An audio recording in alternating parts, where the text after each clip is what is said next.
crashing all the way down, crashing all the way down, crashing all the way down.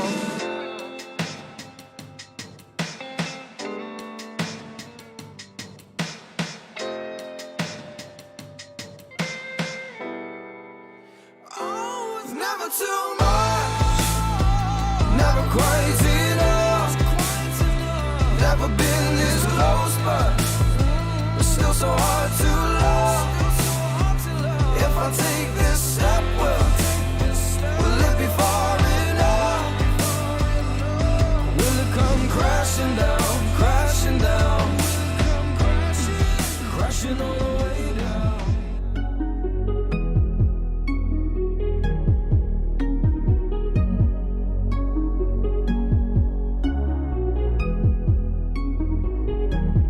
I think that it's cool that you are who you wanna be. You get all them oohs and them eyes almost every week. Must be something new, something fresh, something I don't see. If this was a show, man, I know you would be the lead. Keep me on my toes, just in case I slip away. Even if I did, I'd be back another day. I never play around you. If I was on your team, I'd never lose. If I was in your dreams, you'd never snooze. Cause I love the way that you do what you do, what you do. I love the way that you do what you do. I love the way that you do what you do, what you do, what you do. I love the way that you do what you do. I love the way you wake up in the morning. We can take a shower, take a couple hours. Now we on into the money, we just let it blow. Still in that simple life, we take it slow, we take it slow. You ain't scared to take it fast, you ain't scared to crash.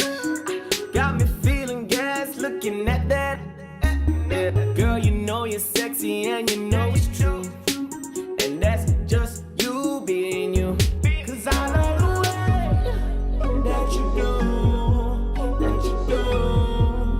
Yeah, yeah. Cause I love the way that you do, that you do. Yeah. Cause I love the way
He takes me down, down deeper, deeper than I've ever been before.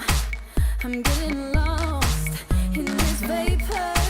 Before I know it, I'm the bullet till it's gone. See, we're on the run here, steer clear, keep me going. He'll be giving all the fuel I need. There'll be no hesitation, ain't taking no persuading. Heading to the wild where he discovers me. We're on the run, on the run, on the run here. We're on the run, on the run. Won't you steal me away? On the run, on the run, on the run here. We're on the run, on the run. Won't you steal me away?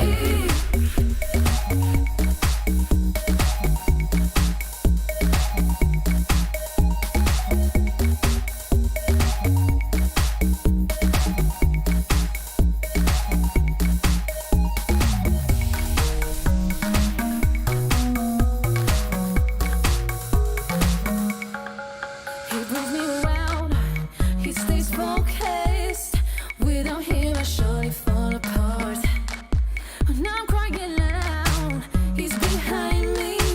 I won't be taken down without a fight. See, we're on the run here, steer clear, keep me going. He'll be giving all the fuel I need. There'll be no hesitation, ain't taking no persuading. Heading to the wild where he discovers me. We're on the run, on the run, on the run here. We're on the run, on the run. Won't you steal me away? On the run, on the run, on the run here. We're on the run, on the run. Won't you steal me away?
gotta be certain. Let's it up and run away. Don't tell anybody about where we go. And no one will know.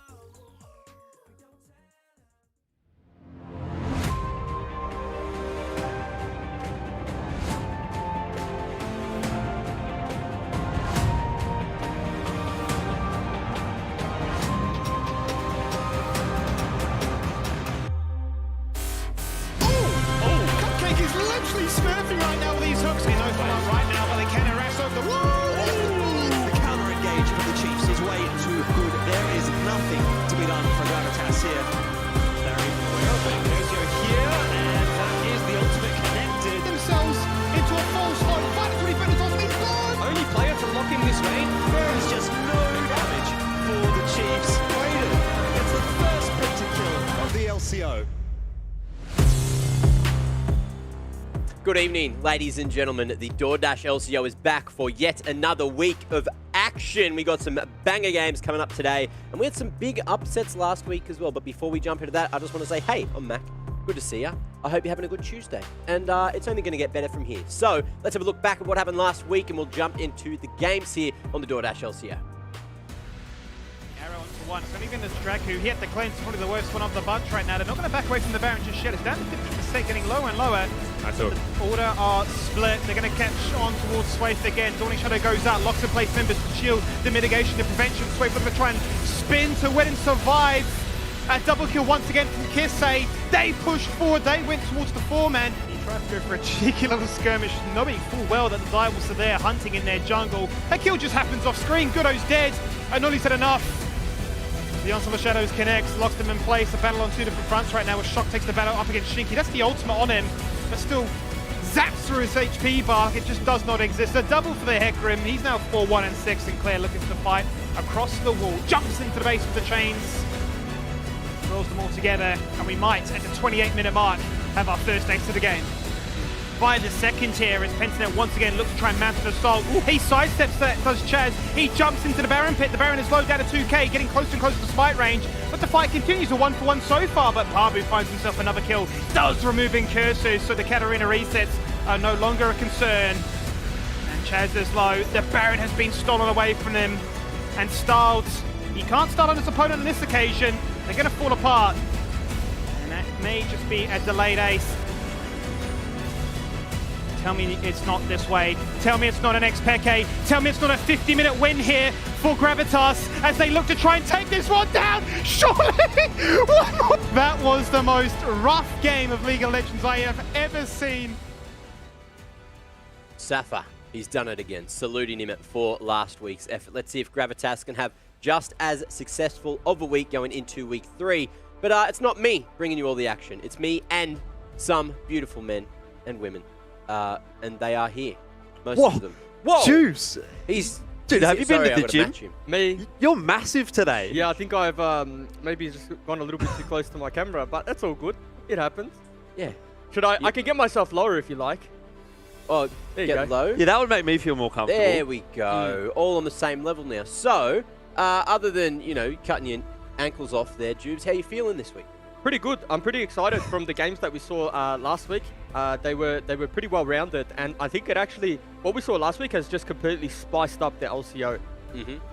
It's been pretty crazy, and you were here to give us all the action as well for at least one of the days. Jordan, how are you feeling over there, over on the far side? You know, I'm feeling like I've got a lot of catching up to do. You know, obviously I missed last week, had some other commitments, but some crazy results and a 4-way split for first place after 2 weeks. That's pretty crazy. I'm not really sure that's going to be maintained as we go through the rest of this week. And, you know, even Direwolves and Gravitas. I mean, I think Gravitas is looking phenomenal at the moment, especially considering, you know, obviously how things went for them last season. It's going to be a question, I guess, of whether or not they can do that on a consistent basis, and if they're able to sort of manage to keep elevating themselves up the standings, or whether or not that was just 2 weeks of overperformance. I suppose that's kind of one of the big questions that we're going to have to answer this week. I really like where the standings are right now. You know, we can have a full podium finish with every team there. You've got 4 teams in first, 2 in second, and 2 in third. So hopefully that can continue throughout the season, and everyone can be a winner, because that's what we're all here for. Now, let's move forward. Let's have a quick chat about what happened last week. So, Sapphire, he was a bit of a god. as well, you know, and coming up this week quickly before we do chat about that. Peace and Mammoth going to be here at 6 p.m. Nice match to kick things off. Let's see if Mammoth are going to be able to follow in the footsteps of Gravitas, maybe cause an upset. 7 p.m. Order and Petsnet going head-to-head. Direwolves and Legacy there at 8 p.m. and then at 9 p.m. we got Chiefs and Gravitas as well. Now, back to what I was saying just before. Sapphire, the legend, getting across the line right at the end for Gravitas. Do you think that we can see that continue as they're going up against Chiefs here today, Jubes? Look, that's the match that I'm, pretty excited about. Obviously, the Pentanet Order one is a big one too, but in terms of Gravitas versus the Chiefs, I think, yeah, they can play through Sapphire. He's shown that he's had the ability to take them over the line, carry them in those late game kind of decision makings when it comes to the split push, and probably, Gravitas synonymous with the backdoor now, right? Like, how many times do they have to do it before we just label them the backdoor team? We can do it now if you want. All right, well, I'm open to it. Jordan, are you open to it? I'm open to it. The Gravitas backdoor team.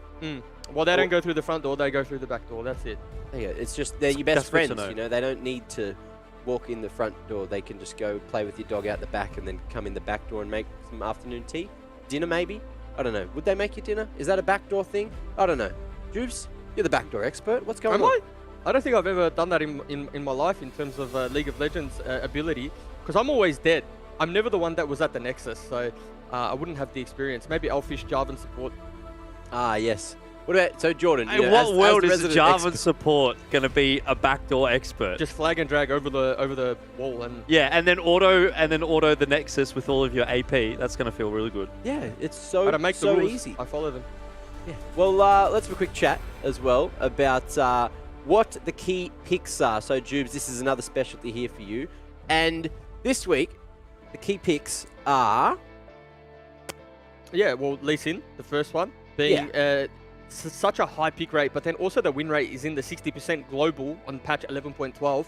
And it's something that we've seen, Mammoth pick up last week.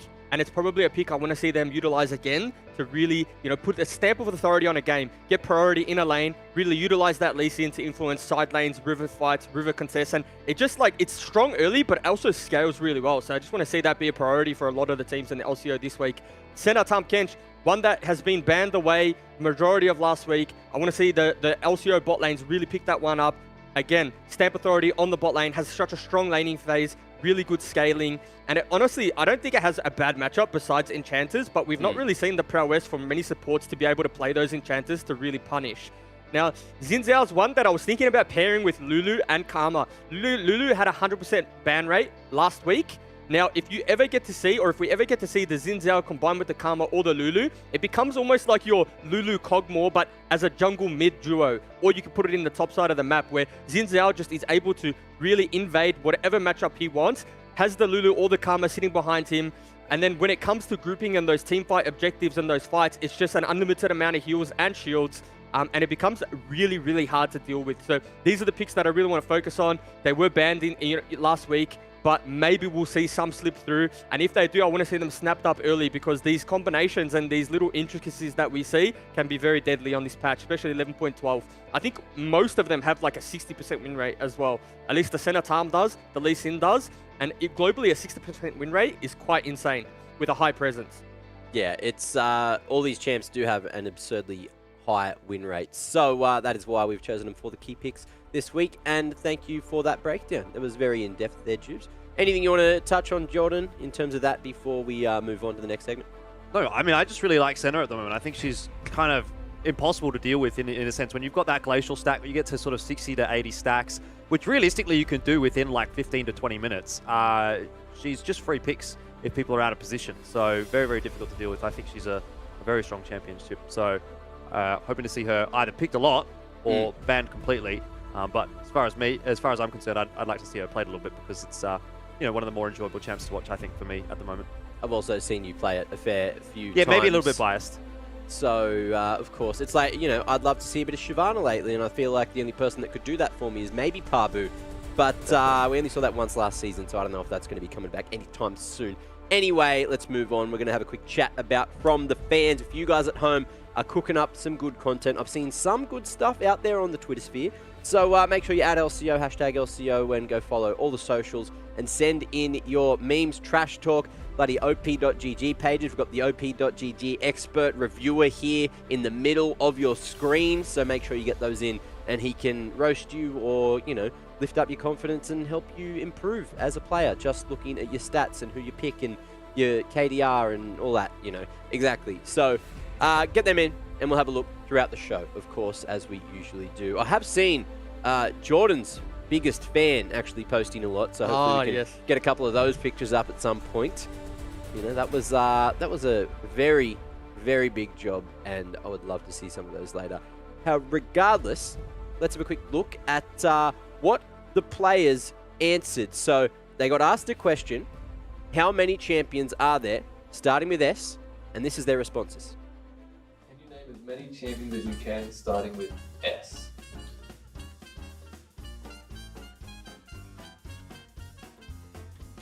It's Swain, Soraka, Siva.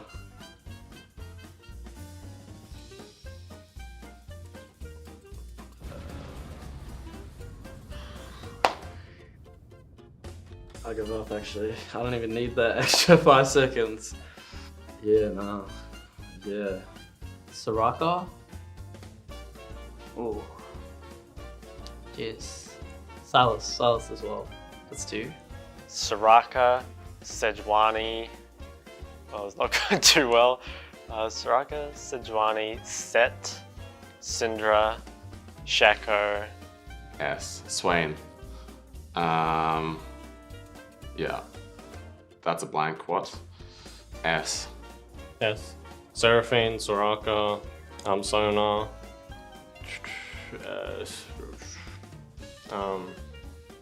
Set. Singed. Oh man, I actually don't know the rest. That sucks. Soraka, Sona, Seraphine.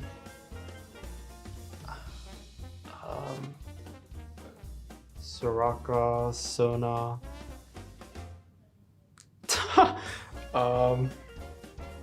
Set. God, I don't know. I'm getting mind blanked. Syndra.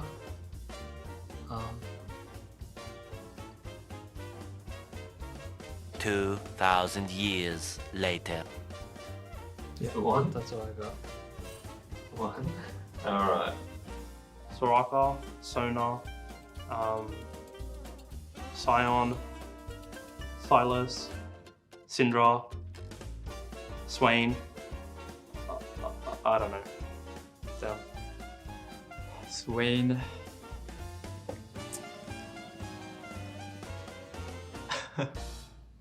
Shaco. I'm stumped already. Soraka, Set, Siva, Samira. Oh, I'm blanking out. Silas. Silas. Syndra. Syndra. Silas and Syndra. First out with S. We are struggling currently. Yeah, look, I can't think of anything more than 2 champions. Okay, S, CB, Samira, Soraka, Sona, Seraphine. I can't remember anyone. Maybe just 5. 5? Yep. So there was Samira, Sejuani, Senna, Seraphine, Set, Shaco, Shen, Shivana, Singh, Sion, Siva, Skarna, Sona, Soraka, Swain, Silas. Whoa. I got the last 2, Silas and Syndra at the end of the list. So like that's kind of something. That's a bit of a like combo. The worst part is did beat you on that one. Yeah. This is rigged, man. This is why I have the champions in my screen all the time. The only reason why I forgot so many is because all the S champs are like low dopamine champs, except for Mira and Silas. Like that's the only reason I forgot so many of them. Cycle 4. Do you even want to hear how many there are? No. It's probably like 7. No. Is that more than 7? Okay. Oh god. Oh god. No, this is bad. Oh wow. Shaco, Shen, Shyvana, Sin, Styles, Jesus. Siva, Skana, Sona, Soraka, Swain, Salas. Okay, I'm mental blocked. Siva, Skana, Sona, Soraka. Sheesh. I don't want to hear it. I don't. I don't want to hear it. I know how many there are. Look, it's good enough. Good enough. That was a warm up though. That was a warm up. That is just right. There it is.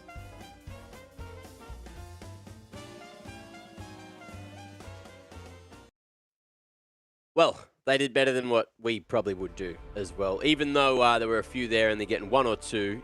Jordan, you reckon you could do better? I literally did it. I got 12. No one's going Oh. to believe me, obviously, because Okay, I did it well, off broadcast. But, How you know, about you name all of the champs starting with B? You've got 10 seconds. Blitzcrank, Bard, Brand. That one's hard. There's heaps. I know all of them. Is there? And you already failed. Right, wait, where's the list? Tell me the list. The list? Oh, give me. I feel 5 like I did good seconds. good start. Blitzcrank, Bard, Brand. Hard Brand, Blitzcrank. There actually aren't that many B champions, I think are there there? is. I feel like there's a lot more S champions than there are for B. Yeah. Oh, there's only 75%. I got 75%. Yeah, he got I chose a really bad He letter. got ya. But- You have to admit, he did win. Okay, Jordan good- did win that one. Good job, Jordan. You're probably better than the players in terms of percentages. I'll just and take that that's- one. That's why you're here on the desk. You know, you're That's my bloody one win. full for of LCO. knowledge. Full of Yeah. knowledge. Anyway, we've got to get into the matchup. It is going to be Peace and Mammoth going head-to-head. And let's have a quick chat about Peace first. So, Jubes, tell me, why do we love Peace? And why have they got 1 loss on the board? Well, we love Peace because the mechanical prowess. It's just a beauty to watch. I mean, Violet really does get you excited in those late game team fights and skirmishes. But the reason why we might not love them so much, and there might be some problems in Paradise for us, is because they did lose to Gravitas. Now you have to give Gravitas a lot of credit for winning that game. However, when you look at the team with Appy, Babip, Halo, Violet, Aladoric, just to name a few, this roster was meant to be, rank 1. The roster that is, to quote them, going to Worlds, right? Babip joined this roster to go to Worlds. So to lose that game in the fashion that they did, it wasn't like it was an early game stomp, pencil it down to jungle ganks. Yep. They lost in a 50-minute banger, 50-minute belter. So, there's probably a lot to prove in this game coming up against Mammoth. Maybe we would have penciled it down last week as a game that was going to be, just if they survive. But I see it as a game maybe now where Mammoth can cause a little bit of an upset. But, this is Peace in their finer form here in the game against the Chiefs, where they were just so good in these skirmishes. That's the one thing I've noticed too when Peace play. It is sort of close, right? At 35 minutes, at 30 minutes, they're not a team that really runs away with the game anymore like they did last split. But in those crucial team fights, they just they skill check you. Yeah, they certainly do. Now, I did want to give a quick shout out to production for providing what we asked for last week, which was Mid-Lord standing at the back instead of the Peace logo. The draft god there in the team lineup that we did get to see just before. Now, we need to talk about Mammoth as well. It's a battle of 2 teams here. Jordan, tell me about Mammoth and tell me why you love them. Well, it's a bit of a rough season so far for Mammoth, isn't it? I think I love Mammoth because they're the underdogs. I'm a big fan of Goodo. His content so far has been really up there. I think he's probably one of the best players as far as that's concerned. So that's a tick in my book. But yeah, I mean, on the topic of Mammoth and how their season's gone, obviously they're 0-4 at the moment, so there's not really too much that you can say about it. The only thing really to note is that they have had some pretty difficult matches. Obviously, they've played against Order. That's probably the quote-unquote weakest team that they've played against. They've had Pentanet. They've had, obviously, Peace today, so that's going to be a big question mark. And then also the other matches that, they've worked out. I guess, in a sense, the schedule hasn't played out in the favor of Mammoth, right? They haven't played against Gravitas. They haven't played against Legacy yet. So that, I think, might be a little bit of a silver lining. There's a little bit of a saving grace. You have to look at that and say, okay, well, the teams that are sort of towards the bottom end of the standings are still yet to come, so maybe they can elevate things from here. We weren't expecting them to beat the likes of Pentanet or Direwolves or Chiefs or whatever that may be, but maybe against Gravitas, maybe against Legacy, there's a bit more of a chance for Mammoth. So I think that's probably got to be their goal for this split. You talk about Peace maybe wanting to go to Worlds. I don't think that's a realistic goal for Mammoth. They just need to try and get into playoffs. I think for me right now, I'm wanting to see Mammoth get into playoffs or at least make a solid run towards getting into playoffs, and then I think we'll be happy. Well, I'll tell you someone that's always happy, always smiling. It's Nat. She's down on the sidelines. Let's bring her into the conversation and say, hey, Nat, how you doing today? Hello, I'm doing well. It's a nice Tuesday, you know. There's nothing too much you can complain about. When the sun was shining, it's a little too dark now. Yeah, you're in the Sunshine Coast anyway, right? You know, you're in the Sunshine State, at least. That's it. Up on the northern parts of Australia. So down on the sidelines, not too sunny down there. Looks like there's a bit of a fire brewing. Who do you have to chat to? I'm going to be talking to the two mid laners going up against each other today. I'm going to be talking to Halo and Wei. Thank you both so much for talking to me. Halo, I want to start just a really quick, thought on your game that you guys unfortunately lost last week. I just want to hear from your point of view why you guys think that you lost that one. Yeah, it was a pretty rough game. Gravitas are definitely probably the best out of the bottom teams, and I think we underestimated them quite a bit coming into it. So I don't know, a lot went wrong in the early game. We've brushed up on all that, and we understand what we could have done better, and hopefully those mistakes won't show up again. What's going to be the main focus then for you guys coming up against a Mammoth that you may have learnt from that last game? Just understanding what our draft wants to do better, I think, and understanding how to close out games is like our focus for the next few weeks. So that's what we're looking to do today. Alrighty, hopefully we can see a nice solid closeout from you guys today. But Wei, over on Mammoth, you guys are still hunting for that first win. So what are you looking to do to, hopefully get that one today? I mean, maybe you can cause another upset like Gravitas. That'd be pretty nice. This is probably like the match that I was most excited for, just because I want to beat Halo. I'm so tired of I'm not Halo actually. I want to beat Violet because they always play protect the president comps, and he's just a coward. And I hate it so much. I want to beat him so bad. So. Oh, so we're going to have a lot of action on the bottom lane then. I want to quickly also ask though, why do you think Mammoth are struggling still to get a win? Is it something that's, the team's still settling? I think we just every loss that we had, someone was having a bit of an off day. So I guess it's a matter of consistency, right? I think if we all have we're all good day, or even if we're just even okay, I think it's pretty easy to actually get wins. Well, maybe today is going to be that day for you guys. Halo, you spoke briefly about, focusing a little bit more on the draft and understanding. Does that mean we're going to see something new coming out of the draft for you guys today, or is it still going to be a little bit stock standard? I think week to week, we always have new things that we try out, and this next patch, 11.13, is a huge one. So we're still on 11.12, so I don't know if you'll see a lot of new stuff this week, but yeah, there's definitely some spice that we haven't shown on stage yet. I will look forward to it. The very last question I'm going to ask both of you is that you are going to be coming up against each other in the mid lane. So do you have any words, I guess? Anything somewhat nice-ish to say to each other if you want to start, Halo? Good luck. That's all I have to say. Yeah, you too, man. I mean, Halo's bro, but Violet, I need to take him down, that's for sure. Alrighty, well, thank you both so much for joining me. I really appreciate it, and good luck in the game today. Thanks. Big words being thrown around there. Wei, with the word of choice, throwing out coward for Violet. That's he definitely came for him. It's a big word to throw out there, considering Violet's been doing such a good job. I do understand, though, with the protect the president approach. Who's our president? Who's the president of the LCO? Who do we need to protect? You. I think it's Mac. Me? Yeah, I'd say Mac. I changed my answer. Sorry, Jeeves. Okay, I'll just leave. I'll just fend for myself. Jeeves is like the secret agent. Jeeves is the bodyguard. How Give about that guy we some sunnies? He'd look pretty badass. Run a campaign each as content and see who is the president of the LCO, and then we'll figure out who we need to protect. But before then, let's have a quick look at the predictions and see where we've all decided to head this week. Of course, I've given my vote to the people. So, if you want to select Mac as the president, remember, I'm listening to what you guys have to say as well for my predictions. As everyone else going for peace to the look of it, at least on the first page. Jubes, you want to tell us why? Oh, I just think peace are favourites across the board. They probably have the advantage in lane, and I think that'll transition into a very big lead in the mid game. Okay, and we'll go down the desk. Jordan, your thoughts? Just the same sort of thing, Yep, I agree with Juice. I think they're going to be strong in lane, and I think they're going to get a very sick big lead in the mid game. So I'm looking forward to that. Big. All right, well, Nat, your turn. Do you want to repeat the same words again for me?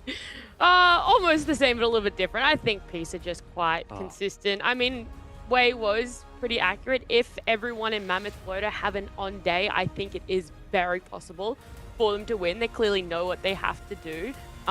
It's just, you know, Peace are just always having on days, and Mammoth just haven't had that yet. So. You missed a great opportunity there, Nat, because I really thought you were lining up for it. You said you were prepared to say the exact same thing, a little bit different. I thought you were going to drop a big sick instead of a sick big, so I was a bit disappointed, actually. Sorry. I obviously need to brush up on that content. Well, ladies and gentlemen, before we jump into the match, we do already have some content from the fans. We love to see it, and it is one that we were speaking about just before, so let's have a look, and let's let you guys have a look as well. So, Jordan, you've been up to some things, haven't you? Darian Tar is providing the goods. Yeah, look, mate, I've been all over the place. You know, I had to go back to uni, teach all the kids. You know, I'm actually a lecturer for the esports. What do they call it? Program. Nah, I was looking for a degree, the esports degree. If you want an esports degree, hit me up. Slide into the DMs. I can definitely sort you out for that one. Small price of $50,000. Unfortunately, Jordan's bank account. I've dropped Simba off the cliff, which is probably not what we want. That's not too good. Oh, yeah. And aside from that, I've been just having a good time driving around, getting some McDonald's. You know how it is, Mac? Yeah. Sometimes those late night broadcasts, you get a little bit peckish, so you've got to sort yourself out. Yeah, so you didn't want to use DoorDash for that? I feel like that's pretty lazy. Well, I think that's probably why that's why I'm so angry. You know, I'm like, wait, hang on. I should have just used DoorDash. Like, I'm halfway through drive-through. I'm like, that was a mistake. He you gets know, it. He I would have just DoorDashed it. I would have parked my car in the car park and DoorDash. And just sat in the car park, got delivered to McDonald's car park. I feel like that's another idea for content which we need to put in the wheelhouse and make work. I'm sure that could be something, maybe. Anyway, who knows? So I guess we're going into this game. They did mention potential for the champion pool to be changed up slightly. Anyone want to have any guesses as to where that's going to be? Any experimentation? I mean, if I had to say, I probably would like to see it from Mammoth more so than from Peace. I think if you're coming into a game as an underdog, it's very difficult in some instances to play standard if you're just that far behind your opponents. I know we talked about it a little bit already, that Peace has probably got the stronger laning. So maybe you do need to throw a little bit of a curveball in here. Maybe Wei needs to pull out something like, you know, what we've seen from him in previous seasons and even previous weeks. So that, you know, maybe a Yasuo or a Talon. I know Talon didn't go very well for him last time, but it's just like the train of thought, not so much the specific champions that I'm sort of leaning towards here, is that, like, I guess maybe try and catch Peace off guard a little bit. I'm not sure how easy that's going to be when they've got the Draft Lord behind them, but hey, try and grab something. Yeah, I'd love if we got to see that Ziggs again. I've said it every week. I'm going to keep saying it until we get to see it again, because apparently it's somehow, somewhere, some way in the meta at the moment. I haven't seen it too much in my games, but of course I'm in bad elo. Let's put it that way. So this is a whole different ballgame. Now, Nat, what about you? Any thoughts? Any champs you'd like to see in the game today? Not necessarily champs. I mean, I'm always going to be biased towards the champs I play a lot, but I kind of want to see Violet change it up. I know I'm pretty much saying the exact opposite of what Jordan just said, but we do see a lot of similar things coming out of Violet. I guess a lot of people have kind of clued on that if they shut him down, then maybe they, you know, have a chance to beat Peace. So I'd absolutely love to see him on a different champ. Well, I think we're about to find out. It's time for the draft. Ladies and gentlemen, put your pants on, get ready, hold your pants, make sure they're up, make sure your pants are on, make sure you're comfortable in those pants. Peace and Mammoth coming up now. All right, Mac, I've just checked and my pants are still on, so that's good to see. What do you reckon, Juice? A bit of a change up for Violet? Maybe something like a Swain bot lane? That could be fun. I think the 80 carry pool right now is a little bit stale in terms of what you can get away with and what you can play. So, like 80 carries are one of those champion pools right now where it's hard to get pinched. And when you do, there's like 3 options. And you pick 80 carry early, and then it's just a bit of a residence league ball lane at the moment in terms of what you play down there. But one thing that I think you know, we might be able to see from them, particularly being on red side, is like a center Tam or center something if they wanted to show us something. But again, I don't know if Peace are that team. I don't know. I mean, we haven't seen Violet play center at all so far this season or even last season. So I think if we were going to see it pulled out, we probably would have already. And if we were in in some world where Peace wanted to pull something new out and sort of bring a bit of a curveball, I'm not sure that a game against Mammoth is where we're going to see it. I think Peace will probably come into this one feeling pretty comfortable and try not to, give away too much, make sure they can just take whatever they want, get some pretty standard champs, play the game out as standard as possible, and theoretically that should be enough for them to find the win, assuming that they're coming into things on a relatively consistent level. Now, obviously, that didn't work out for them last time against Gravitas. That was a bit of a concern. But I think that, obviously Peace will be looking into this one and saying, should be fairly straightforward. We should be able to clean this one up pretty easily. We do have the Cog Lulu locked in, though, for Mammoth, which is quite a strong bot lane. Yeah, but it almost feels a little... It feels confident, right? Like, I mean, we got to remember, Frost just came off one of the best performances we've seen in LCO to date. Yes, they lost the game, but in terms of the statistics and the performance he put out, fantastic. Now, you've just locked in Lulu Kog'Maw, which in a 2v2, sure, is strong. Like, in the absolute 2v2, it's a very strong lane. But you draft that into Violet and Aladoric, where Aladoric's got hard engaged champions, that arguably his best. You got Violet, arguably the most aggressive AD carry in the league. And then you've got Babip, who's the jungler pathing towards bot side. It's almost saying it's free real estate. Just camp the Lulu and the Kog'Maw, and they're going to be a null factor. So I'm interested to see how they're going to, operate this Lulu Cog. It's going to be tough for them, but if they can get out of lane, can get a lead, this is the composition that you really do just start to run away with the game, and fast. Well, Peace banning away Braum, so they're still expecting that there could be some flex potential out from that Lulu. Obviously, could go up to top. Well, actually, no, now that I look at the map, probably couldn't. Probably could go in mid or support. So they're expecting, obviously, that Protect the Kog'Maw composition to come out. They just don't want to deal with the Braum. I wonder what the next ban will be here from Peace. That'll give us probably another indication. Volibear, I guess... Early game pressure, yeah. Obviously worrying about the top lane still, and the mid lane and the jungle, and lots of questions, right, with the Mammoth team composition still, with the fact that there is that flexibility. And I sort of think there's that same kind of question for the Peace roster. I mean, does the set go up into top? Can the set be support? Is Viego jungle? Is Rumble jungle? Yeah. Not really sure just yet. Well, the beauty about set is that it can be support, mid, or top. And if we watch the LCK, set in solo lane was just finding solo kills from even a level down. I think Set is one of those champions that got nerfed quite a bit, but is now in a position where he's fairly overtuned. Like, I think for what he offers in team fights, the base damage and the itemization, Set is just in a very, very, very strong position.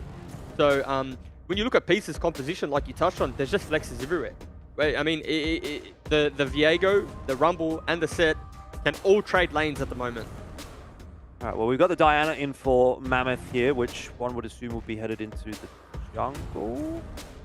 Sets up nicely for a little bit of AP into that roster, which was definitely needed, especially considering the block-in for Lucian. So, a couple of, I say targets. I don't necessarily mean targets, but for the Lulu, if the Kog'Maw goes down, you still got the Lucian there that you can sort of enable a little bit, and vice versa. If Lucian goes down, Kog'Maw's going to be there. Obviously, you'll be prioritizing that Kog'Maw in most instances, but it's nice to have that fallback if need be. And as for Peace, well, the Jarvan would have been an interesting float because that could have again gone into any number of lanes, considering especially Aladoric was a Jarvan support player previous seasons. But we do get the Nautilus, so we pretty much lock in the bot lane. As to where the other three champions are going, that still remains to be seen. No swaps just yet, though. It's actually a solid draft across the board, right? When you look at Mammoth's composition, you see the Lulu, you think, okay, like you've already won draft having the Lulu on your side, but it's paired with the Kog'Maw. Then they have the AD mid laner with the AP jungler to kind of disperse that damage, right? It's not going to just be heavy AD heavy or AP heavy.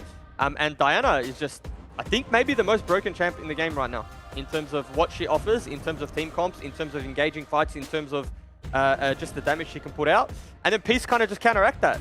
Peace counteract that with the hard engage. They got hard engage everywhere. And they got hard engage from just an R button from Rumble. They got the Set, which is interesting that Halo's playing it. Probably like something we're not used to seeing from him, right? He's like your traditional control mage player, the guy that 10 CS per minute and just comes to team fights and he's going to do a bunch of damage. But now he's actually on like the playmaker. He's on the champion that needs to facilitate. And it's probably what we haven't seen from a Peace outfit. I don't think we've seen Halo be the one that says, yes, I'm the go button. I'm going to start this. Everyone follow me. Because when you look at Rumble, it's kind of secondary. Can't go first. And Babip, is what they've quoted as the voice, as the shot caller, as the leader in game. So this is almost like a different dynamic this draft for them. Yeah, it's an interesting one, isn't it? I think from the perspective of Peace, they'll obviously be wanting to look towards that bot lane to try and make sure that Frost can't get too far ahead. And obviously you were a jungler in the past, Juice, but is that something that you'd be sort of looking towards? Is it easy to set yourself up for, you know, some ganks in the bot lane if you're the Rumble here, or are you sort of looking more so towards the likes of Set and Viego? I know there's sort of CC in all three of these lanes, so theoretically there's a lot of options open for Babip right now. Yeah, Babip, honestly, with this draft, is going to have a field day. Can play really either side of the map. I would suggest maybe leaving the Nara alone because, again, you don't want to leave Kog'Maw and Lulu to their own devices. Whilst Violet and Aladoric are very good in their 2v2, you know, if those hooks don't land for whatever reason, you know, let's say Frost and Shinky just, you know, absolutely smurf the 2v2, then they're going to be in a lot of trouble. So I'd imagine Babip's going to spend a lot of his time around mid to bot side of the map because, again, just to reiterate, Kog Lulu, arguably one of the strongest 2v2s in the game when left isolated, left on their own. So yeah, I imagine Babip is going to be playing to that side of the map. And what he needs to do though, is he needs to free Halo up. Because Wei, in theory on the Lucian, is going to have priority on Halo. But if Babip can just dip into mid lane, just soft gank, not even commit for a kill, but get priority so that Halo can then walk bot side, there's going to be 4-man dives on the bot lane all game. Yeah, I wonder, you know, are we going to get TPs through? I didn't quite sort of catch them in the lobby. The double TP coming through from Appy and Halo by the looks of things, I'd imagine, and we probably have the same on the side of Mammoth. It's going to be quite a brawly game, I feel like, here from Peace. That's kind of what their objective is going to be. Might not necessarily be quite the same case for the Mammoth roster. Obviously, Lucian, he can go into the side lanes and look to sort of do a bit of split pushing, see if he can find any 1v1s. But even then, you kind of look at the roster of Peace and you say, well, who can he realistically 1v1 on a consistent basis? Maybe he can kite Appy, maybe he can kite Halo, but that's going to be always a little bit difficult and a sort of more of a skill matchup kind of a thing when you're a Lucian, which has relatively low attack range, and whether we see Halo get ahead or whether we see Appy get ahead, that makes life a bit more difficult for Wei. Like I said, though, earlier on, I'm actually sort of looking forward to seeing Wei playing another one of these quote-unquote playmaking champions. I feel like Lucian is one that you can kind of take the game away on, and we've sort of seen that from him in the past. I do think for Mammoth, Wei has been one of the stronger points.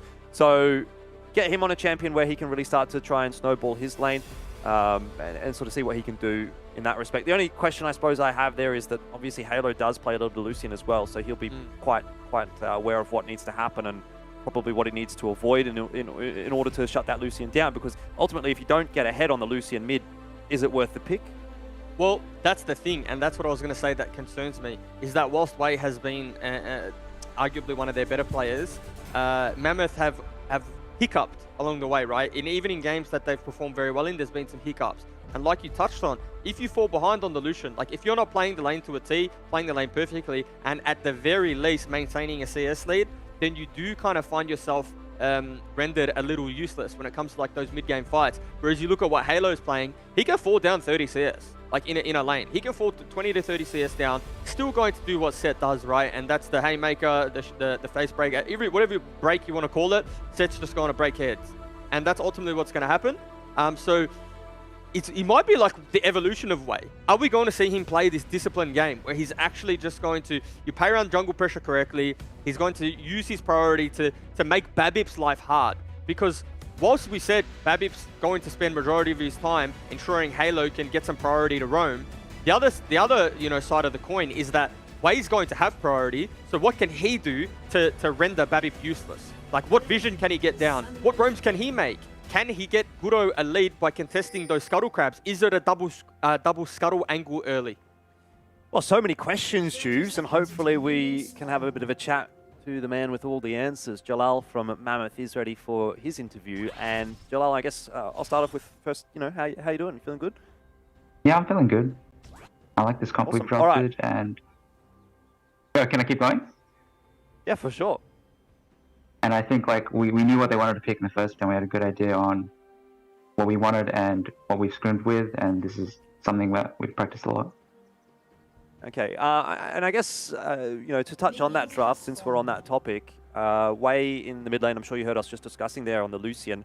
Was there any sort of discussions internally during that draft process, or maybe in the lead up to it as well, around if we are going to get this Cog Lulu down in bot, which certainly seemed to be a priority. Do we look towards having, you know, maybe a Karma in the mid or the Lulu as a flex? Obviously, we saw the piece Brawn ban coming through in the second phase as well. So, you know, could Lulu have been flexed into mid and we would have seen then obviously a different support for Shinky? Or was it always kind of going to be just the Cog Lulu bot lane and then everyone else was sort of doing their own thing? I feel like if we had enough pro mid and we had enough jungle mid pressure, that no matter what happens, that we can win our bot side of the map. We can live on an island and it can do its work. Yeah. Be interesting to see how that one does pan out. Now, on the topic of peace, obviously your opponents for today maybe coming in a little bit more susceptible than they might have otherwise looked. That loss to Gravitas, does that sort of raise the confidence levels for yourselves? You look at that and say, okay, that's something that we might be able to emulate today? Yeah, definitely. Definitely. Upsetting with both Grav and Mammoth would be so nice against Peace, yeah. Definitely would cause, I think, a bit of a problem for their season. But towards your season as well, obviously last week you had that interview with Skimmy. You sort of mentioned that one of the goals for the team was to win more games, which I think is fair enough. You know, it's probably a good goal to have. But was there anyone in particular that you were sort of looking at there? I know that it's been a difficult start for Mammoth in terms of the teams that you've had to play against, right? You've played against some of the top teams in the region so far, but you know, as we go through the rest of this week and obviously next week, you still have the likes of Legacy and Gravitas. So do you think, you know, the 0-4 scoreline start is not necessarily indicative of maybe where Mammoth sits? Yeah, I think it's definitely like been a tough start, but we can definitely win future games coming up as well. Next few weeks being a little bit easier for us. Yeah, indeed. All right. Well, we'll wish you the best of luck in doing so. I think we'll leave it there. Jalal, thank you very much for the interview. Thank you, guys. All right, Jubes. A little bit of action down in the bot lane, and as expected, Peace are heading straight down there, wanting to shut that Cogmore down, and they've done a reasonable job of, you know, maybe not necessarily shutting the Cogmore down, because they don't get the kill onto the Cogs, but they do at least manage to force the Lulu out. And that's just such a big bailout game, because the lane was going so well for Frost and Chinky, and it's a sin. How they died there is a sin, right? You know, it's maybe what they thought was going to be a Rumble full clear, but they knew he was pathing towards bot side of the map, and they had Gudo mirroring the same path Babip did, but Babip found that window to find that gank. And now the bot lane is in dire straits because there's no summoner spells into an orderless lane. You can bet your bottom dollar that Babip's going to come back, and we'll have to wait and see what happens here. He's already back there. It'll be a bit more difficult for Aladoric to get the engage here because he doesn't have flash, so he won't be able to close that gap. It seems like Mammoth suspects something is up, but this is probably the biggest sin in the game. Frost's, he will actually be able to turn that back on its head. Aladoric and Violet were not too close and so could not render assistance, but face checking that bush could have gone very poorly. And you know what's crazy? The time you were doing that interview, I had big compliments from Mammoth, right? And then before the interview ends, it turns into a sin. Because all I was going to say was, it's really heads-up play from Mammoth that Gudo started blue buff, pathing towards his bot lane, keeping them safe. They were laning extremely well, and then my conversation just changes tune because ultimately what happens with that death. And their bot lane's frozen now, and we're seeing them suffer already. Like, look at that CS deficit. You know, it's already down to 12 CS. Lane's still in a very good spot for the side of Peace, so have to keep our eye on this bot lane and how it transpires. Yeah, one silver lining, though, for Mammoth is despite the fact that that bot lane has gotten a little bit behind, obviously Babik has been trying to spend a bit of time ganking, and that's given Gudo the opportunity to get a little bit ahead in terms of his clear. 40 CS to the 25. He's up to level 5 already. Babip obviously still level 4. And with Diana being quite an ulti-centric champion, it's quite nice to actually try to get to that level 6 as quickly as possible. Now, he'll sort of show some presence down towards bot, but you have to imagine Peace are feeling relatively comfortable here. They've got the ward in the river. They would be able to spot Gudo out before he could do a whole lot, and so he'll just move his way back over to the Krugs. So I'm kind of happy with what I'm seeing here from Gudo. I'd like to see what he can do when he gets to level 6. I think that's going to be the big question mark, you know, whether or not this power farm, in a sense, is actually going to prove fruitful or not, and whether or not he can find that window where he's 6 and Babip is not. Yeah, it's just a level 6 power farm. Both jungles, to be honest, want to do the exact same thing. However, Babip was just gifted a free opportunity, right, and he just took it. In saying that, Gudo is probably going to hit level 6 first, depending on, especially on who gets this top Scuttle Crab. But a Dragon being started up here. That is an interesting choice. I suppose there is a lot of priority down in the bot lane for Peace. So they'll be able to rotate their way up. And don't have too much recourse, especially considering Wei is kind of shoved under tower. He's also got really not a whole lot of mana to speak to. So it's actually the perfect timing for a Dragon for Peace. There is realistically no threat here from Mammoth at all, despite the fact you look at it and you say, okay, well, all of the laners are up, all the laners are relatively healthy. There just wasn't the avenue of attack for Mammoth, and the jungler back in base as well probably didn't help at all. Yeah, and I love this from Peace. You see on the way pings to this Scuttle Crab, and you know it's Aladoric, the one that's pinging it, right? This is how much they value Babip, especially when he's on these types of champions, is they want to get there and contest Crab and contest objective. Now, Guro was just really ahead of the curve in terms of his pathing. Like, he was just there waiting for the spawn. And they have very good vision topside, but, I mean, it's just a good way to see how heavily Peace emphasize their jungler. Which is contrary to what we saw from them last split. Yeah. You know, it was very, very Violet-centric, so interesting to have that statistic brought up. He's definitely still been quite the solid prospect for the Peace roster, 7.5 to 2 KD. You know, an average of 7 assists as well. So he's. I mean, I guess at this point you probably still look to him as one of the top 80 carries in the region. I don't think that would be an unfair statement at all. Maybe he is the top 80 carry in the region at the moment, but it certainly isn't quite as Violet-centric from Peace as what we saw from the previous split, which I think is probably a good thing. You know, you do sort of fall into the trap sometimes of becoming a little bit too one-dimensional if you're putting all your eggs in one basket. And Babip certainly has been a welcome addition to the Peace roster, way under a little bit of pressure, but the culling does manage to put a lot of damage in, and Gudo is now level 6, arriving at the perfect time, says thanks very much. That's a double kill for the Diana. And I suppose the fruits of the labor are realized. Yeah, and these are the two guys we wanted to keep our eyes on, right? Guro and Wei. Wei has the champion that's going to really enable these skirmishes, and Guro hit that level 6 early.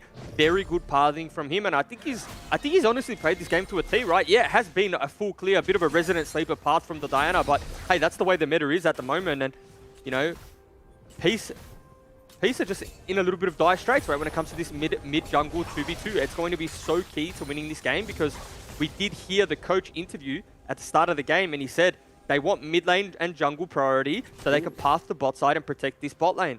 And whilst they were being proxied for a little bit there due to level 6 being picked up from Violet, now the Peace bot lane are going to have to start to take this mid jungle 2v2 into consideration now.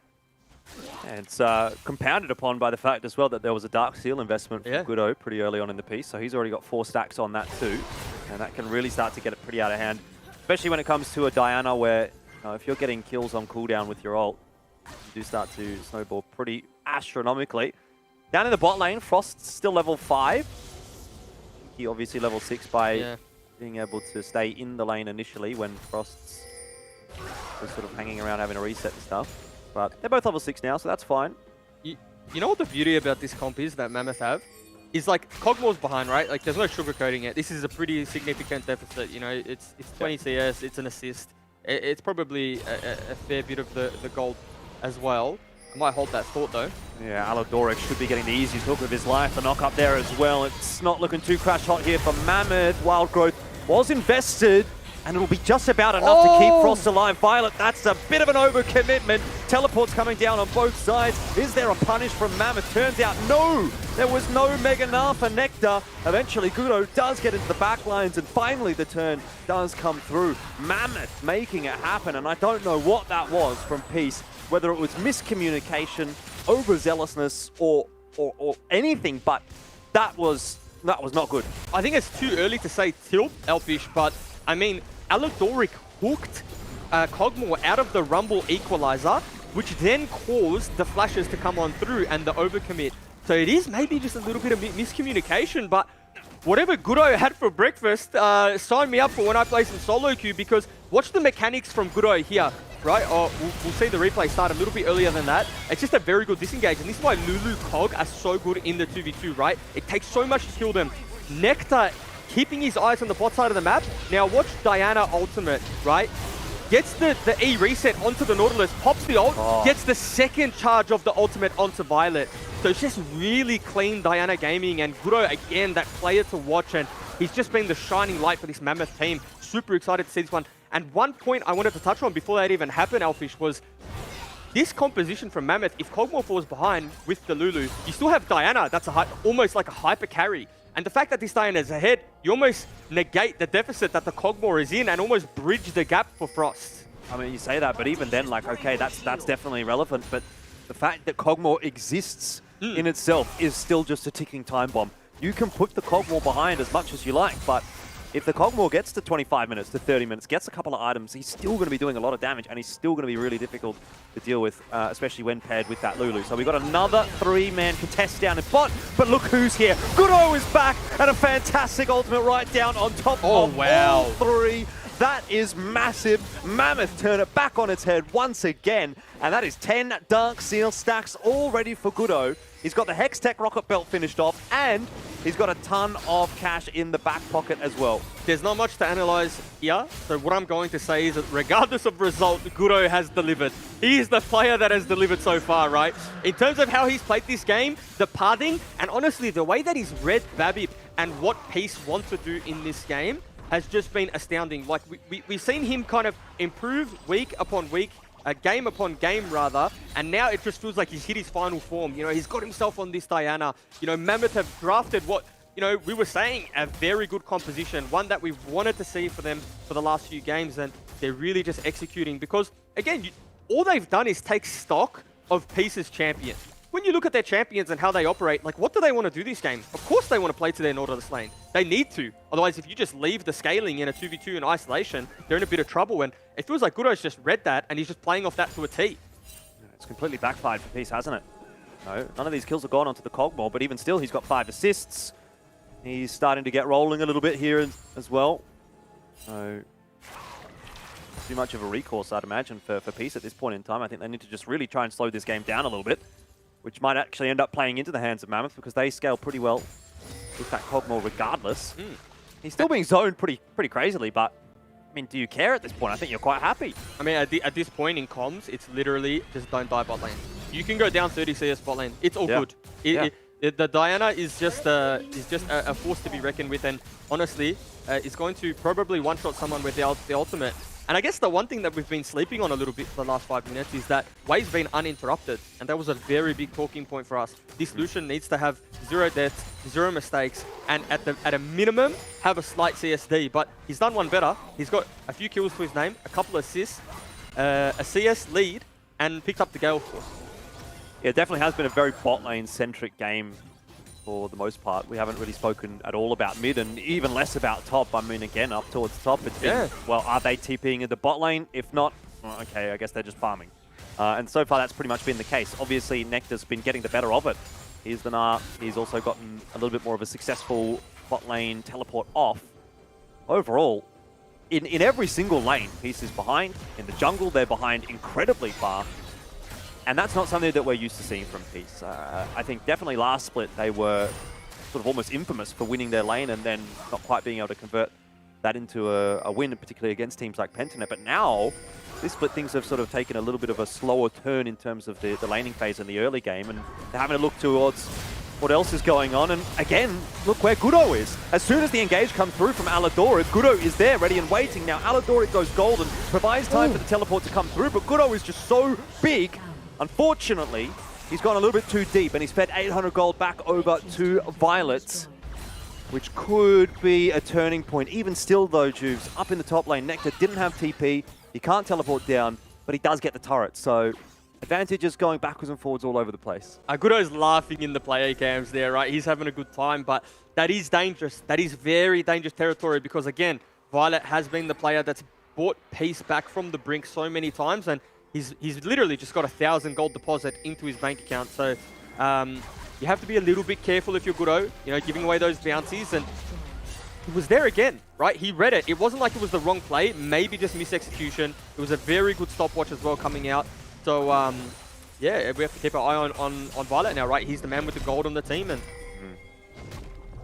well, bot lane turret having gone down gives a little bit of freedom for Aladoric to start to roam a little bit. He can leave Violet down there in bot. We'll take a look at this replay.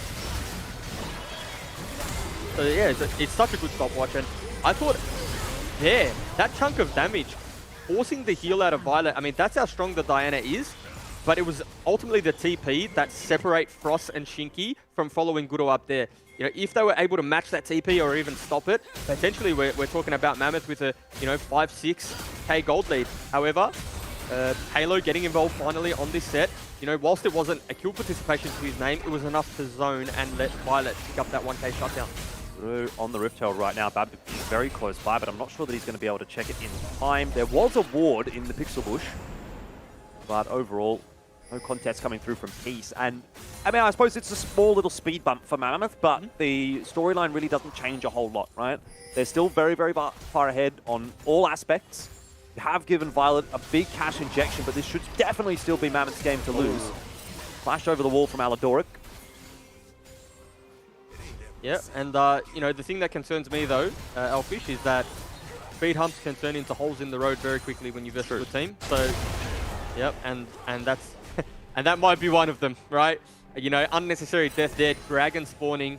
So, look like it's going to be the second dragon picked up here for Peace, but Might actually have to delay a little bit because the Rift Herald has been called down in mid. It won't be enough to take the tower, but it gives Peace some pause for thought, and now 15 seconds away from respawning, Wei starts to become a potential factor. He does have teleport available. I think in this point, Mammoth are probably happy to give up that Cloud Drake and try to take out the tower in mid. That would be a reasonable trade given the circumstances.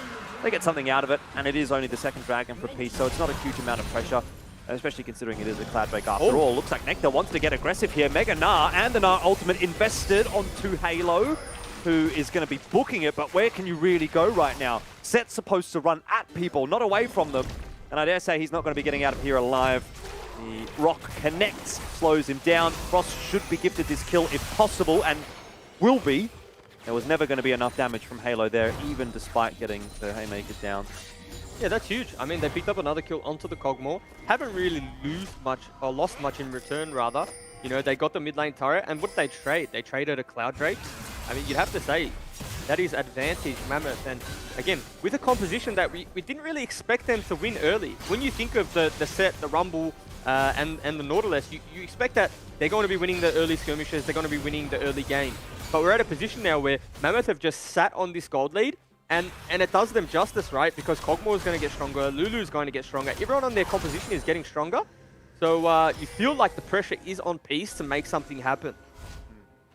Australia is now having been completed by the Lulu. Yep. A lot more kiting potential, and even to an extent chase potential. Well, if you want to set Kuro up. You know, I think that's just a very big talking point, right? And often can just be skimmed over and very underrated. That item is just going to really enable everyone to get off the Rumble Equalizer, right? Like, and you have to take stock of what their composition does. Like, Peace need to land a very good Equalizer. And if the Lulu's able to pop that, as well as give the speed boost to either the Cogmore or the Lucian, I mean, it negates a lot of Babib's damage and potentially just sets up for a fight without the Rumble Equalizer. So, you know, taking stock in that, next fight, itemization into account with the Zhonya's being picked up on Diana, it looks like it's going to be a Mammoth win, you know, if they do play in a traditional front-stack sense. Bit of an ARAM going on. Yeah. Everyone's vested in the mid lane at the moment. We do see that shove starting to occur up in top, so Halo's pushed the creeps under the tower. It's going to prompt the rotation in from Wei. The rest of Peace are rotating out to their side lanes as well, leaving Violet and Aldoric in mid to clear that wave. I think it's going to be a little bit of a slower couple of minutes here. Obviously no objectives to really contest. Val was spotted on a control ward. And this is what Mammoth don't want to do. And so they're doing the correct thing now, but over-rotating when you're ahead against a good team can often at times not set you up for success like you would otherwise have. So you saw there, like, Wei's walking down. He's getting vision now, so that's fine because Lulu's resetting. But you don't need 3 or 4 members mid. Like, you're strong enough. You just need to be confident that you know what you're doing and you can trust people to not get caught. A lot of the times in teams that, you know, haven't won a game, they'll over-rotate, they'll try compensate, and they'll lose minions to turrets, and they'll ultimately end up falling down in EXP and CS. Like, we've already seen Halo, you know, he's caught up 20 CS. So Mammoth just need to kind of keep their heads. They're able to sit inside lanes, they're able to pick up farm, and when it's the right time to collapse, when it's the right time to get vision, they can do so. But again, you don't need to compensate, you just need to trust one another and trust that you're in a good position.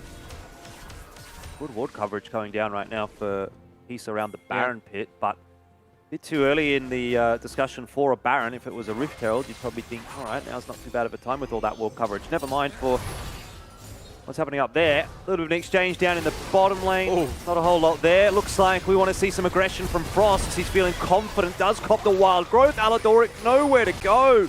And that is the strength of the Kog'Maw and the Lulu. It's so difficult to turn on when wild growth is available, when heal is available, when barrier is available.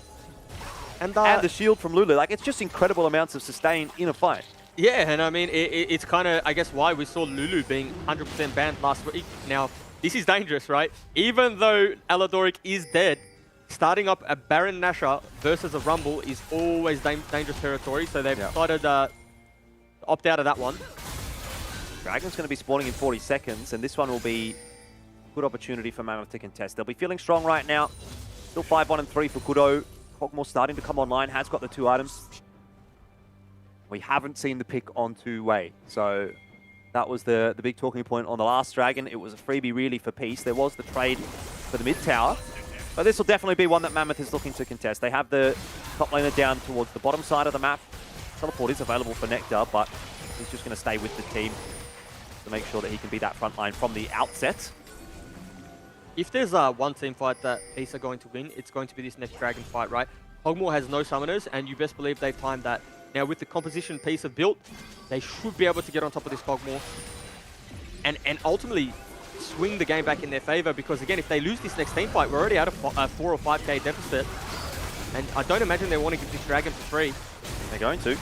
Halo up in the top lane, would have had to have teleported down. He is actually going to start to channel that. Good nice dodge on the hook, and a very good Gnar ulti from Nectar is going to keep Halo under the pump a little bit. There's a full commitment onto the Gnar, and they do just about have enough damage to get rid of him. It does prompt the flash through from Violet, though, so that'll be a summoner spell to keep an eye on. See whether or not that becomes impactful. Halo also having a flash. A lot of resources invested in getting that one kill. And what does Peace actually get out of it? They lost the Dragon already. They look towards the Baron, which is a risky choice considering there's 20 seconds on that reset from Nectar. He can teleport back in, so if there is a little bit of delay here, problems. They are able to tank this one up quite well, though. They do have Halo on that set. It's already down to half. 9 seconds on Nectar. Kudo looking for the ulti, but he's been locked up. Good start. That's great for Peace. What a hook coming through from Aladoric, and now you start to see the turn in effect. Kog'Maw deleted. Oh, that was a little bit of a soft death, unfortunately, for Babbitt, but I guess he didn't have a Zhonya's. And no flash, no Zhonya's. Just dying to the Kog'Maw passive. In terms of result, though, like, the gold swing has gone towards Peace a little bit, but, you know, that's best case scenario, right? They lose 3 members overall if you consider Nectar that fell down earlier, and they picked up 1 on the return, so just a 2 kill really deficit. They didn't lose the Baron. They're still in a good position, and summoner spells as we get the replay. Again, it's just really good play from Aladoric. You know, they chain CC Guro. He wasn't able to use the Zhonya's, the flash, even the ultimate, and so they're playing this team fight with really 2 members down. Yep. You know, it's just a 3v5, and they still were able to trade one back, so we can kind of see where Mammoth are at with their composition. It ultimately just comes down to execution, and Peace are really showing us that despite the deficit, they're still able to find those windows, those opportunities, and it's going to be off the back of Aladoric on this Nautilus. He's going to be crucial to the Peace's success in this game. I think is one important thing to note here is that Kuro has actually got the Zhonya's completed, and he also has a stopwatch. Yeah. So he's got double the stopwatch ability, and he definitely wants to go deep and go hard. He's going to really be in the thick of things in those fights. That could actually catch Peace off guard. You know, you always talk about the tab check, and I think most people are going to be expecting the Zhonya's to come through from the Diana at this point, but are you expecting 2 in the same team fight? Probably not. Now, what I want to see is I want to see what Mammoth do from this point on, because it kind of gets into a lull state, right? There's no turrets to take anymore because you're not going to be able to be that deep in a lane. There's going to be no dragon to take for a while, and Wei, Spidey sensors? Don't walk into that fight bush right now. Surely not. No way. Yeah, so I wanted to see what Mammoth do, because they can force this Baron. Not in a sense where I want them to start it and tank a lot of bit of damage, but I just want them to clear the vision, right? You know, they know there's a ward in there. I want them to keep Peace guessing and force, you know, Peace to make a mistake. Are they going to overstep? Are they going to overreach for a ward on top of that Baron buff? You know, burn their blue trinkets, but make them make decisions. If you just trade farm in side lanes and wait for summoner spells to come back up on Violet, on Babip, then Peace are happy with that. You know, as Mammoth, with this lead, with the tempo and the advantage that they're getting through the priority in the side lanes, I'd love to see them just really commit to denying vision in the topside river and the Baron pit. Again, though, it seems like they're a little bit lost, right? You know, maybe not used to being in this position, especially with this composition this early into the game. I think it's difficult for Mammoth to feel comfortable walking around the map as well. You know, there is a lot of big potential on that Peace roster. If there's a Nautilus hiding in a bush, it's an instant perfect engage. And so much follow-up with the set in the Viego as well as the Equalizer coming through from the Rumble. So do need to be very careful about what they're walking through and where they're going. In the meanwhile, I mean, obviously Wei is able to soak a lot of farm up on top. There's potential fight brewing around the Wraith camp, but nothing comes of it as Peace start to work their way back to safety. But this is exactly what I was talking about, right? Like, contest vision. Don't make it easy for them. You know, force a reset out of Halo. Make him lose farm in the side lane, right? Like, look at Top Wave. Top Wave is slow pushing towards Mammoth, I believe, and you know, they're not able to do anything about it. So. Well, they're going to start the Baron off here, but you did want to see a little bit of a dance around this area of the map, and it's going down pretty quickly. They won't be able to get it done in time. It does prompt a little bit of a look in there from Peace. Teleport from Appy. Well, it's costing them some utility. And that's good. They forced the teleport. Again, you know, it may not seem like much, but it's like the 1%ers that... Breaker from Halo gets him in deep, and maybe that's not where he wants to be. Shield is still available, but Maxima, that is going to be huge. Nectar dives deep. He's got everything on offer for himself. The back line, who cares about that right now? Haymaker in, Wei surviving just about. It's not the same case for Peace. Certainly not. Appy walks away from the rest of his team. They're all dead. They're all in the coffins, and that is exactly what Mammoth have been looking for. They've been very patient, Juves, but they finally found what they needed. And we've just slept on Nectar all game. The conversation's been around Gudo, been around Wei, and the Mega Gnar to a T there finds 3 or 4 members into the wall as we get the replay, because we don't need to see them doing the Baron, right? Starts off with Halo, you know, overreaching. We had questions about this set pick. You know, how confident is he? Nectar, 3-man slam into the wall. Both carries coming out of Peace, and Violet doesn't get to play the fight. It's just a permanent disengage. Wei follows up completely. Well played on the Lucian. Even makes it out on the back end, and Frost is untouched. You cannot leave a Kog'Maw untouched at this point in the game, and Mammoth almost the 10k gold lead. Yeah, he's still got Barrier in the back pocket as well. And he flashed forward. Like, that's when you know. That's when you know the game is in dire straits. The Kog'Maw's flashing forward and not backwards, right? You know, you want to see the Kog'Maw flashing back because at least maybe it's winnable. But flashing forward generally means you're on the back foot in that team fight. Yeah, he's gone full damage as well. He hasn't gone for the Wit Sand. He hasn't gone for the Randuin's Omen, something that we occasionally do see coming through for Kog'Maws these days. But full damage, full crit, get everything done. Absolutely blast them away. The best defense is a good offense as far as Frost is concerned. And that seems to be a reasonable decision when you've got a Lulu behind you. You've got a heal and a barrier that are both going to be dedicated to keeping you alive. Well, don't necessarily need it. That's all the that thing, extra tanky stats. I feel like you can overcap on it, Elfish. You can overcap on like how safe you think you need to be. Yeah. How tanky. Oh. Well, nothing really coming from this one. But I know what you're saying. You definitely don't need to have everything put in there. You're potentially leaving a bit of damage on the table if you're going over the top in that respect. It's good to see. I mean, and it also means that Frost just sort of backs himself. You know, he thinks, okay, I've got the mechanics, I've got the positioning to be able to take this fight to Peace.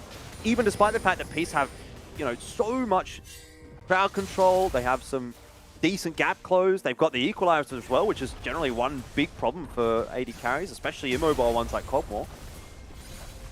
Now that's why they're phased out of the meta, right? You know, they're usually phased out of the meta and a little bit of an engage.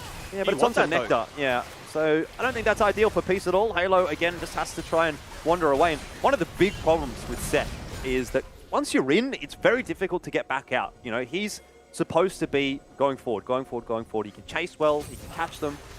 but he can't run away. Yeah, and you just want to win the team fight. You want to win the team fight by being durable.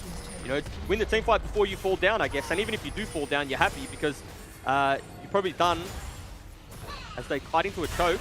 Yeah, right into the equalizer. But again, what can they really do with that piece? It's a little bit of damage, a little bit of chip damage, but even Halo coming in from the side, he feels a little bit too squishy at the moment. It's kind of what you're saying. Like, you, as a set, you want to get in there, you want to make that fight happen, you want to win it. You don't want to have to go, oh, I'm on half HP, I've used Haymaker, I have no shield. I'm going to have to start backing out because against a Lulu Cogmore with all those slows involved, and potentially, you know, all the other ones coming through from the likes of Nectar and maybe Goodo with a bit of CC in there as well, you're probably not getting back out of that one. Cogmore just going to be able to chunk damage through. He's got such long range. He's got so much damage at this point in time as well. Well, at this point in the game, there's no tank. A tank, the concept of a tank doesn't exist, right? In terms of when you look at the itemization coming through from Cogmore, you look at the itemization even on the Lucian with the Black Fever being picked up as a third item. And tank stats don't really mean too much, especially when you consider the shred that comes out of Cogmore W. So, you know, you have to win through almost out DPSing in a sense, right? You're getting the access onto Frost, making him kite back to a point where he's not doing the damage. But when you have the Guardian Angel as well as the Lulu, you almost just stand still. It sounds funny to say because you don't want to be doing it on Equalizer, but there's the later the game goes, there's less mechanics required in a sense. You just put the W down, have enough sustain, have enough healing, have enough stats to just pump out and shred as much as you can. But the thing I wanted to talk about was Mammoth as a team, in terms of, it feels night and day from what we've seen the first 4 games to now. Because they're not winning through a scrappy game. It's not like they're getting a kill here, getting a kill there, and resetting, and it's just chaotic. It's very clean side lane play. Way's collecting side lanes, not getting caught. Nectar's collecting side lanes, not getting caught. And when it's suited, when they're ready, they're coming to a group, they're coming to an objective, and they're team fighting, and they're beating Peace at their own game. Slowed down a little bit for Mammoth in the last couple of minutes. You can see how tentative Peace is in terms of looking for engages. They know they're up against the ropes. Mammoth working as a unit, clearing all of the vision. Dragon going to be up in 25 seconds, so really a good time to be doing so. Nice pink ward in the forward bush for Mammoth as well. It's always a really nice one to have there. Provides you a lot of security. You feel really safe when you've got that ward down and you're taking the dragon. I don't know that there's a way in here for Peace. Like, you have to walk in through a choke against a Diana and a Gnar. They're just going to give it, and that's fair enough. I mean, this is literally soul for Mammoth, but how can you contest this if you're Peace? There's no way. They need to be in there first, right? You have the likes of the Nautilus, the Rumble. You want them to be walking in through the choke, right? You reverse, I guess, sides. Where Mammoth were is where Peace want to be, right? You know, having them funnel in through the choke. Maybe they'll use Baron to do that. They're going to get in there early. We've seen Nautilus, Aladoric on the Nautilus walking in for early vision. And, you know, if Mammoth are face checking, might be a little bit tough for them. You know, especially if Gnar's not there, but he has groups in the mid lane. The wave clear going on in the top lane. Peace at this point are really just hoping for a mistake, I think, from Mammoth. If Mammoth plays this one out 100%, there isn't that much of a recourse for Peace. So it's all about finding mistakes. And granted, there always will be mistakes. But can Peace capitalize on them or not? Well, at the moment, it doesn't seem that way. And Violet kind of isolated in mid. Nice ping. They actually know where they are, right? See the question mark pings? Yep. They've kind of sniffed them out a little bit there. So very good heads up play from Mammoth. I love to see that. That ward though, that pink ward's criminal. Indeed, does need to be sitting right in the middle of the pit to be covering it all. Still, Mammoth might be happy to take a fight here. There's a big flank coming through from Appy, and Violet actually dives deep. That's not looking too crash hot actually for Mammoth. Violet completely uncontested on the back line. HP is so low across the board. It's a very messy team fight from Mammoth, but they might just still find a way to win. The power of the advantages that they had. Frost's doing a lot of work, gets a double kill. Way, still here, looking for Appy. I'm not sure he's going to be able to find too much here in the end. Appy does get the one. How many more can he find? Way is looking fairly healthy. Teleport coming back on through. Frost's is low. The stun connects. Appy, what's going on here? This could be a little bit of something interesting. does have to skedaddle his way out of there and will just be working his way through the tri-bush, chased down by Wei, who does have Cyrilla's Grudge, by the way. That's why Babip is so slow. Or rather, it was Appy, I should say, so slow. And that's going to be a Baron buff that goes over to Mammoth. And if I'm being brutally honest here, Elfish, I think Mammoth couldn't have played that team fight any worse. Or Peace couldn't have played that team fight any better, right? Equalizer comes down as they're on the Baron buff. They kite separate ways. There's 2 or 3 different skirmishes happening in a composition where Mammoth want to front to back, and they were still able to come out ahead, right? Like, look at this. Frost kites up one way. It's a Cogmore just peeling for himself, self-isolated, all good. GA pops. Oh, hold that thought for a second, because we're right back into the Baron pit. Halo surviving. Getting a bit of a helping hand, perhaps, from the Baron is Mammoth, because unfortunately for Halo, he was tanking all of that one up. Nectar doesn't have Mega available. Wei has to go golden, and it's Kudo again with a fantastic Diana ultimate. It's not enough to keep him alive. Shinky has gone golden. Why? I don't know, but it doesn't matter. Wei survived. Shinky, what are you doing, man? I think he might have thought he had Shirelia's on a different key. It was either Shirelia's or a ward. I'm not sure which one it was, but the result is all but the same. Mammoth are going to pick the Baron up this time around, and there's so much to break down. I don't know which team fight to dissect, Elfish. Lucian, Wei on this Lucian. 4.3k damage. 30 HP. Yep. Ooh. Nautilus Riptide would have stole that one. And I mean, there's so much to break down that I don't even know where this Lucian damage has come from. Like, what team fight is it? Because there was like 3 or 4. I assume it was the one where they chased down Appy and the culling, and then killed him, and then reset, and... I'm pretty sure it would have been that last one. I actually know the guy who made the API for this, and he was telling me how it all worked out. I think it's a 70-second window, if I'm not incorrect. I think it's 40 seconds of the fight, and then maybe 10 seconds on either side, or 15 seconds on either side, like before and after the fight starts. And a quote-unquote fight, is X amount of kills in a certain amount of time. I think it was like 4 or 5 kills in a certain amount of time. I'm sure we can get the exact statistics coming through, but yeah, it's something like that. It's something to do with that. So it would be one of the most recent fights. Yeah, and we just saw the replay on the back end here, and Appy, I thought maybe saved the day. Yeah, and we're seeing... Oh, I'll just stop myself again because Halo seems to be in a little bit of trouble. He'll be walking out okay for now. It is. Well, blue buff picked up. And it is important to take stock of how close the last fight was, and the summoner spells that are available on both sides. And there's none across the board. Oh, that's pretty cheeky from Wei. Yeah.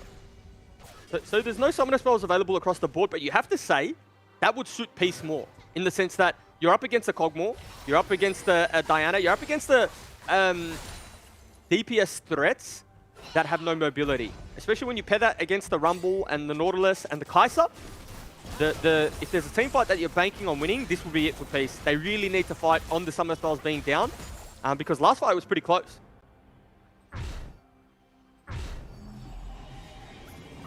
Elder Dragon just about to spawn, so this is where the game really is going to come to an end. Which team's able to pick this one up or win the in-swing fight? Yeah, you could just as easily see that flip come through from Peace, couldn't you? Had a well-played team fight around Baron. They didn't win it. This is getting a little bit egregious now. Wei, another culling. That's what happens when you have the triple Cloud Drake. He's able to do that on a 40-second cooldown. Recontest in. Equalizer looks pretty good. Frost is caught up solo. That's not great at all for Mammoth. Wei cops the wild growth in the backline to survive against Appy. And Kudo's gone deep. It's a fight on 2 fronts right now. Can see Appy surviving as best he can. And Kudo maybe doing as best he can as well up on the top side of the map. I mean, what on earth is going on here? This is a skirmish all over the place. Halo with the Haymaker. Now it's put into bed with Babip, and now Wei is in all sorts of trouble. I think it's getting a little bit messy towards the end stages here. Yeah, we gave Mammoth a compliment, said how cleanly they've been playing this game out, and they've really just turned this one into a dog's breakfast. It's just turned into whatever we can put in the bowl, we'll throw it in, huh? And you know, it's probably fitting because is it a Pugmore skin? Yeah. Teleport comes through. This might be Elder Drake to the side of Peace. We're seeing disengage pings or back pings from Mammoth. They just do not have the members alive to contest this one. And yeah, I talk about this all the time. You have to be disciplined when you get souls, because if the game devolves into a little bit of chaos and you do happen just to lose that one team fight, like this is the first team fight that they've lost all game. And what did they lose for it? They lose Elder. And you best believe Peace are going to turret dive on this. They're going to reset, push down mid, and just dive and try win the game on the duration of this Elder. Now, what scares me is Violet's full build. Violet is a very, very scary player. You know, the scoreline 4-6-6. I don't feel like we've seen peak Violet just yet, but we had flashes of it. You know, the dive deep in that Baron fight where he just ulted across the entire team, got into the back line and was kind of wailing away. He had a pretty much uncontested fight there for 10 seconds or so. Yeah. And just didn't quite have enough damage, you know what I mean? Like he was a little bit too far behind and couldn't put that damage out, but maybe there is a world where he can get another fight like that and blow up some key targets. Well, we haven't seen peak Violet because we've seen peak Goodo. Every single fight, he's ensured Violet can't play the game. You just see the Diana ultimate coming down on Violet every single time. And you know, at this point, with these items, it's just a little bit too hard to play the game. Now, what do Peace try and do here? Are they going to go for the end? You know, do they have the duration to push for the end? Well, just having a look at the Elder Drake, I suppose it's probably about halfway gone already. Yeah. Look at the turrets falling. Will be more than enough to get at least one in here. Not sure they'll get two because both of those waves, and in fact, all of the lane turrets in top and bot are still alive. So they can't get more than just that one in here, unless they were to decide to try to go for the end. But that feels a little bit ambitious. I mean, if you're Mammoth, considering what transpired, you're pretty happy with that, right? You're happy. If all you lose is an inhibitor, and the Elder Drake's going to time out, I mean, you take that every day of the week because, again, when you look at the composition from Mammoth, you can't really get outscaled. It would be a fairly controversial statement to say the Lulu, Kog'Maw, Diana, Lucian composition's getting outscaled. But, you know, it's just coming down to execution and experience in those late game team fights. They just need to keep their heads and just play a traditional front to back. I mean, it's at a point in which, in terms of numbers, you're just going to win every single day of the week. But you can't have 2 or 3 fights break out at once, right? That's not where your composition thrives. Because then Kai'Sa gets backline access, Rumble gets backline access, Viego has had backline access most of those fights. It's going to be interesting. Peace know that Baron's coming up shortly. They're going to set themselves up. Halo can't find anything. It was a nice whimsy, but he still does at least get a lockdown. And the showstopper right on top of Frost, who again is isolated. Appy has turned into a Diana. He's able to chase Frost down. Shinky is there. Guardian Angel on offer for Frost, but how much does that really help? Peace are in the base right now. Mammoth have to get this ADC and support back in to try and defend the Nexus towers. I'm not sure they're going to be there in time, Juice. Might be game. Frost starting to run in quickly, dodges the hook. Maybe still a chance here. Babbitt puts some damage through. Nectar trying to tank as best as possible, but he is not mega, and now it's Frost solo. Peace have done it against all the odds. It looked like Mammoth was going to pull it off. It looked like Mammoth was going to do a Gravitas, but they couldn't get it done, and in the end, Peace will survive. They're going to be shaking their heads after that one, though. That was a rough game for Peace, but at the end of the day, you know, they get the win on the board, and I suppose that's what matters. Can I be brutally honest? Yes, of course you can. That's a robbery. I don't care. Like, I understand Mammoth obviously played poorly to lose that game, and Peace played well. But that's a robbery. In terms of draft, in terms of composition, I mean, to lose from that position, it's a positive in the sense that Mammoth have played a lot better than previous games. But and then Peace are going to be obviously disappointed with that win. But you know, it was a banger. It was something that was exciting, and honestly, it's not a game that I was expecting. So in terms of a spectacle, it was fantastic to watch. Yeah, we'll see what Mac thinks about it as well. I wonder what things would have actually looked like if Peace actually did lose that game. You know, I mean, they would have been 2 series in a row against the quote-unquote 2 weakest teams in the region. Although, I mean, obviously Legacy's in there at 0-4 at the moment, so I'm not sure it's fair to say that to at least Gravitas. But what does that do to the mentality of Peace? Well, I think this is what happens when you take teams for granted. You allow them to get some OP picks, which is what we've heard from a few pros out there, especially in regards to the Lulu, and we finally got to see some of that power, although I feel like it was more just Goodo. His read on everything that was happening and his positioning every single time we was there for the counter gank just made that early and mid game for Mammoth look so damn good. And then I think the turning point, which then managed to throw it back, was at this specific point when you started talking about the dog's breakfast. And that was when Mammoth maybe got a little bit too big for their boots, overextended, split up, things didn't go their way. Losing that Elder pretty much lost them the game from there as well. So Peace knew exactly what they needed to do to win the game. The win condition was just, you know, stay alive, don't screw up until Mammoth put a foot wrong, and then Mammoth finally put that foot wrong. But until then, Mammoth did play a very good game. I mean, Mammoth played a game to where I couldn't really make any complaints. Yeah. It was clean. It was slow. It was methodical. They were checking all the boxes. You know, they got the soul as well. And you thought, okay, they're just going to check all the boxes. They're going to keep checking them right up until this Elder spawns. But this Baron buff was just their ultimate demise, right? Like, it's just the ensuing skirmishes, like ones that people had enough time to die, respawn. And at this point in the game, look at Frost. How much damage he's doing. And if they just played a front to back. I mean, Peace, again, credit to them, veteran heads to be able to win that one.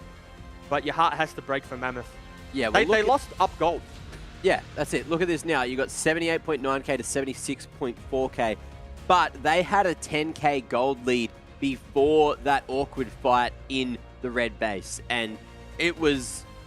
I just hadn't seen that. I haven't seen Peace be down 10k gold, I think, in any single game over both these splits so far. So all I need to say is I thought that the first 2 weeks delivered for the DoorDash LCO, but now we've got week 3 already off to a cracker of a start, and that's just game 1 of the day. So, Jordan, I don't know, where do we go from here, honestly? I mean, this makes me look forward to finals, you know? We had such a great finals last split.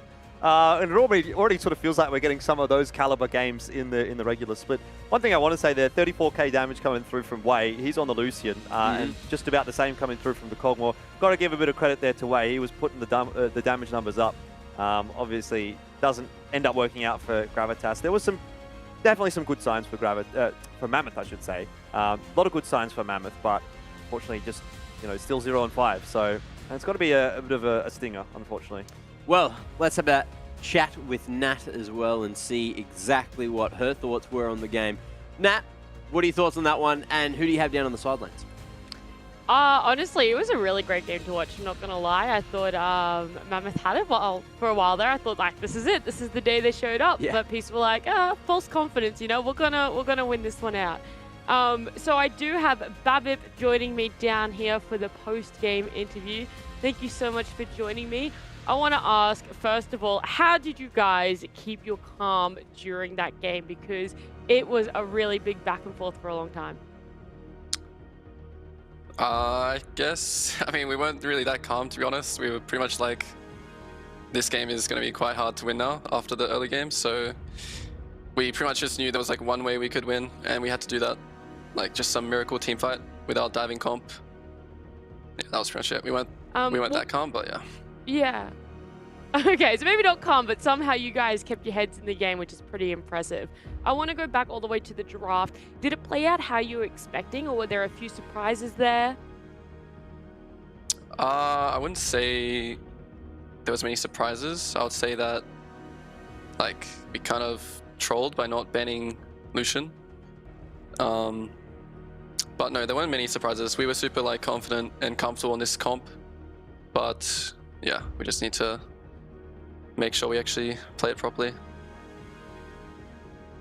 When you talked about, like your win condition for this game, what was it like? What was running through your minds to be like, we can still win this game, we can still pull it back? I would say just like whenever we forced like summoner spells on like carries, we would just say like we pretty much just had to play like still trying to fight like all the time, because obviously they have like a comp that outscales like quite dramatically. So we're just like, okay, we still have to just fight, and we still have to just play like a fighting style, otherwise it's just only going to get worse. Who was making those calls for the fights? Like, how are you picking which ones to hard engage on and which ones to just try and bait out? Well, seeing as like our main engage tools was like Nautilus, Ali, and Halo on set, they were pretty much just coming like trying to find like angles and stuff like that. So I think they actually did a good job of trying to be creative and finding the engages that we needed. And what's going to be your big takeaway from this game that you guys are going to really be focusing on? I'm not sure. Like, I feel like the game of League of Legends right now is just it's quite winnable, even if like you're the underdog or something. Like, I feel like the game has just been sort of figured out to the point where like your individual skill is like not ever going to be enough. So like teamwork and stuff is like super important. So I just think that like in a comp like this where we get outscaled again, like I feel like we've played this before against Pentanet as well. It's like we just need to make sure that we're very like disciplined and like we can actually just snowball the game and then close it out. Because right now we just kind of just keep throwing after having leads. We just keep throwing. So we just have to be more like decisive and yeah, like disciplined gameplay. I look forward to some of those changes coming on throughout the split, but congratulations on the win and thank you so much for joining me. Thank you very much. Well, it was good to see that that was at least a very humble interview and Babbitt was aware that things did not go as planned and that they believed that it was going to be very hard to get back into the game, and fortunately for them, they did, and Peace managed to get another win on the board. But that will take us one step closer to everyone's favourite segment, the DoorDash player that delivered. Now, before we announce who it is, do we have any thoughts on who should be getting it? Jubes, I'll start with you and we'll go down the desk. But I know who got it. Yeah. All right, well, who doesn't know who got it, or do we all know? I think we all know. I don't know who got it. Okay, You go? Okay, Nat, who do you think got it? I feel like Godo got it just because of how much Jubes was hyping him up.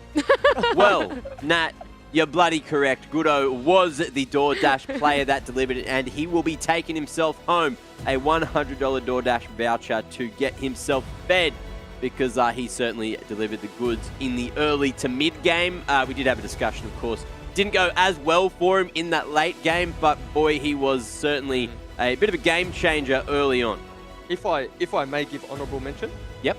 Honourable mention to Appy. I think he really brought Peace back into the game and ultimately won them the game. So I think he could have look, if we had a DoorDash driver who could deliver to 2, then sure. But we don't. Okay? Well, we've only got to deliver to 1. Maybe we can make that happen at some point. But for now, what we need to make happen is we need to go to a break because there's a second game to get to. That one was a very long one, and it's going to be Pentanet taking on Order for game 2 of the day, and I think this one's going to deliver as well. Still going to be really difficult to deal with, especially when paired with that Lulu. So we've got another 3-man contest down in bot, but look who's here. Goodo is back, and a fantastic ultimate right down on top of all 3. That is massive. Mammoth turn it back on its head once again, and getting a bit of a helping hand, perhaps from the Baron, is Mammoth, because unfortunately for Halo, he was tanking all of that one up next. It doesn't have Mega available. Way has to go golden, and it's Goodo again with a fantastic Diana ultimate. It's not enough to keep him alive. Shinky has got golden. Why?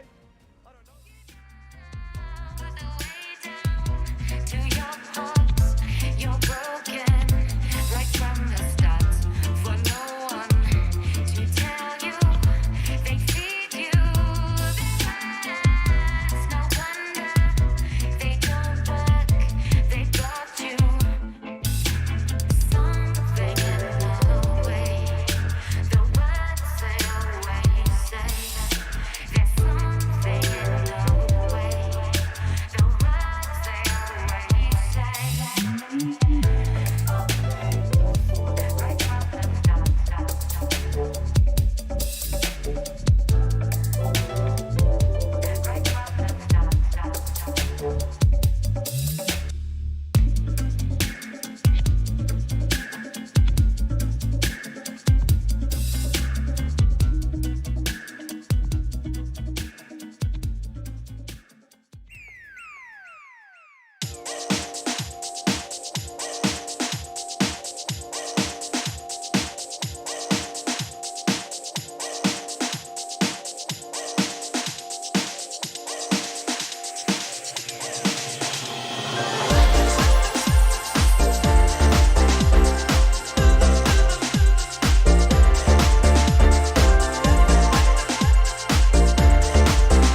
Welcome back to the DoorDash LCO. It's time for game 2 on day 5, and that is going to be Pentanet taking on Order.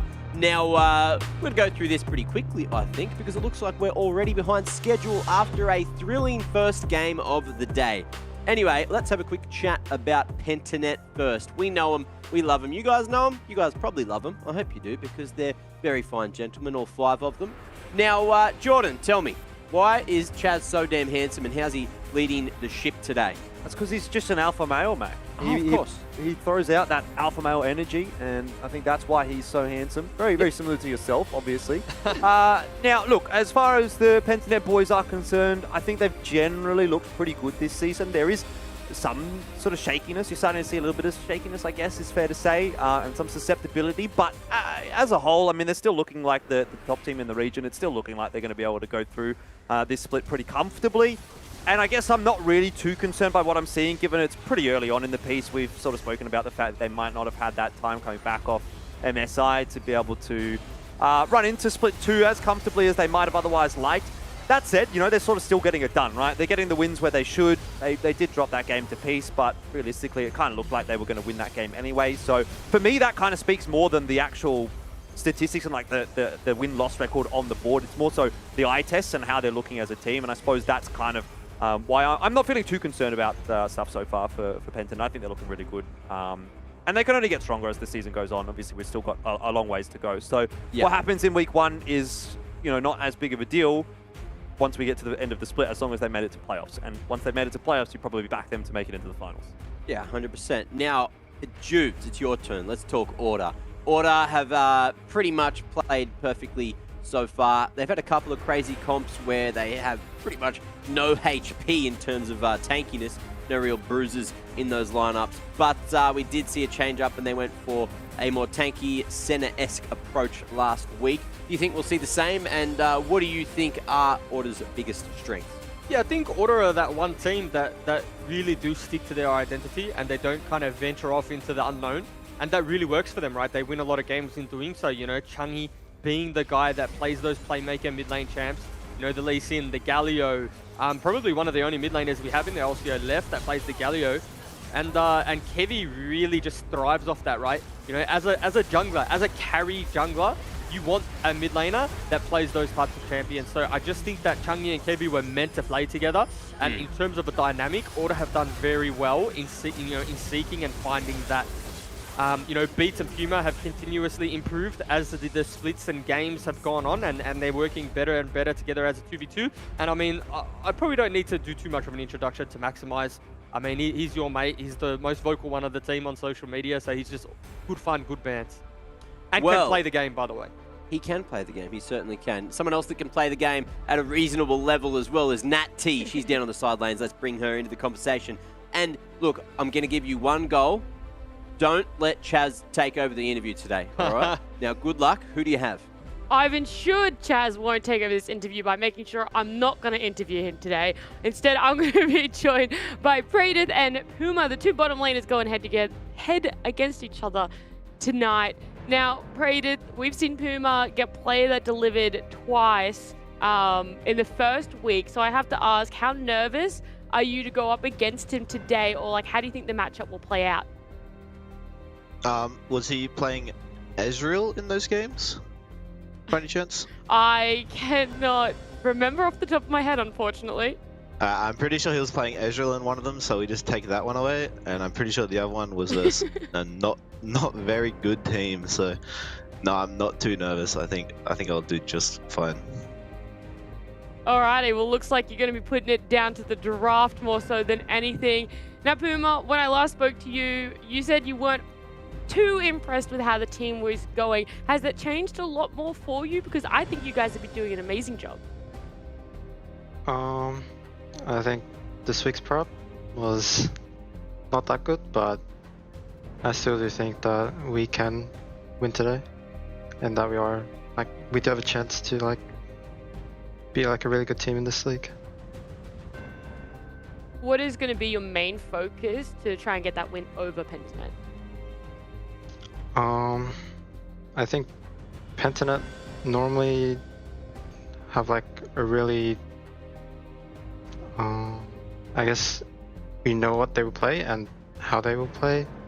So I think just knowing that and playing the game like how it's supposed to be played, we can win.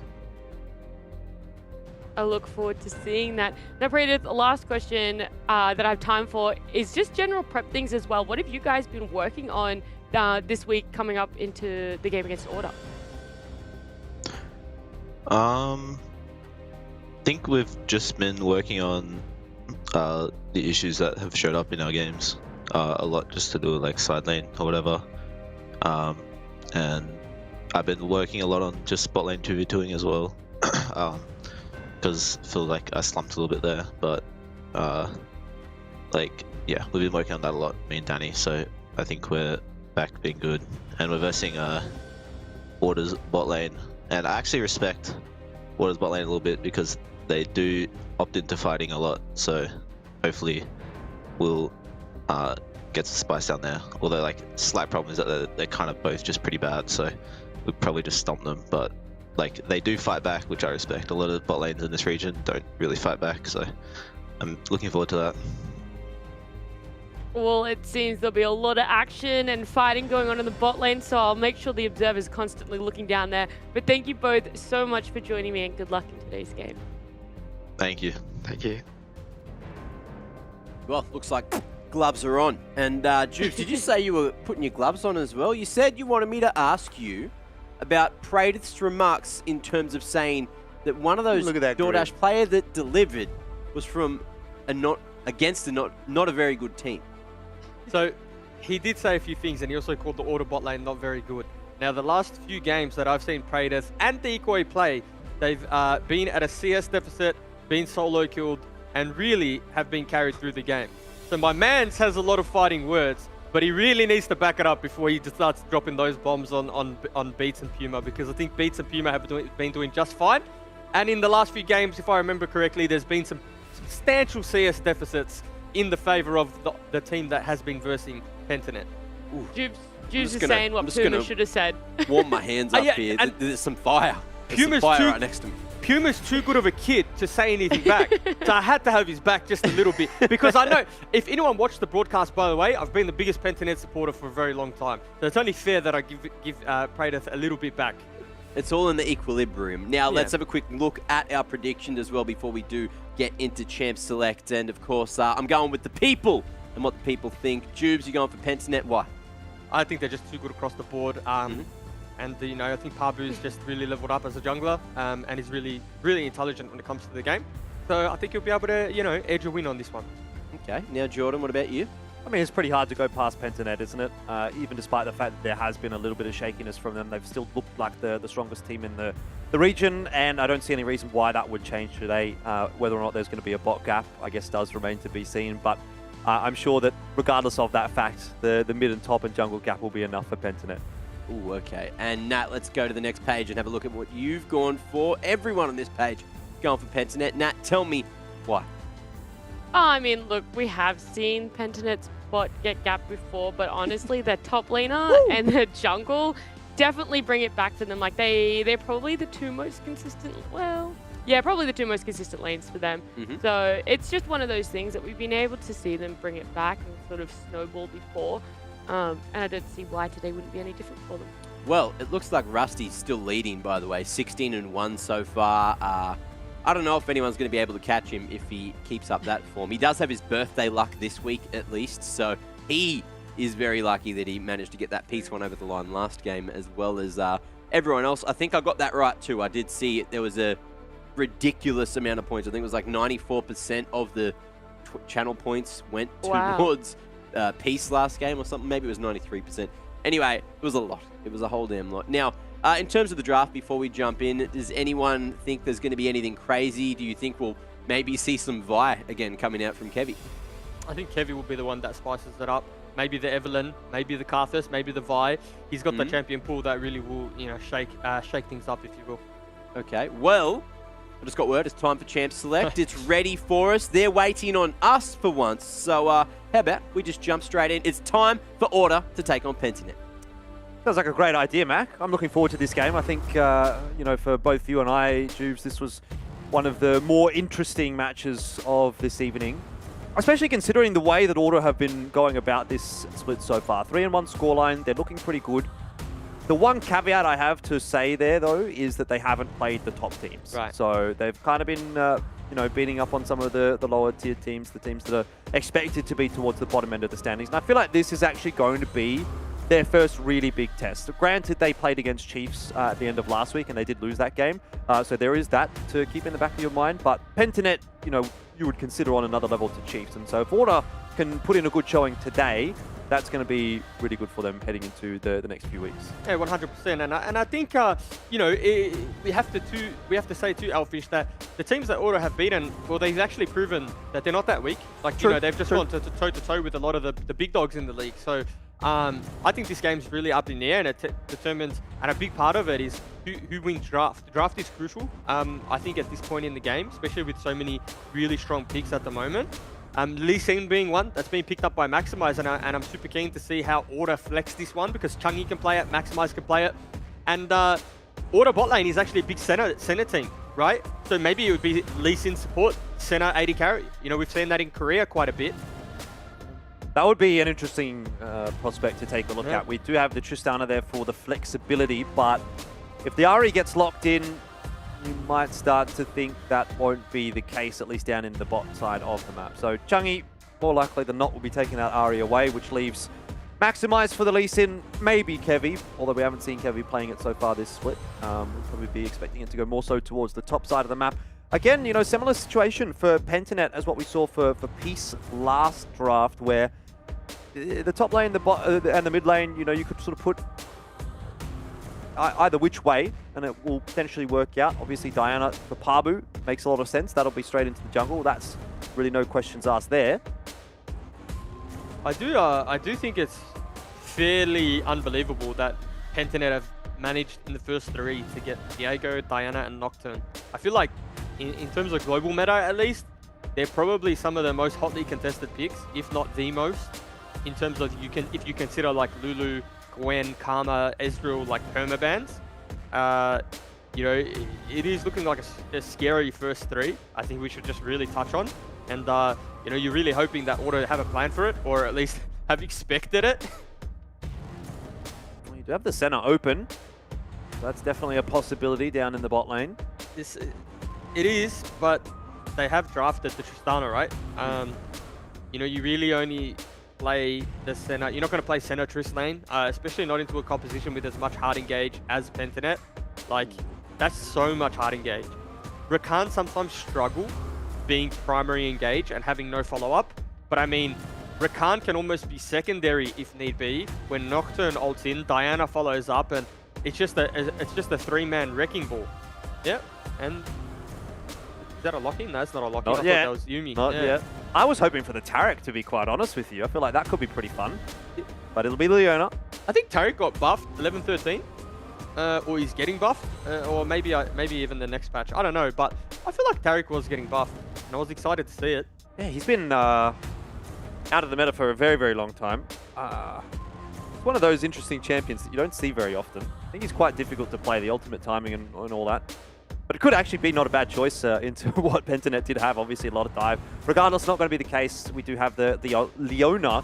So, as far as the bot lane is concerned, both of these bot lanes are really, really strong. They like to fight. And that's kind of tying into what Pradith was talking about in that interview. Order won't shy away from a fight. Certainly know that Pentanet will not be likely to do so either, particularly with this setup, the Zaya and the Rakan. I think it's going to be quite explosive down there, but it might not be quite as heavy of a bot priority game as what we saw in our previous one. We do have obviously a couple of teleports there for the Pentanet roster, and they have the ability to get down. We do always talk about it with Biopanther in particular, liking to teleport down into bot, but that's traditionally on the the tankier champs, the likes of Vaughn and Sion, etc., etc. So are we going to see the same thing out from the Nocturne, or is he going to spend a bit more time up in top, just trying to shove that wave in, cause a bit more problem for Lee Sin? How does that matchup work out? Because again, that's quite an interesting one as well. Yeah, I mean, it's almost just a trade of farm, because they both clear waves so quickly, and they opt in for the AoE wave clear, and they really just leave lane. So, I think it's just going to almost be like a gentleman's agreement in top side of the map, And it's going to be what can they do elsewhere? You know, maybe Panther goes, burns Chang'i's Ahri ult, and that renders Ahri useless. And then Chaz gets time to go bot side. But again, we touched on it before. I do think this is going to be a bot lane focus game as well, because Tristana Leona, in terms of the 2v2, actually beat Xayah Rakan, right? Because Rakan does not have enough tankiness, doesn't have Aftershock, and Leona can really just stand there and trade. And when you consider like Tristana's all-in burst in early levels, they can win that 2v2. So I want to see a big emphasis from Order on this bot side of the map.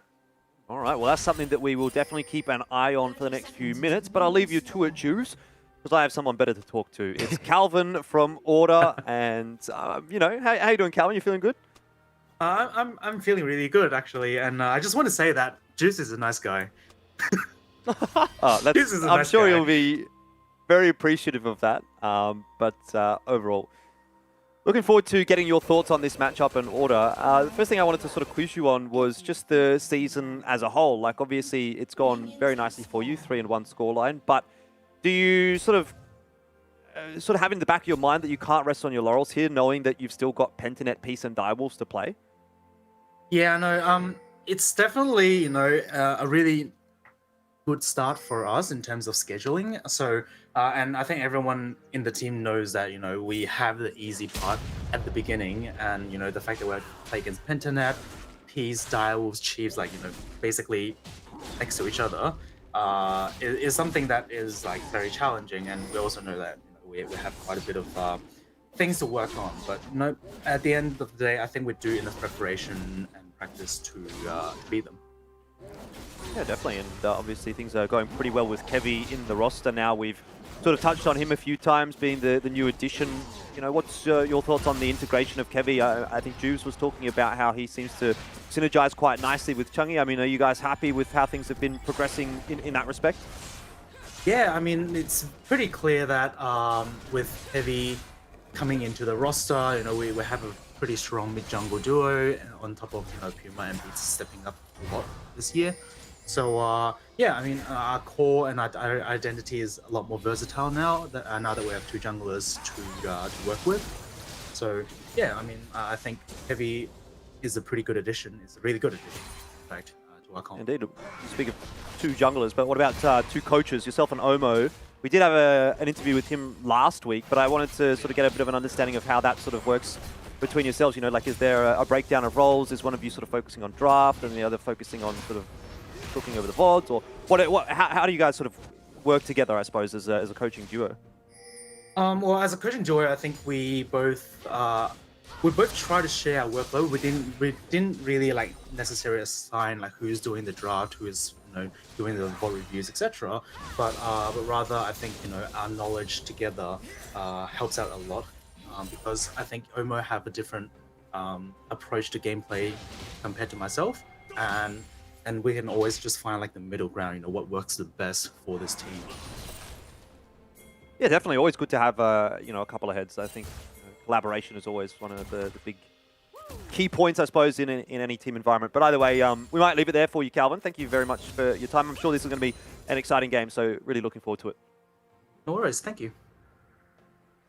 There's not a whole lot going on in that first few minutes. A little bit of a gold lead for Order, just by virtue of some CS advantages here and there, but nothing too untoward. Yeah, I was going to say Shakara, we've seen full clear from both junglers. Level 4 picked up and all the jungle camps cleared into a reset. And Decoy got a little bit of a cheater recall off, was able to pick up a pink ward, and while the wave was coming towards Praedyth, so not much happening. Just a gentleman's agreement across the board, really. We'll trade farm and everyone get a cheater recall off, as Chang'i's done. Probably see Chaz do the same. Chang'i is definitely part of the map, I think, that we definitely want to keep an eye on. He's actually taken the Ignite instead of the Teleport, so opting for a little bit more lane presence and kill potential, as opposed to the ability to get down into that bot lane pretty quickly, which could end up actually proving quite important if Chaz is able to make good usage of that Teleport. I'm interested to see how the impact of that Ignite versus Teleport matchup actually does end up playing out.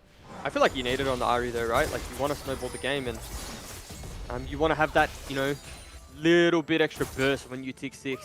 You'll be able to still have lethal on Pabu, lethal on Chaz, and potentially on that bot lane dive that we were talking about, that Ignite will be enough to just tick it over the edge. So, I get it. But, a lot of the time in slower games, in competitive settings, the Ignite just loses a lot of value, right? Because Ari's not going to be sitting in a side lane and looking for that 1v1 and having the Ignite to help her. She's going to want to be around, like, in the group, vision denial, looking for the one-shot, and, ooh, they get quite low. But by the time that happens, Ari's just got enough juice in the tank anyway. So, I want to see a little bit of an early skirmish from Chungy and Kevi. Yeah, I kind of like it, actually, that Kevy's opted to go for an early dragon here. Feeling pretty confident. Maybe ties in with what we've been discussing there in the mid lane. I think Pentanet is actually pretty aware of this. I'm pretty sure I saw a couple of pings going down on the dragon. There is a ward close by that, while it may not have spotted, Kevy might have seen him sort of walking in the direction of dragon at one point. Either way, now that information definitely is given over, and there wasn't really any contest at all from Pentanet. So they're happy to see that one go over. That's fine. Early days for Order to grab a dragon. Always a nice advantage, but not a huge concern at the moment for Pentanet. And fairly similar from Pabu as to what we saw actually from Gudo the last game. Just farming up, looking for level 6 on that Diana. And then he'll start to look to impact the map. Yeah, for sure. And it would probably be an earlier 6 from Kevy here because he picked up Dragon EXP, got his Gromp. Now he's heading to Wolves, and yeah, like that one Wolf, and he's level 6. So he's level 6 the exact same time as solo laners. The Bipanther's just hit level 6. Kevy's just about to hit level 6. So you might be able to make a play here where Pabu's just lacking that little bit of EXP because he's able to pick up 2 neutrals as opposed to Pabu playing more towards just the jungle camp clears, vision denial, and we'll see if Order want to contest, which maybe they do. Kevy's going for a bit of a run. Oh, that's unfortunate. Yeah. Was it the red trinket that baited him? I think Kevy spotted him through the bush. Well, you can't see the cooldown, right? Like. No, you don't. No, definitely not. Yeah. Not when it's on the red trinket. And I don't even know. Do you see the recall animation, or is it just the animation of the champion just standing? I might have to. Yeah, I might have to investigate. Not sure. I feel like I should know the answer to that. Might just be model. Yeah, that's what I would have thought as well. But either way, doesn't matter. That's quite a big win there if you're Pentanet, right? Because Chaz opted in for the teleport, and if you think about the mana that was burnt as well as the cooldown, Chungy now has to base, and so Chaz is just laughing because he's got a freeze in the mid lane. Chungy's got to reset, walk all the way back, and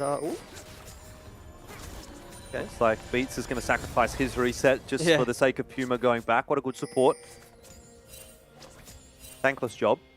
Yeah, it is. I mean, no one really appreciates that. No one's going to say, oh, Beats, good job at 8 minutes. I did. I love it. Yeah, Well I mean, Beats. but great work. You do play support, so. Yeah. Blue buff steal, this is actually extremely big for the context of the game. Maybe they're able to just trade blues, but we're seeing the mana problems that Chungy's already having, and you look at this is going to be a contest. I don't think this is doable if you're Order. Especially fighting around the Nocturne's paranoia this early on is going to be hard. Chungy has no priority as well. Yeah, they've recognized it. Yeah. But that's pretty heads-up play, actually, from Order. I think it's very easy to get stuck in the pit there, just hitting the Rift Herald would probably be just about 1/3, maybe a little bit lower.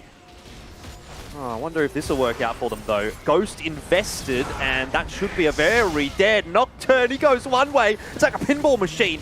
Back straight away in the other direction. Nice kick from Maximize.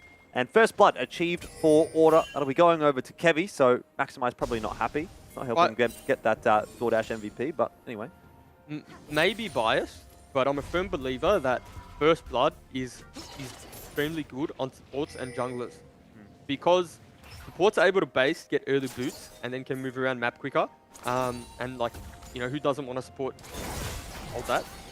Yeah, not likely to be too much happening there. Puma, if he's on the ball, be able to jump out of that one every day of the week. Beats showing a bit of presence, not scared at all. Good.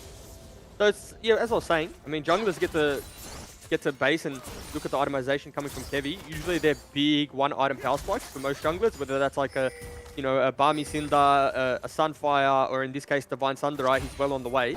And then you think of the boots the support's able to pick up and move around the map. So I'm a firm believer in Kevy taking that kill there, or Beats.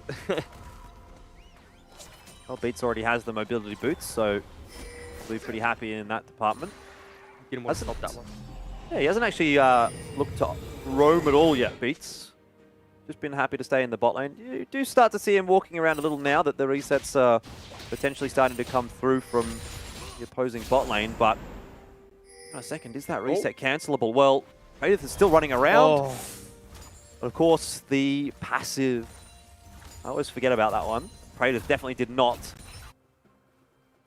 It's hard. It's actually a hard game for Beats to find windows to roam because if you think about it, especially with Rakan being 6 now, when he leaves lane, if the wave is let to be slow pushed towards Puma, then he's at risk of being dove on the wave, right? And like Rakan can engage from a screen away with that flash.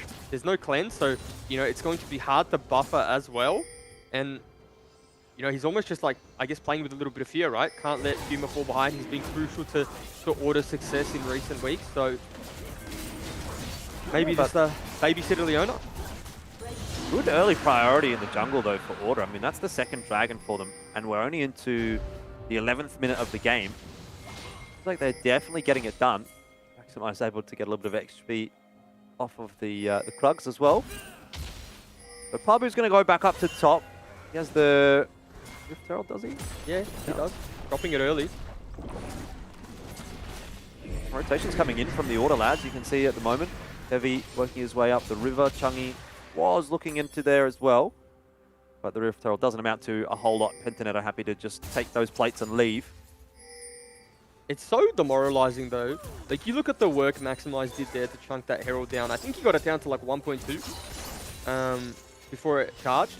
And the charge still takes away like significant amount of plates. And I mean, Maximize probably thought, he's like, yeah, I'm doing a good job. I'm going to deny a lot of plates here from this Rift Herald. But well, what do you think about the change where you can't actually cancel the Rift Herald being put down? I like it because it forces people to actually play around it.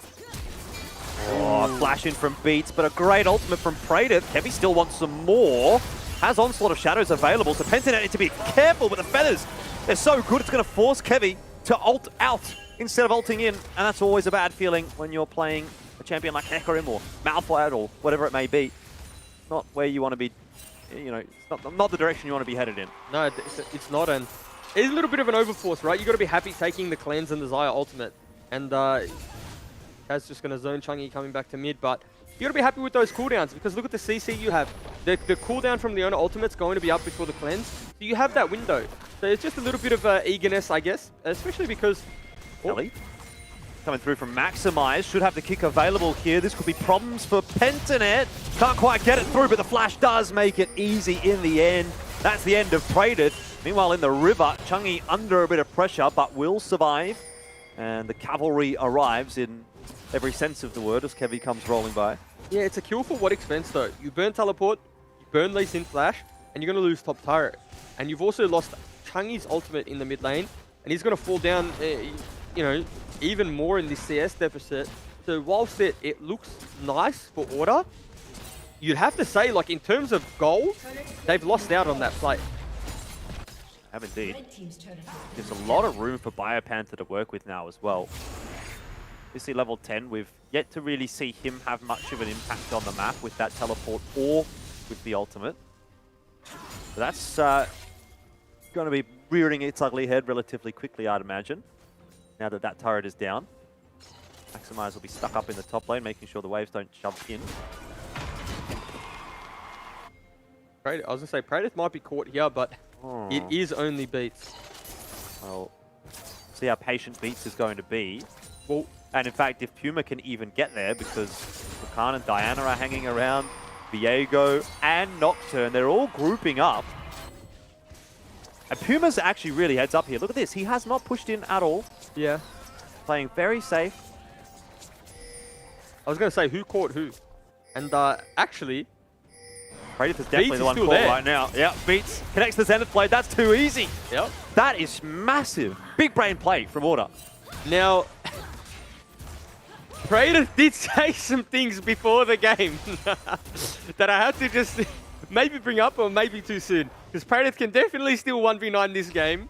But I mean, Beats and Puma being called a bad bot lane by Praetor, may be laughing about that one, right? I mean, because that is just outsmarted. isn't it? We'll pencil it down to outsmarted. Beats was able to hold his composure. Puma didn't die to the 3-4 man roam, and Praedyth was just hitting that bot lane turret. But again, Praedyth is a man, when you look at player cams, it doesn't look like anything affects him, right? He's just like, oh, okay, I died, I got turret plates.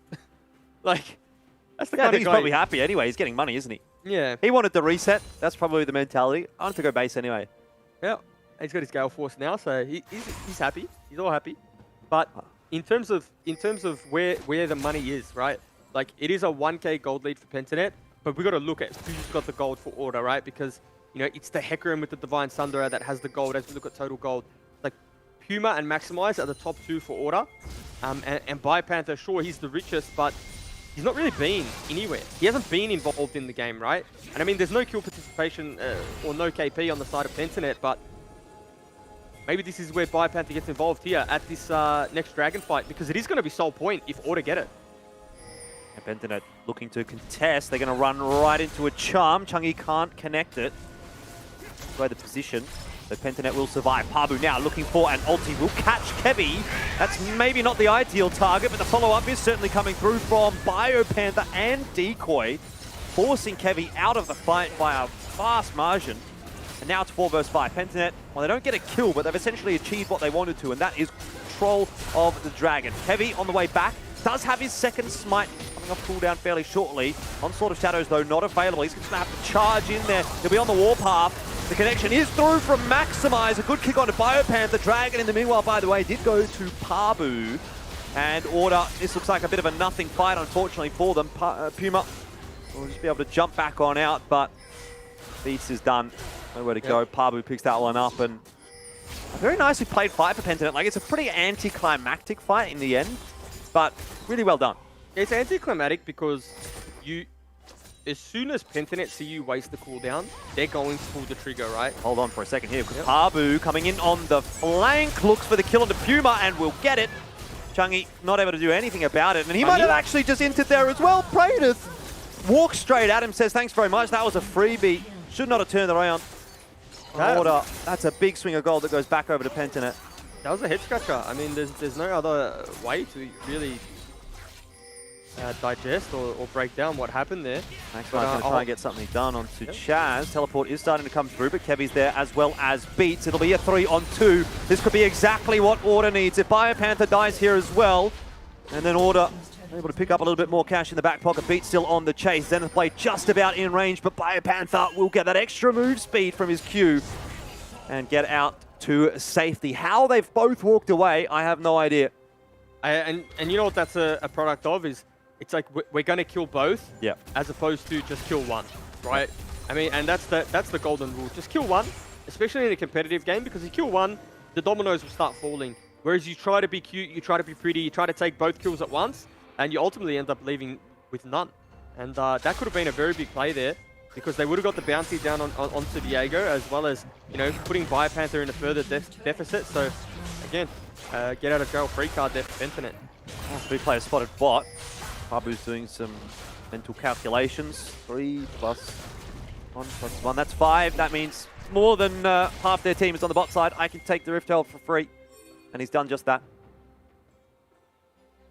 Yep. Oh, no chance of a contest for Order, and it seems like we're in a bit of a, you know, a nothing phase of the game right now for Order, right? They're kind of letting Pentanet dictate how things are playing out since that Dragon went the way of Pentanet. And I think that's what's been their demise in this game. It's that as soon as they miss a cooldown, and in particular, the last few, I guess, if I'm being critical, crucial cooldowns has been Chungy missing the Ari Charm, or using it like a tool that's replaceable. Whereas as soon as Pentanet see the Ari Charm go down, they just hard engage. Like, Pabu just turned back around and was like, I'm going in. And they need to be a little more disciplined with their ability usage. Because it can feel like a nothing spell, right? I miss Charm, it'll be up again in like 10 seconds or whatever the cooldown is. But in those 10 seconds, in that window, Pentanet will punish you. And that's why we see a 3,000 or 4,000 gold lead at the moment. I think also Kevy struggling to get a lot of value out of the Onslaught of Shadows. We've seen now a couple of times he's actually had to use that as an escape tool rather than an engage tool. To be fair to him, I think it's quite difficult to use it as an engage tool against a team composition like this one. I mean, what are your targets, really? Praedyth maybe, but He's going to be able to use the ultimate Featherstorm to get back out to safety as soon as you chuck the Onslaught of Shadows in. It's quite a dodgeable ability, if that makes sense. Yeah. So I'll give him some credit there, but obviously it's a symptom of a greater problem, and that is that Order is kind of getting poked out of these fights a little bit more so than Pentanet are, and they're just not finding the right avenue for an engage. Yeah, 100%. Hit the nail on the head, not finding the avenue for the engage. And you have to say they have the tools to do so. So it ultimately just comes down to not a synergy problem, but a team execution problem, right? And this is, I guess, where we were talking about, you see the levels to the game. Like, you see levels when we talk about Pentanet, and you said that, you know, they still do look like the best team. Although they may not have the strongest laning phase, and, you know, at times, last split even, they weren't a team that set the world alight with how strong their lane was. They able to just, you know, at the 8-minute Rift Herald, at the 10-minute Dragons, at the whatever the fight may have been, they're able to just flick a switch and just go and come out ahead. Definitely the decision-making and the macro play from Pentanet that we always like to highlight. Decoy sitting on top of a ward, well aware of that. Not really under too much pressure here. He is, of course, a Rakarling. Jump over walls at any second. Yeah. I mean, he's just playing with him. He's just laughing. Again, we need to hit the charm. That's the charm connected onto Pabu, but straight away he goes into the Zhonya's. Will be able to survive for now. Zenith Blade goes right on top of Pabu, and now Beats is going golden. A much better looking fight for Order, but do they have enough? The Featherstorm and all the feathers go back onto the Pentanet lads. In the end, it's a 2-for-2 trade. Oh! And another charm connects, but really nothing to come from it. Maximize can't connect the Sonic Wave as a result. Kaz looking for a little bit of a fight here, but that might have gotten a little bit too ahead of him. Maximize, is he healthy enough? Well, I tell you who is. Puma, but not for too long because Praedyth is doing a lot of damage. Now it's onto Chungy, really. Maximize can help out. Nice dodge. Oh, Mr. Chaz. But Maximize not quite able to catch up. Man, Viego has so much mobility. I'm convinced that champion is not balanced. That is disgusting. I'm just convinced. One member, it should never be if one member dies in a team fight, you lose, right? And that's ultimately what happened. Like, one person from Order falls down and Chaz just has a field day. Reset upon reset. And, you know, just to escape, if you don't mind, I'll grab the Tristana corpse, rocket jump over the wall, use the ultimate reset for a little bit more distance if that wasn't enough. And Chungy again. Definitely highlighted the charms. We're seeing a few more connected now by Chungy. That one of less importance than the previous couple. Maximize need to be a bit careful. I mean, that was a better fight from Order, right? And again, we talked about the charm being a tool that has to hit. You almost have to treat it like an ultimate when you're playing Ahri. And that's why that fight goes, you know, so well for them. That's a very good charm, by the way, on the Proto Belt. But the Zhonya stole so much time. I think here is where Kevy needs to pull the trigger. Use the ultimate onto Parview straight away, because if he did, he denies the Diana engage, free engage there. And he allows his backline to just free hit. And it's almost that presence of mind of, okay, as the Hecarim, I'm going to die in this team fight, but my team's going to clean up. And maybe a little bit of hesitation. And again, Order probably can still clean up from this point forward, but Huma is just a little bit slow on the rocket jump. Praedyth played it really well as well. You know, he had his flash so late in that fight. You saw him only just then flashing over the blue wall and being able to kite back. If he doesn't have that, if he's just a little bit out of position, if he cops that Sonic Wave instead of it going onto Chaz, that's fight over, favoring Order. So, bit of credit there to Praedyth for a nicely played fight. And, and he got a lot of work from the feathers as well. You know, like that's a big talking point, obviously, always on Xayah. But they were ripping through Order. Well, I was going to say, he's turned his game around, right? Like, talk to talk. Wasn't walking the walk early, but now he's starting to walk. And he's even, maybe he's even strutting at this point. $1 million strut. I definitely think he's the kind of person to do a bit of a strut in a situation like this. Yeah, he is. He is. I've seen him in person. I've met him. He's definitely got the walk. Right. Maybe that'll be some good content for later on in the piece. Yeah, I'm sure we could get him to do the $1 million walk, or maybe we'll call it the Praedyth walk, or the 80 carry walk. I don't know how they walk. The orb walk. How about that? Oh, okay. Yep. Okay. Just a throwback. I don't think anyone calls it orb walking anymore, but A-click fighting. I don't know. Depends. Maybe some people don't even A-click anymore. I know FBI, 100 Thieves FBI, he doesn't A-click because he's so precise. Really? I used to freak out. I used to be like, how do you not misclick? He's like, I just clicked them. I go, okay. Yeah, I tried just click them too, but I miss. Yeah. Look, I'm an A clicker as well. Yeah. And we must have those movement mechanics. Hey, you're a support. You don't need it. That's true. That is true. Well, I play a lot of center, so there is a bit of auto attacking involved. Okay. But anyways, besides the point, Chaz has shoved in that top wave, so Maximize is going to have to go and collect that. Two dragons in a row, by the way. I mean, we didn't really touch on it, but 2 in a row now for Pentanet. They got the 2 Ocean Dragons, and both of them are relatively uncontested. It sort of doesn't really feel at the moment like Order's being able to get a good contest on any of the dragon fights, and that was initially their strength in this game. They had the 2 initially. They had 2 by like 11 minutes. And we're thinking, okay, maybe Soul is on offer really early on in the piece for Order, but that kind of storyline has just disappeared.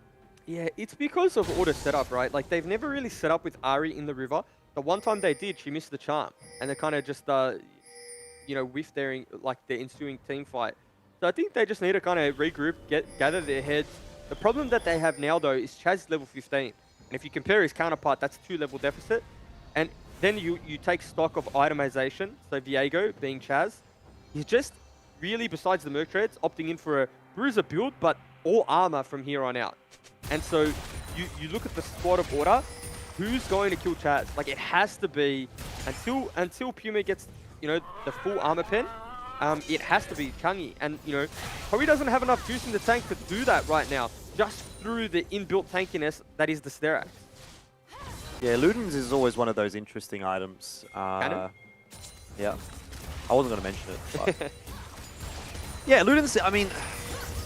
I don't know, like...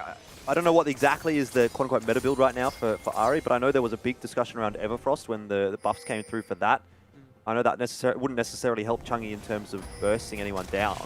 But is the Everfrost a better choice in this instance for Changi, you know, just for that extra little bit of lockdown potential? Look, I think in terms of lockdown, don't really need it. And he probably knows that in this instance... Okay, nice chunk. Yeah, so in this instance, he knows he's Soul AP, right? So if you're Soul AP, you probably got to build for that. Whereas, you know, maybe if there was another AP threat, top side, maybe bot side even, or wherever you in the jungle, he opts in for the more utility route. But in this particular game, probably just favoring the damage more so. And I don't think, you know, the Everfrost would have changed this game in... No, I don't think so either. So it's not an itemization problem. I'm not saying you said that anyway, but... there's probably just instances for both, is where I'm getting at. Yeah, it's definitely an interesting discussion, and something that probably doesn't get enough light is itemization choices. You know, we always sort of mention, oh, okay, this item's been bought, this item's been, you know, picked up, and that's a good time, whatever. But we don't say, okay, well, it could have been this or it could have been that, and what are the reasons maybe for it? You see, in this case, Chungi just want to get a little bit of extra damage out from the Ari. And if I'm being brutally honest, maybe I just wouldn't pick Ari. Well, I feel like you're doing a bit of a rusty here. Why? What does he say about Ari? He hates the Ari, doesn't he? Yeah, it's not a good pick. Like, it's a niche, and Changi makes it a good pick. That's the difference. Because you see games where he pops off, and then everyone does caster forehead, what does he know? Like, Changi's 1v9ing. But it's not that Ari's a good pick. And the Baron. It's going down very fast. That's what happens when you have a Tristana, I suppose. They're going to stay on it. It'd be ballsy if they did. Pabu's lurking. Beats might be caught out here. Pabu's just going to be happy with that one. It could just be the one kill for Pentanet, but that'll open the door for a Baron for themselves. Maximize kicks them away. Shirelia's popped from decoy. No one to chase. Guys need to be a bit careful on his own, but I mean, look at how tanky he is. Divine Sunder, Randuin's Omen, Sterak's Gauge, and Merc Treads. What doesn't he have at this point? Yeah, and you know what's funny? He still does damage as well. That's funny. Actually, that's really funny, yeah. And because there's also like a percent HP aspect to Viego too, right? I feel like, you know, any champion that has like a percent HP shred can just go Bruiser route, because Bruiser seems to be, at least in terms of the way that items work this season, Bruiser's just like the most efficient. You think about Gore Drinker, Strike Breaker, Divine Thunderer, Sterax, and ooh, Chungi actually dodges the stun. Yeah, but he'll be fine. At what cost? Like the Ari ultimate, sure, shorter cooldown, and he's happy to just use that, but just to gather a wave kind of paints the picture of how they're feeling in this game state. Not very good. maybe a bit of a desperation call, that Baron there as well from Order, and now Kevy is completely caught out. This could be another onslaught of Shadows to escape, but this time he might not quite get out. Nice Solar Flare onto Pabu, but he goes golden. Should surely be dead. Zenith Blade not quite perfectly timed, it seemed like. Pabu able to flash out. And unfortunately for Puma, not able to get the damage across, so somehow Pabu survives. And something that we didn't see off screen was Biopanther cancelling the teleport coming out of Maximize. That was going to be a very big play for Order, but Bio managed to cancel that one and might be just a free Baron. Certainly headed in that direction. Beats is going to get on top of Chaz. The flash from Chungy gets the charm through, but again, he's able to survive, and Puma can't get that final little bit of damage. He's just rocket jumped over the wall right into the entire Pentanet team. It'll be Beats to sacrifice himself, but I don't know that it's going to save Order at this point. The teleport in from Biopanther, the numbers are there, the chase is on. Puma and Maximize continuing to run, but the teleport is down, and Biopanther is looking pretty scary right now. Yeah. They're still going. It's just a composition that doesn't take much damage, and that's what it looks like. I mean, Pentanet.gg are just beating them at every turn, right? In terms of the correct stopwatch, in terms of cancelling the TP, it's like those 1%ers that are really just winning them this game, and they're looking for the end here. I think they might be able to get it as well. The dive on in, Kevy low, Maximize as well, and Puma back inside of the fountain. That'll be the second Nexus tower to fall. And very well might be the Nexus as well. Pentanet, in the blink of an eye, look like they might finish the game off. Low HP on a couple of the members, one of whom is Pabu. And in fact, there is a turn coming through here for Order. So maybe Pentanet are bitten off a little more than they can chew. That's a couple of kills for Puma. Beats did go down to Pabu in the meanwhile there, but look, I'm not going to say it was bad from Pentanet, but that is now a 6-2 Tristana. I would say it's bad. In the sense that, yeah, it was close, like you nearly ended, but also like you were never in any danger of getting outscaled. You were never really in any danger of losing this game. But, ooh, 7k. But 7k from Pabu too. So, yeah, you were never really in any danger of getting outscaled. You could play this game at your own pace with the Baron. But I think Pentanet just kind of wanted to really, like, ego end in a sense, right? Like, we're going to end this one on our Baron, on our first push, and it might come back to bite them, right? We have to see what Puma goes back to pick up. Is he able to pick up an Infinity Edge? He is going to that top wave. He's been on that cloak for a long time.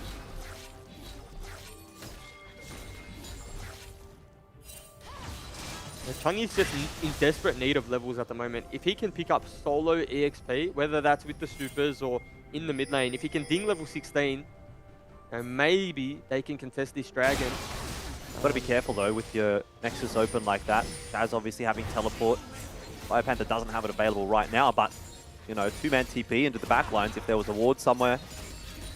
I think you could definitely see Nocturne and Viego finishing a Nexus off pretty quickly. Yeah, there is no ward to teleport to right now, but not out of the realms of possibility. But they've just given over Soul, no contest, because I think Puma is sitting on a substantial amount of gold. I think he has a crazy amount in the bank, like upwards of 2k. 2.6. Yeah, 2.6. So he's really just trying to find this Infinity Edge before the last team fight.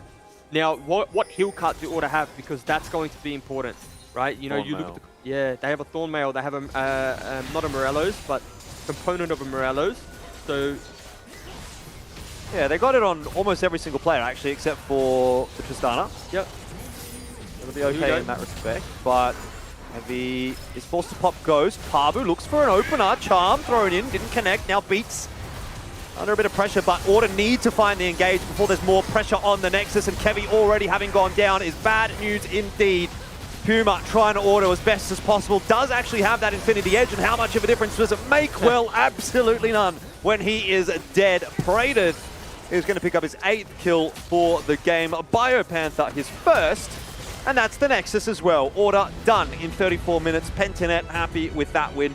Looks pretty cool, calm and collected. There was some moments at the start of that map where you thought, ooh, Order might actually be giving them a run for their money, but ends up looking pretty easy in the end for Pentanet. Yeah, definitely. I think you hit the nail on the head in terms of maybe a few hiccups in the early game. And when I say early game, you know, first 5 minutes. But after that, first 10 minutes even, Pentanet started to kind of show their experience as a team, the grit that they have, and they really took over that game. And one thing that I think we need to take away from this is you can't give Pabu Diana anymore. Just too many games now where he's just pulled the trigger and really brought the game back from what was a little bit of a shaky start. Well, there's a jungler you might like to pick up, Mac, Diana. I know you've been struggling on already. Pretty much every single champion, so there's a little helping hand for you. Wow, that is exposing me and not necessarily correct either. But Diana is one I've been wanting to pick up. I just don't think I've actually bought her yet. So maybe that's the next one to try to master. However, first things first. Beats, great job at 8 minutes helping Puma reset. There you go. That's something that Juve said no one would ever say. But it's happened. Now, that has been a damn good game. Order, it took them a little while to sort of get going. It was a bit back and forth, but again, towards the end, then Pentanet really just put their foot down. Again, macro gameplay seemed to be their forte, just knowing what to do, when to do it, and how to end a game. So even after that first initial push didn't go their way, and it handed over an extra 3 kills or so to Puma there, it was looking a little bit scary, but in the player cams, PGG cold as ice, never worried, and were ready just to push in for a second attempt. But there you have it, Pentanet with another W on the board. Order couldn't quite go toe-to-toe. And it just feels like maybe there was a bit of a draft diff here, Juice. Yeah, a little bit. I think so. I mean, we talk about the Ari being picked up and how we're not at least Rusty and I aren't big fans of it. Yeah. And it felt like anything in the mid lane in this game would have been a little bit better. But again, what is it? Results-based analysis, and I guess that's the business we're in. Mm-hmm. But again, not been ever a really big fan of it. He does make it work sometimes, and I think they could have been better suited to even having the Galio in this game, right? I mean, it was banned away in the final pick, but they could have picked it earlier potentially and comboed that with the Hecarim, so he's not just diving backline on his lonesome. But back to the drawing board, it wasn't all bad for Order. I think there's a lot of positives to take away for them. Yeah, I feel like everything kind of went right. I was looking initially at PGG's draft and thinking, damn, that's not really tanky at all. But then, you got the Viego going full tank build anyway, and then there's a lot of health there over on the Nocturne. So it sort of worked out anyway, right? They got a lot of bruisers in that composition. Yeah. And the Sterax, like if you can build a Sterax or a Zhonya's, it's like inbuilt tankiness. It's like the stasis gives you a few extra seconds, Sterax gives you a few extra seconds. Before you know it, team fight's already won, and they do damage, by the way. We do have Nat on the sidelines as well. So let's bring Nat back into the conversation. Nat, how did you enjoy that game?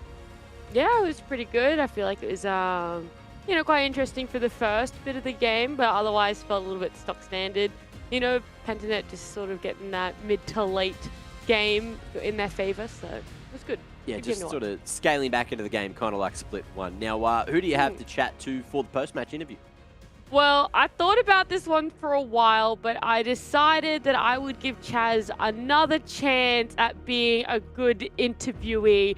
Chaz, how are you feeling after that win? Pretty good, thanks. Pretty fun game on the Viego. Got to do some spicy resets, so yeah, it was a good time. Yeah, it looks like it. Now, for the early-ish and kind of mid part of that game, it looked pretty even. Is that how it felt for you guys too? Not really. We felt like pretty in control. Like the early deaths were a bit brief, but like I feel like we can't lose to this team. But so I feel like this team's like pretty like even with Chiefs in terms of like skill, but I feel like we won't lose the Order ever. I don't think we will drop one game to Order no matter what happens. I feel like completely in control against this team. I think like stylistically we just beat this team. It's like maybe they can beat Peace or like Direwolves, but I don't think they can beat us. Whereas like I think Chiefs can beat us. So I don't know. I feel fully in control against this team always. No matter what's happening, it feels very like easy. I'm going to note down and we'll see if you can go undefeated against Order for the rest of the split. That's my main takeaway from what you just said there. I do want to ask, with the draft, were there any particular players that you were kind of trying to draft around or gameplay styles that you were going for? No, we're just picking like strong champs. We just pick the strong champs, and then like our bottom two, we just kind of pick what they play. Like our first rotation is, well, our first three is like Nocturne, Viego, and Diana, like 3 of the strongest champs on the patch, and they picked like Ahri, Tristana, and Lee Sin. Like, not like Lee Sin's really strong, but Tristana and Ahri are like, okay, we just won the draft basically because we just have better champions straight off the bat. So like they're just putting themselves in a hole pretty much. Not much they can do after that point, in my opinion. Those champs aren't that good. Yeah. Yeah, I mean, the draft looked very great for you guys. And the last question I want to ask is a little bit about that dragon fight. The one where you guys ended up getting your first dragon and the turnaround that happened. Like, walk me through it from your point of view with like the calling and the engages. I can't even like remember it that much. Like, I remember it was like pretty close, but I was a bit scared we were gonna lose a dragon, but somehow we got that too. But I don't know, we were just like playing at our range. I honestly I can't like picture the fight that well. Like it's not like in my head. But that's yeah, all good. I think we were just like saying like keep cutting back like we still win. I'm pretty sure like we busted 2 ultimates straight off the bat or something. And it didn't look that good from there, but like we still felt in control. Like I still had my reset available and my ulti, so as long as one person dies, they kind of all follow from there. It's all about getting that first kill, and even though we wasted, I think, Diana and Rakanal, it was still okay. Yeah, all the fights just seemed very like easy for us to play out, just based off team comp, I'm pretty sure. Yeah, we saw that happen. You know, you'd get the one kill and then all of a sudden everything was just lighting up for you guys. But congratulations again on the win, and thank you so much for joining me. Thank you. Have a good day. You do. Well, my day was great, and my night's gotten even better because there's been 2 jam-packed, action-packed, bloody games so far. And look, we do have another player that delivered thanks to DoorDash, and I think it's no real surprise here. It's going to be Pabu yet again. So this is not his first time around the bush. $100 extra here in vouchers for DoorDash to Pabu again. So really just doing a good job. Look at that, 11 assists, just 83% kill participation as well. That's a whole damn lot of action that one man brings to the table. Jubes, tell me why Pabu's such a god in the jungle.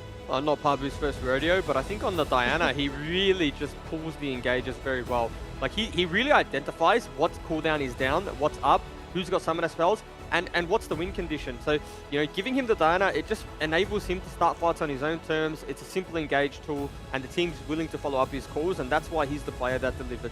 And he's also a very good ambassador for when he actually utilizes the DoorDash reel. He actually posts it everywhere. If you follow him on social media, I find it hilarious. He's just he just plugs everything. I love it. Yeah, he's such a great guy, good gentleman all around, and that's exactly why he's the DoorDash player that delivered. If you guys like a tune or two, like a rat jam or a cat jam, exclamation playlist in chat. Make sure you enjoy today's song of the day from Warner as well, because we're going to another break before match number 3 of the day. It's going to be Direwolves taking on Legacy just after this. Don't go too far.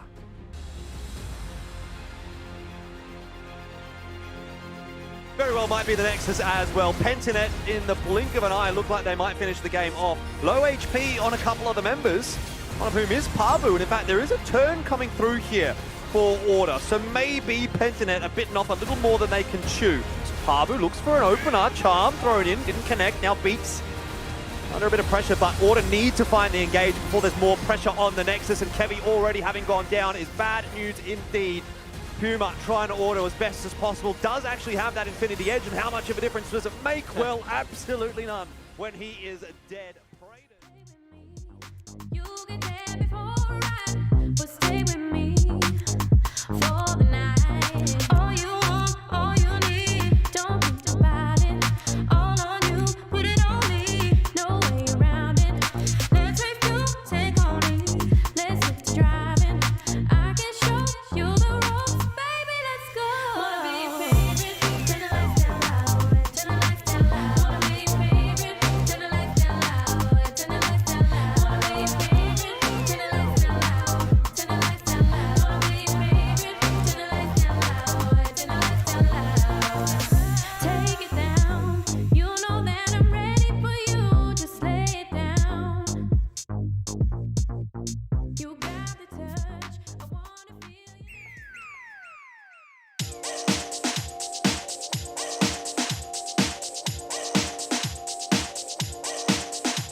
Direwolves and Legacy about to go head-to-head here and battle it out for the third game of the day here in the DoorDash LCO. Ladies and gentlemen, welcome back. I'm joined by the one and only Juves and the two and only Elfish guy. Are you saying there's two of me? I don't know. I don't even know what the saying means. I'm just saying it, and you're number 2 next to me, whereas he's number 1. So I just went down the list, and this list is getting too long. You know, Just look at this face. It's the face of pain. I can't believe I'm number 2 to you, Mac. We've been casting together for years. No, you're number 2. I practically got you this job. Yeah, well, you did get me this job, but it's okay, and it's fine. We can talk about that another time, but that's not what we're here to talk about. We're here to talk about the game. Let's talk about Direwolves. Direwolves, they've been looking pretty damn good so far this split. We've enjoyed it. And now look at this. The man, the legend, he's back in the lineup. You got Cupcake there jumping into the support role, and Gunkrab back where he deserves to be in ADC. Juves, are you excited? I'm very excited. I will say, though, I think Gunkrab actually had some phenomenal performances in the support position. So, yeah, Cupcake probably a little bit nervous watching the games back. He's like, oh, maybe Gunkrab is going to swap the support. But, no, it's good to have this roster back, and hopefully they can build on some of the momentum that they built earlier into the split. Claire, I think, has been a player that stepped up for them big time. You know, it has been on the Silas, I will say. He's looked quite good when on the Silas. So it does seem like he's diversifying his top lane champion pool. You know, Only's really finding his groove as well. And I think just across the board, individually, that everyone is playing a lot better than they did last split. So it's definitely something to build on for the Direwolves. What about you, Jordan? What's your favourite thing you've seen from Direwolves so far, and how excited are you to see a little bit of Cupcake back in the mix? Yeah, I mean, I think the tenacity just to sort of stick in there with the sub for a couple of weeks, it doesn't sound like a big deal, and to be fair, based on the performances, it probably actually hasn't impacted Direwolves all that much. I thought they did really, really well. But I can imagine that really throws off your game plan in a lot of respects, and not only having the sub for those 2 weeks, but also then sort of reintegrated Cupcake. I don't know, has he been scrimming with the lads for those 2 weeks? Has Calrock and Gunkrab been the two sort of scrimming, or what that has all been like? So I'm sure it's going to take them a little while to sort of find their footing. And by that stage, you go, all right, well, we're halfway in the season now, and it only starts to feel like we've actually played with our core for a reasonable amount of time to feel comfortable. So I respect the way that they've sort of gone about things. Well, there you have it. And in the other corner of the rift, I present to you the Tree Gang, Legacy, coming at you and looking to get another win on the board. They've been close a few times, and Incursio even got his Katarina, but got out-drafted and wasn't allowed near anyone last week. So, Jubes, what is the answer for them? What's the secret, and how are they going to get another win on the board here today? I think they just need to find a little bit of consistency across the board, right? I think Winter's really stepped up, having some good performances, but, you know, everywhere else, it's similar to the Mammoth story. Sometimes they're playing well and others aren't, and it's just never a collective, you know, everyone's firing on all cylinders in the same game. And not that that needs to be the case all of the time, but it just needs to be a team effort, no one overcompensating. And, you know, if there was a game that you thought, you know, they were going to win and really build off, it would be this Gravitas game that we're watching in the replay here. A little bit hard done by the minions, and maybe they had a conversation with Riot about that one later on. And for those of you that don't know, they were backdoored by minions and they lost the game that way. So, you know, Legacy just need to, I guess, show us a bit of improvement week by week, because I think they've kind of taken maybe one step backwards, but opportunity to take 2 forward. Look, and if you did want to watch that back, you can always jump over to the YouTube and go back and check that over on the LCO YouTube. Now, someone that loves YouTube, Natsy, tell us how much you love YouTube, as well as Twitch, as well as interviews and people down on the sidelines. I love it. I can't even pick a favorite. I just have to share the love all around and just say I love them all equally. Well, who are the 2 people you are having a lovely interview with today? I'm going to be joined by Shock and Amelg for this pre-game interview. Thank you both so much for joining me. Amelg, I'm going to ask you, because it's been a little bit on social media lately. We saw Shock have a bit of a go at Legacy's player pictures, for those who are following on Twitter. So how much more is this win going to mean if you guys get it? Yeah, definitely going to mean a lot more. Get bragging rights for sure. And I have a theory that in the video, he didn't actually show our team's pictures, so they were probably just way better than Direwolves' picture. I don't know, just my guess. He was just too afraid. Yeah. I get that. What do you think you guys are going to have to focus on to get a win tonight? Mainly just not throwing out leads. I think everyone's seen it quite a few times now. We get a lead early, and then we don't have a lead anymore suddenly. So yeah, main thing is just making sure we're following fundamentals and not screwing things up in the mid to late game. Yeah, I mean, it's much easier to say than do for sure. Now, Shock, you guys are going to be having Cupcake rejoin you for the first time this split. So how excited are you for that? And are there nerves with him coming back on the team?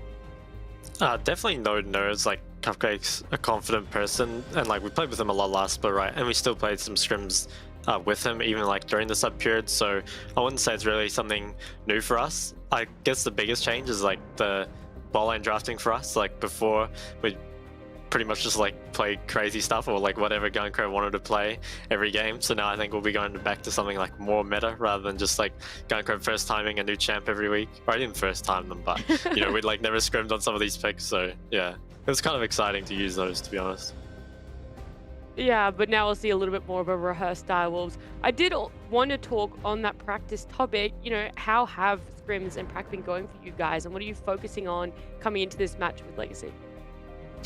I think scrims have been like all over the place for us. Sometimes we beat good teams and sometimes we lose to bad teams. It's just been really inconsistent, I would say.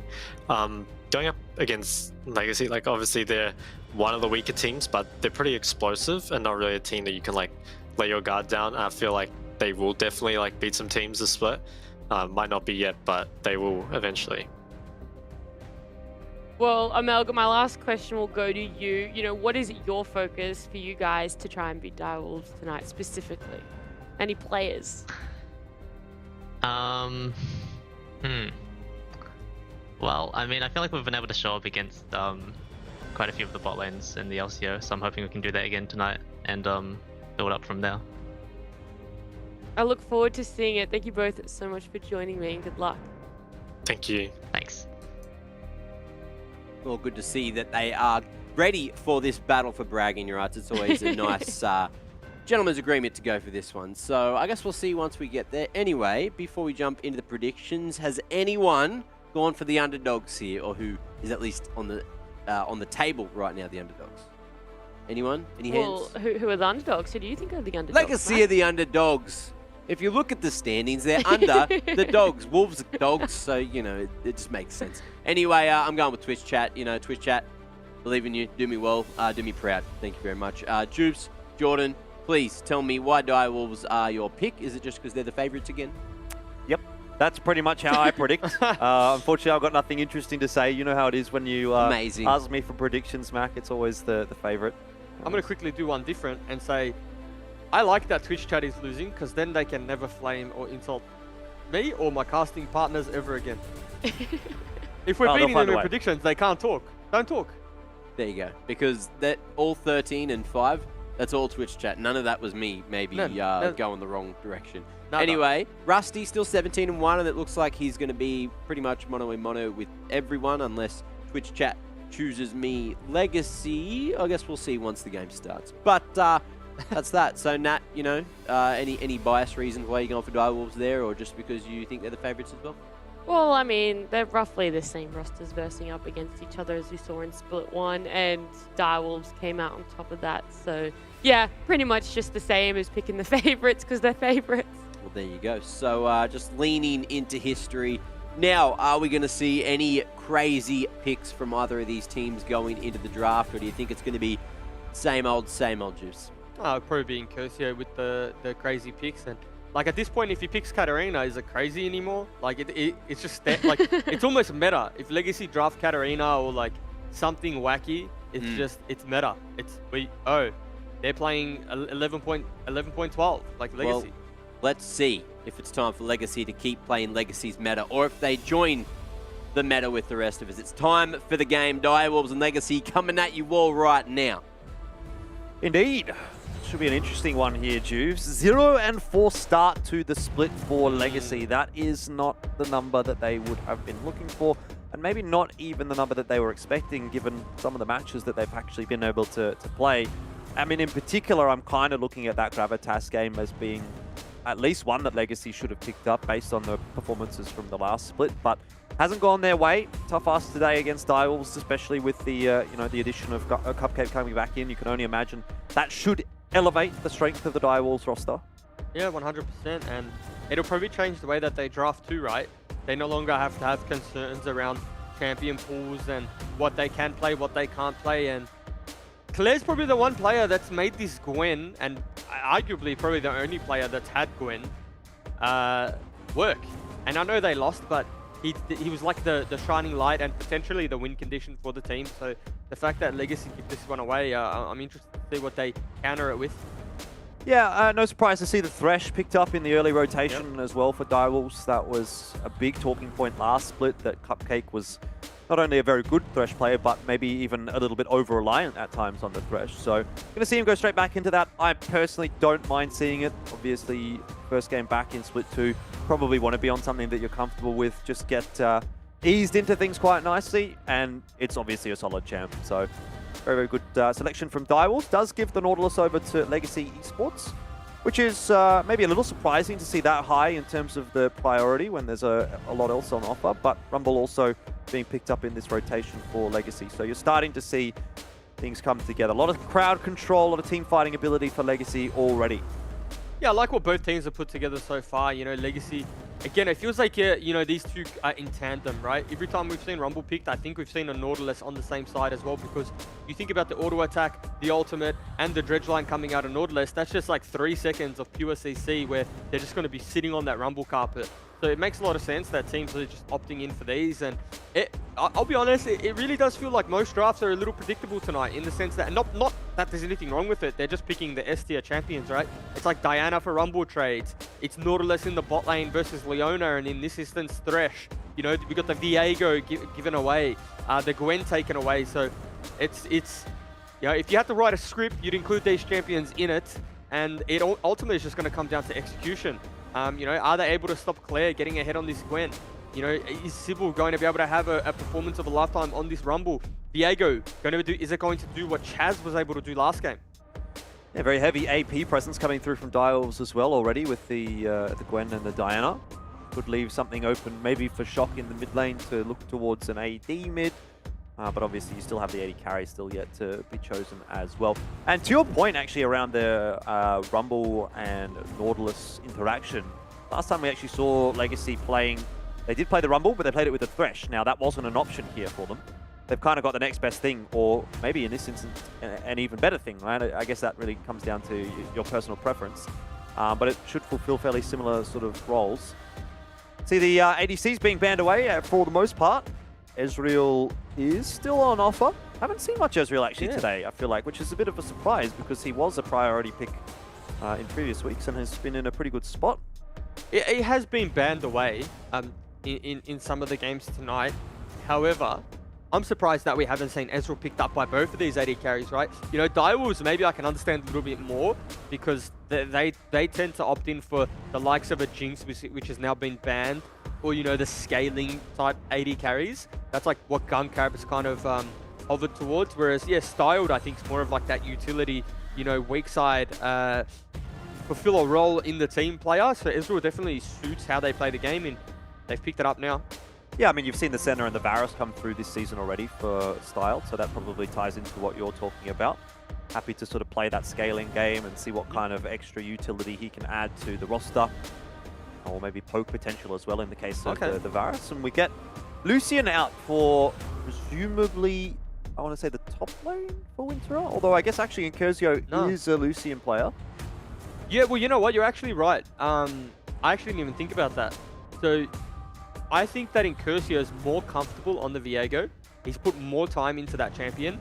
So we probably will see Lucian into the Gwen and Incursio on the Viego. Now, it was banned away from Incursio, right, the Viego last week. So it might be something that, you know, he's really comfortable on, and I've definitely seen him playing it on his stream. So I'm actually excited to see Incursio maybe pop off on this champion. I guess you could consider it like Katarina Light, in the sense that, you know, all he wants is resets, and he's used to the resets.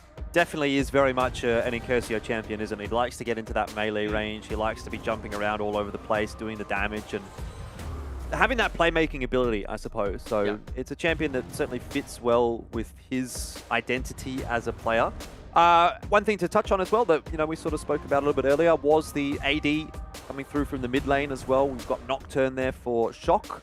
So just to pad things out a little bit, not just solely relying on that Cogmore down in bot to be putting the AD damage through. Nice sort of spread of damage from the Direwolves roster.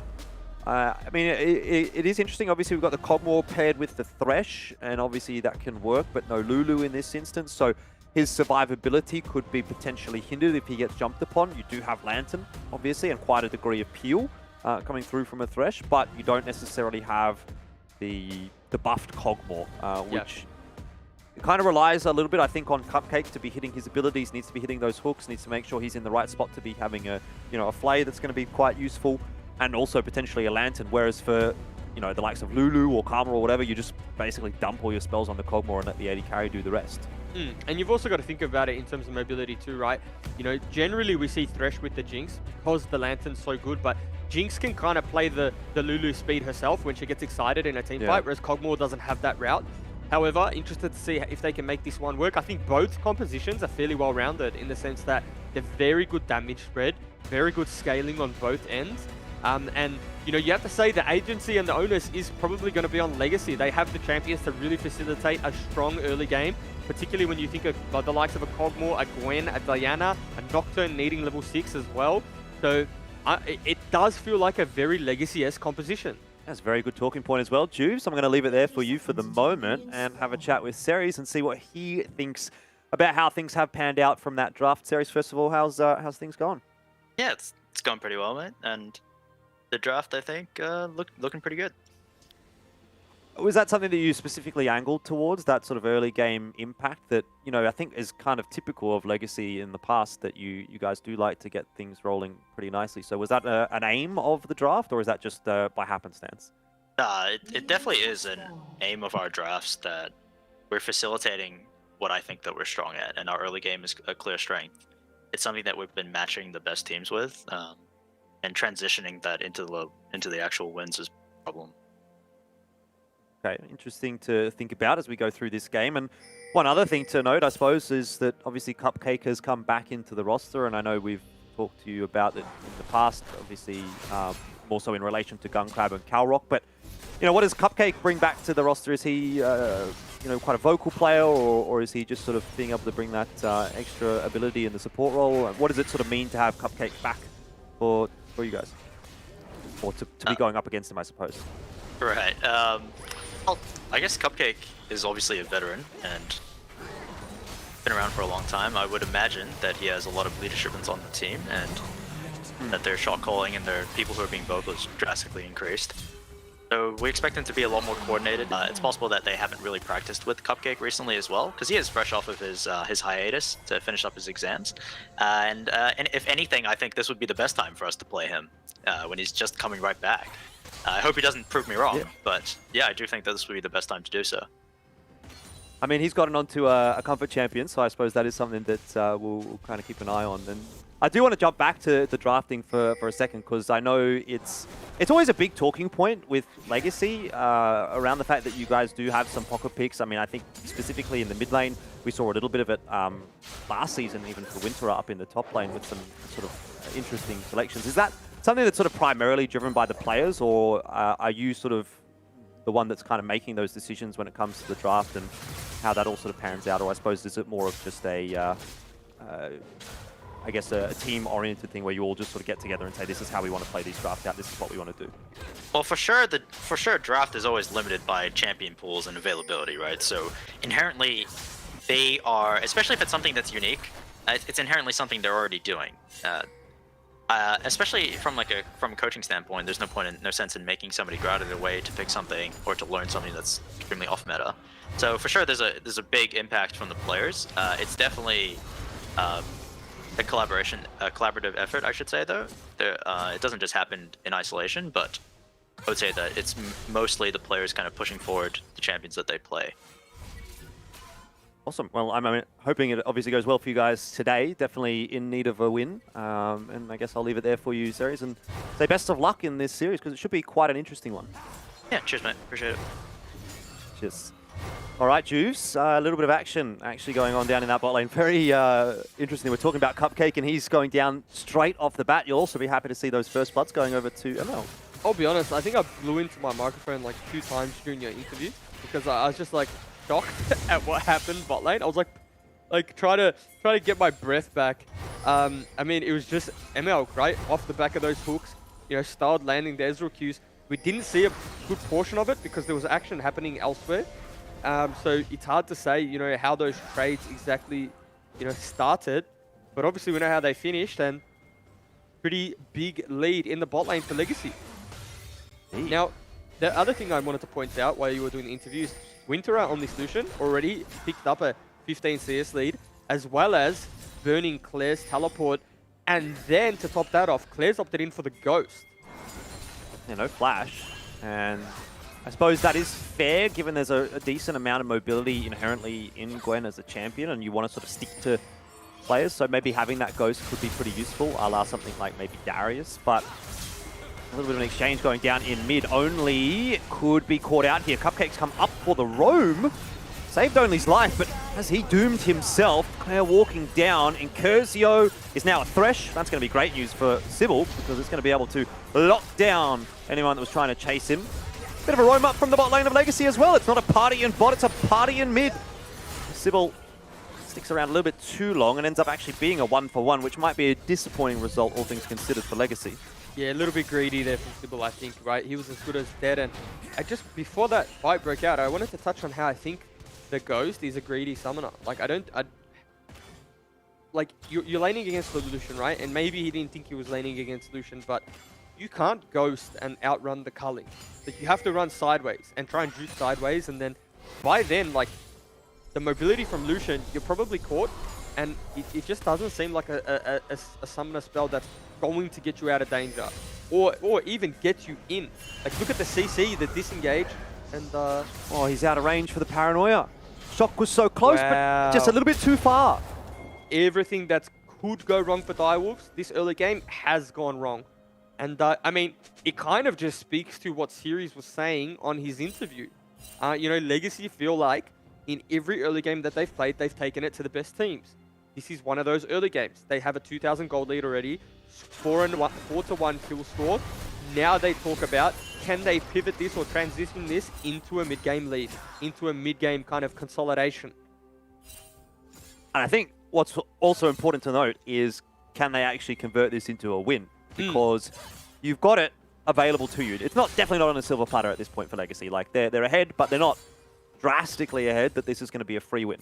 They're going to need to work hard for it. But so many times we've seen Legacy get leads in the early game and not be able to convert those into wins. That I almost feel like out of last split, they could have had probably 3 or 4 more wins than what they did.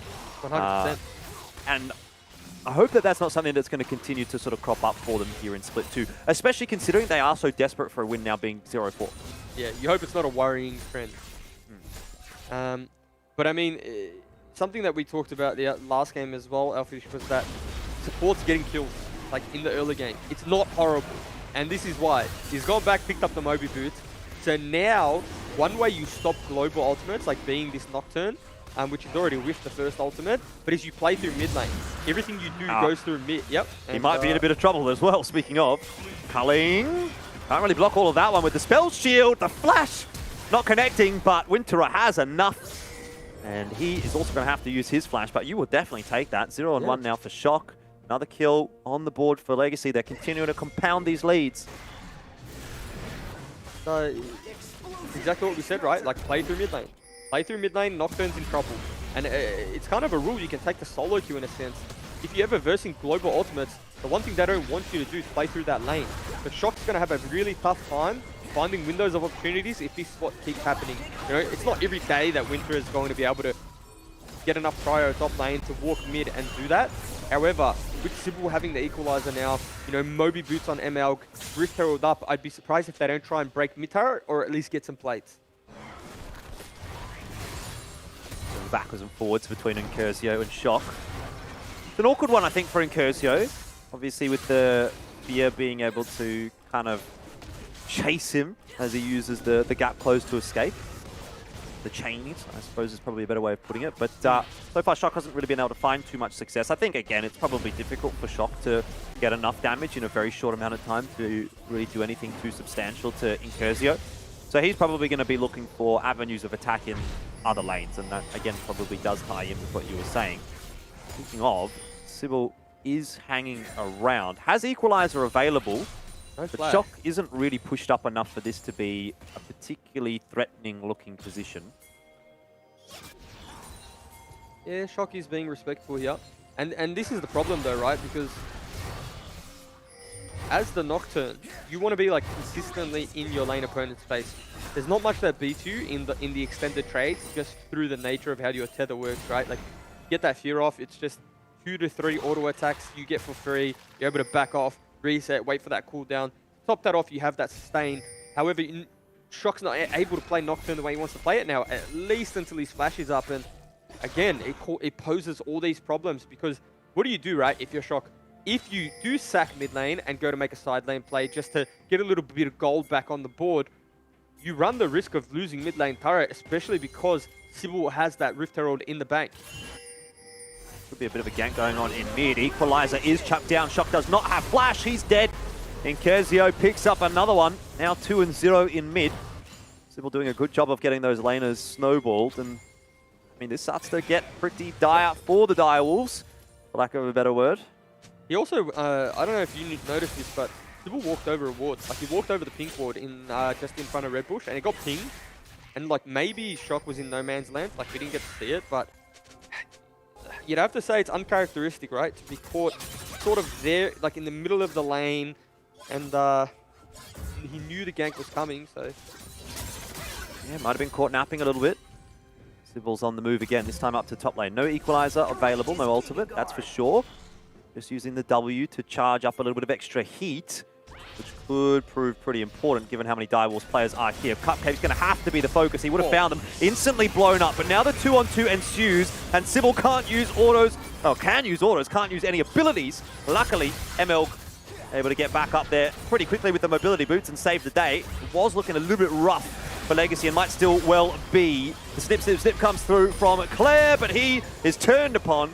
Sybil no longer overheated, of course, and is able to put him to bed. Equalizer on the perfect cooldown and only dies as well. That is so damn good for Legacy. Wow, what a performance coming out of this Legacy team. And again, the thing that I like about these plays is it's not scrappy. It's not like, you know, we'll just walk into the river, start a fight. It's calculated. ML realizes the only play to be made is topside.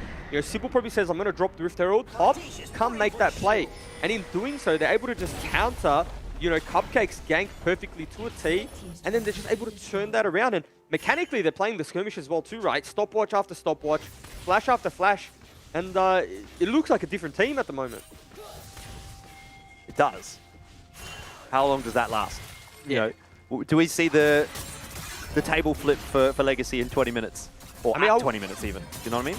Yeah, but I'd make the argument that 5k at 12 minutes is like almost, to an extent, not unlosable, but it's hard. Like, it's hard. Like, Legacy have to make some very big mistakes with this composition, with this early lead, for Direwolves to come back into this, because, like, Gunkrab has opted in for a very defensive build, right? Like, that's not, you know, that's not a Kraken Slayer, like, that's not a Shield Bow, that's not raw DPS, that's a little bit of survivability with some damage. And it's not your traditional build, particularly when it's only 1 AP, right? Like, it's 1 ability power threat. That's Sybil. And like that when you rush that item, that feels like that's his biggest concern. But then if Diego gets on top of you, like, you just don't have enough damage to shred through. Well, you would assume if he's going to go for the Wit's End, he's also going to pick up the Lando Endowment here. So he'll probably get even tankier. Yeah, true.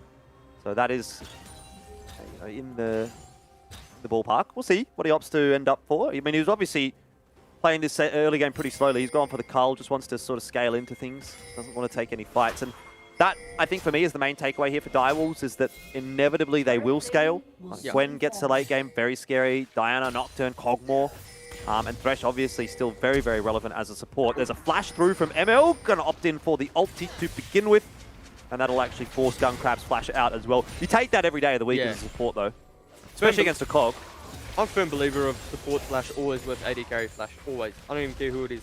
I take that. And even if it's not worth it, it's just it's just an ego flex. Funnily enough, like, I don't know how many people believe in like psychology, like the psychology game or the game of psychology in a competitive game. Like if you know that ML the Madman is gonna flash on you when you appear on the screen. No, serious.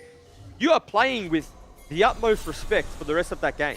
It really does start to play on your mind, and I reckon Gunkrab's thinking about it like, what?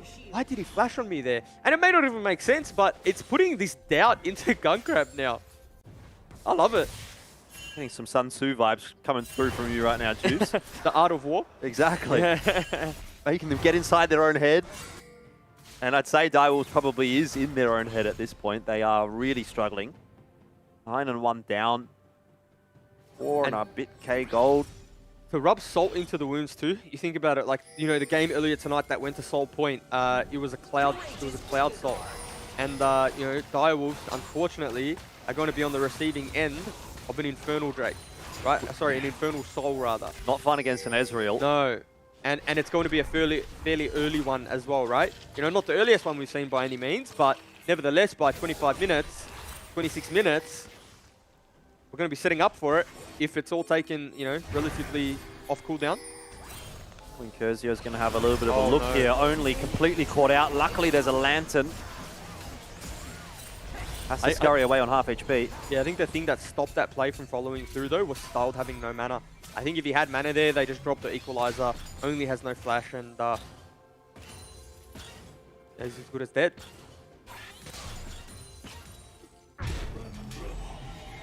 Still hanging around, actually, in that bot lane. ML surely should not be expecting this, but there's a ward.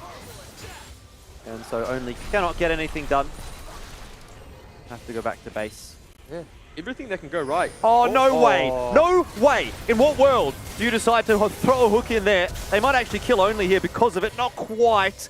He'll just walk out alive, but that is a big brain play. Galaxy brain from ML. It's going to result in a kill onto Cupcake, who sort of came through to try and save only. Sybil! Oh, Sybil's not afraid at all. Oh, from downtown style with the ultimate. Gets the kill. Sybil died in the meanwhile, by the way. Yeah, it's all happening right now. That's a little bit one of those head scratching moments from Sybil. You understand his train of thought, what he was trying to do there, but you have to say the shutdown onto the Cogmore is not worth it, right? Your bounty is not worth giving over to the Cogmore. So a little bit of a saving grace there for Direwolves, and you know Gunkrab's going to be happy to pick that one up, and now he's got 2 items. Oh, he's actually gone straight into the Runans instead of the Randuins. Love that hook from ML. Yeah, it's unfortunate they don't kill only straight up there. Yeah, they hit everything. They hit everything they could, and look how squishy Cupcake is. Like, he's just at such a deficit. Well, I mean, that's one of the problems when you do rush the Moby Boots on a support, is that you're not getting the tanky stats that you would from the items.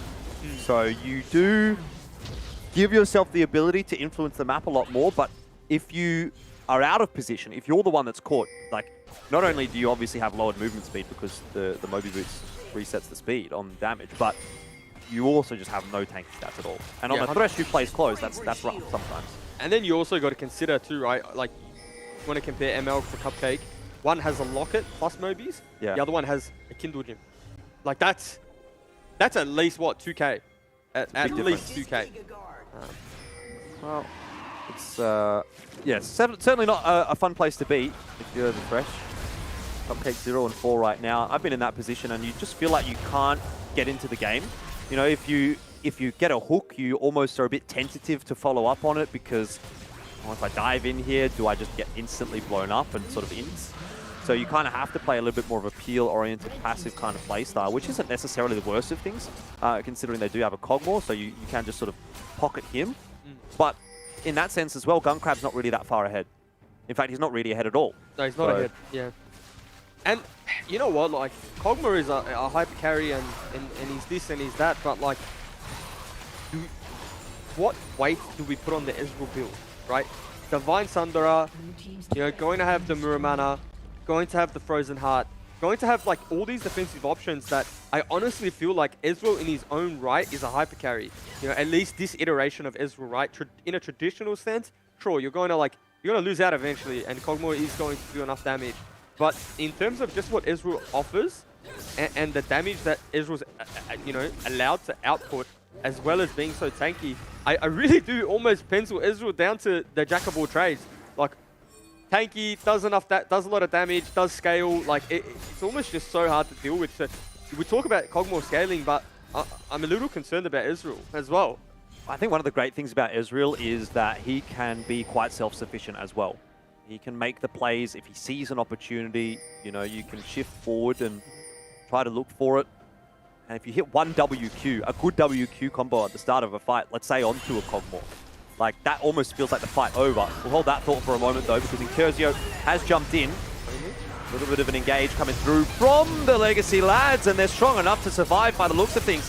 One kill does go back to Direwolves. Claire putting some damage through, culling from Winterer as he tries to kite back and survive, which he's doing a good job of. Incursio still alive in the thick of things, by the way, helped out by MLG, and he might just get one more here, or maybe even two. Claire down, now Cupcake as well, and that is another bunch of gold in the back pocket for Incursio.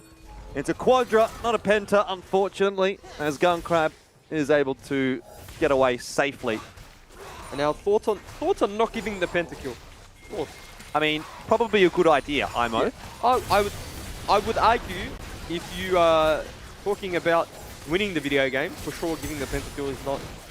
I think it was the right choice from Gunkrab. Yeah, 100%. And this is where we talk about Incursio being at home, right? It's Reset City. Like, he's probably got flashbacks to Katarina. He's playing Viego. It is what it is.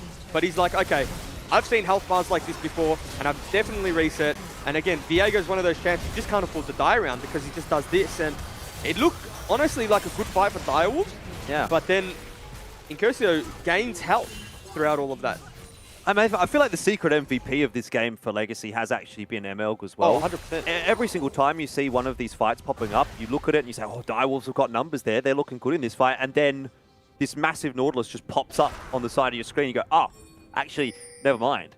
He's 2-0-6. He's able to keep them alive with the Locket. And he's getting there at the right time, which is not the easiest of things to do, especially when these fights are going on predominantly up in the top lane. So he's got a long way to move. Well, you can play your skirmishes, you can play your lane, and you can look good doing so, but that's one thing. But to play the map is the harder thing, right? And ML's playing the map. He's reading it, and it's probably, the evolution that we wanted to see from him as a player, right? Like they said, they've had good early games. Like, they don't really get blown out of lane. We don't say Styled and ML, they just need to survive lane. What we think about when we think about this team is like, what do they do out of lane? And for me, this is ML showing a little bit of maturity as a player, like learning when to rotate topside, actually facilitating Winterer, who's probably been Legacy's most consistent player.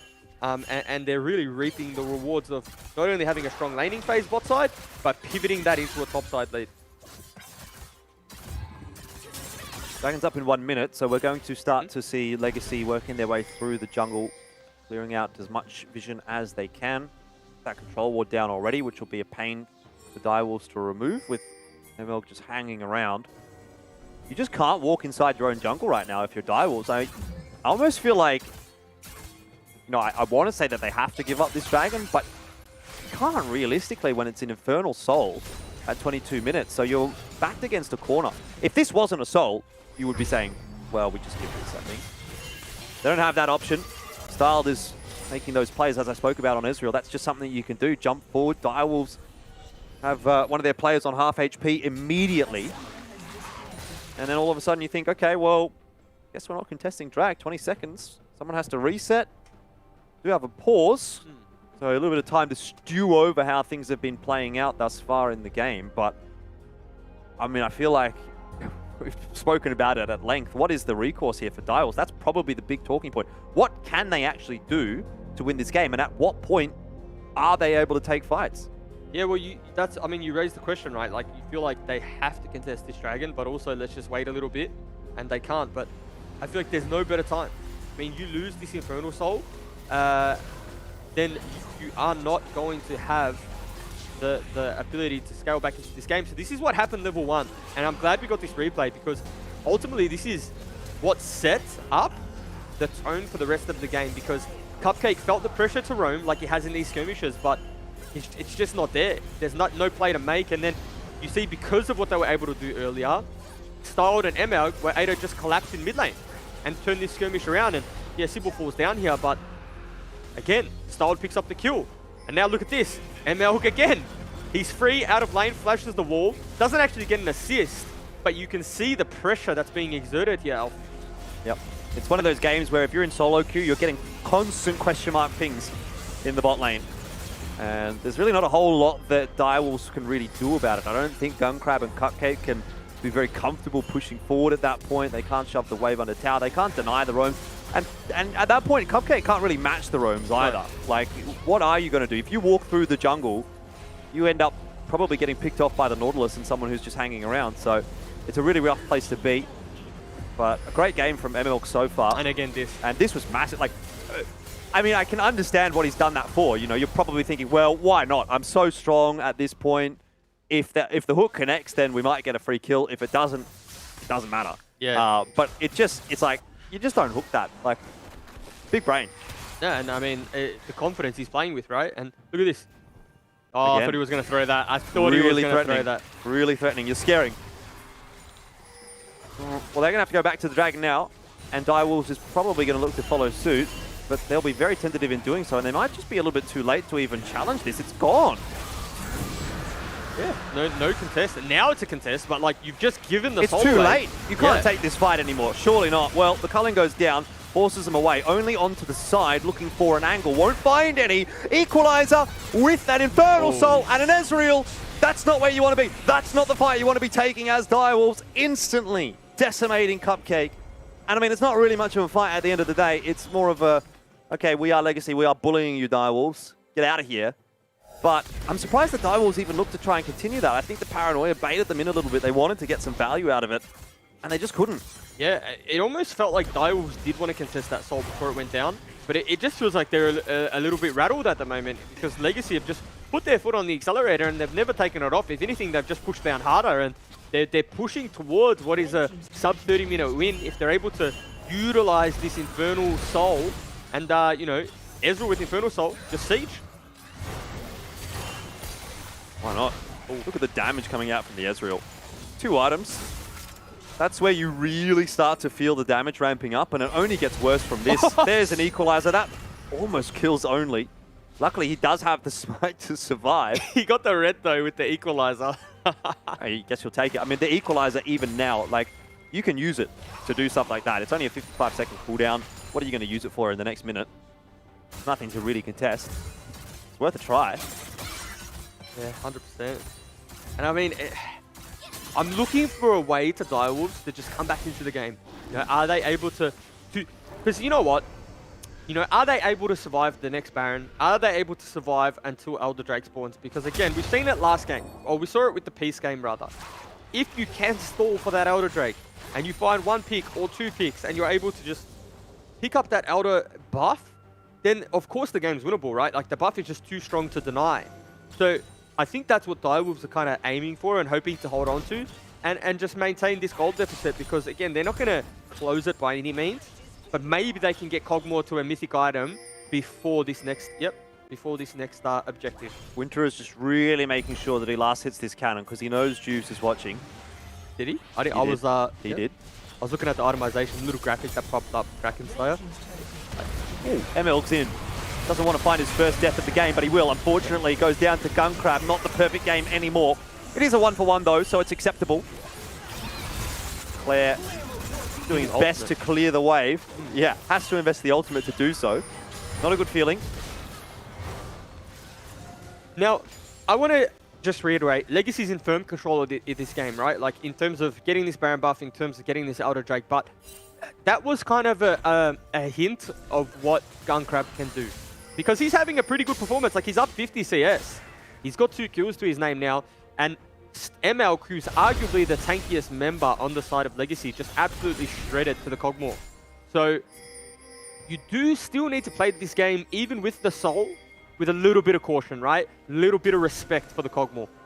Cogmore's almost like a respect check. How are you team fighting? Well, a lot of damage being ramped up now for Gunkrab, obviously having finished those 3 items. Yeah. So he's a bit of a scary prospect. But Legacy do have the tools in the shed to deal with it. More than comfortably. ML is going to look for a hook here. One goes whizzing past his head as well, courtesy of Cupcake.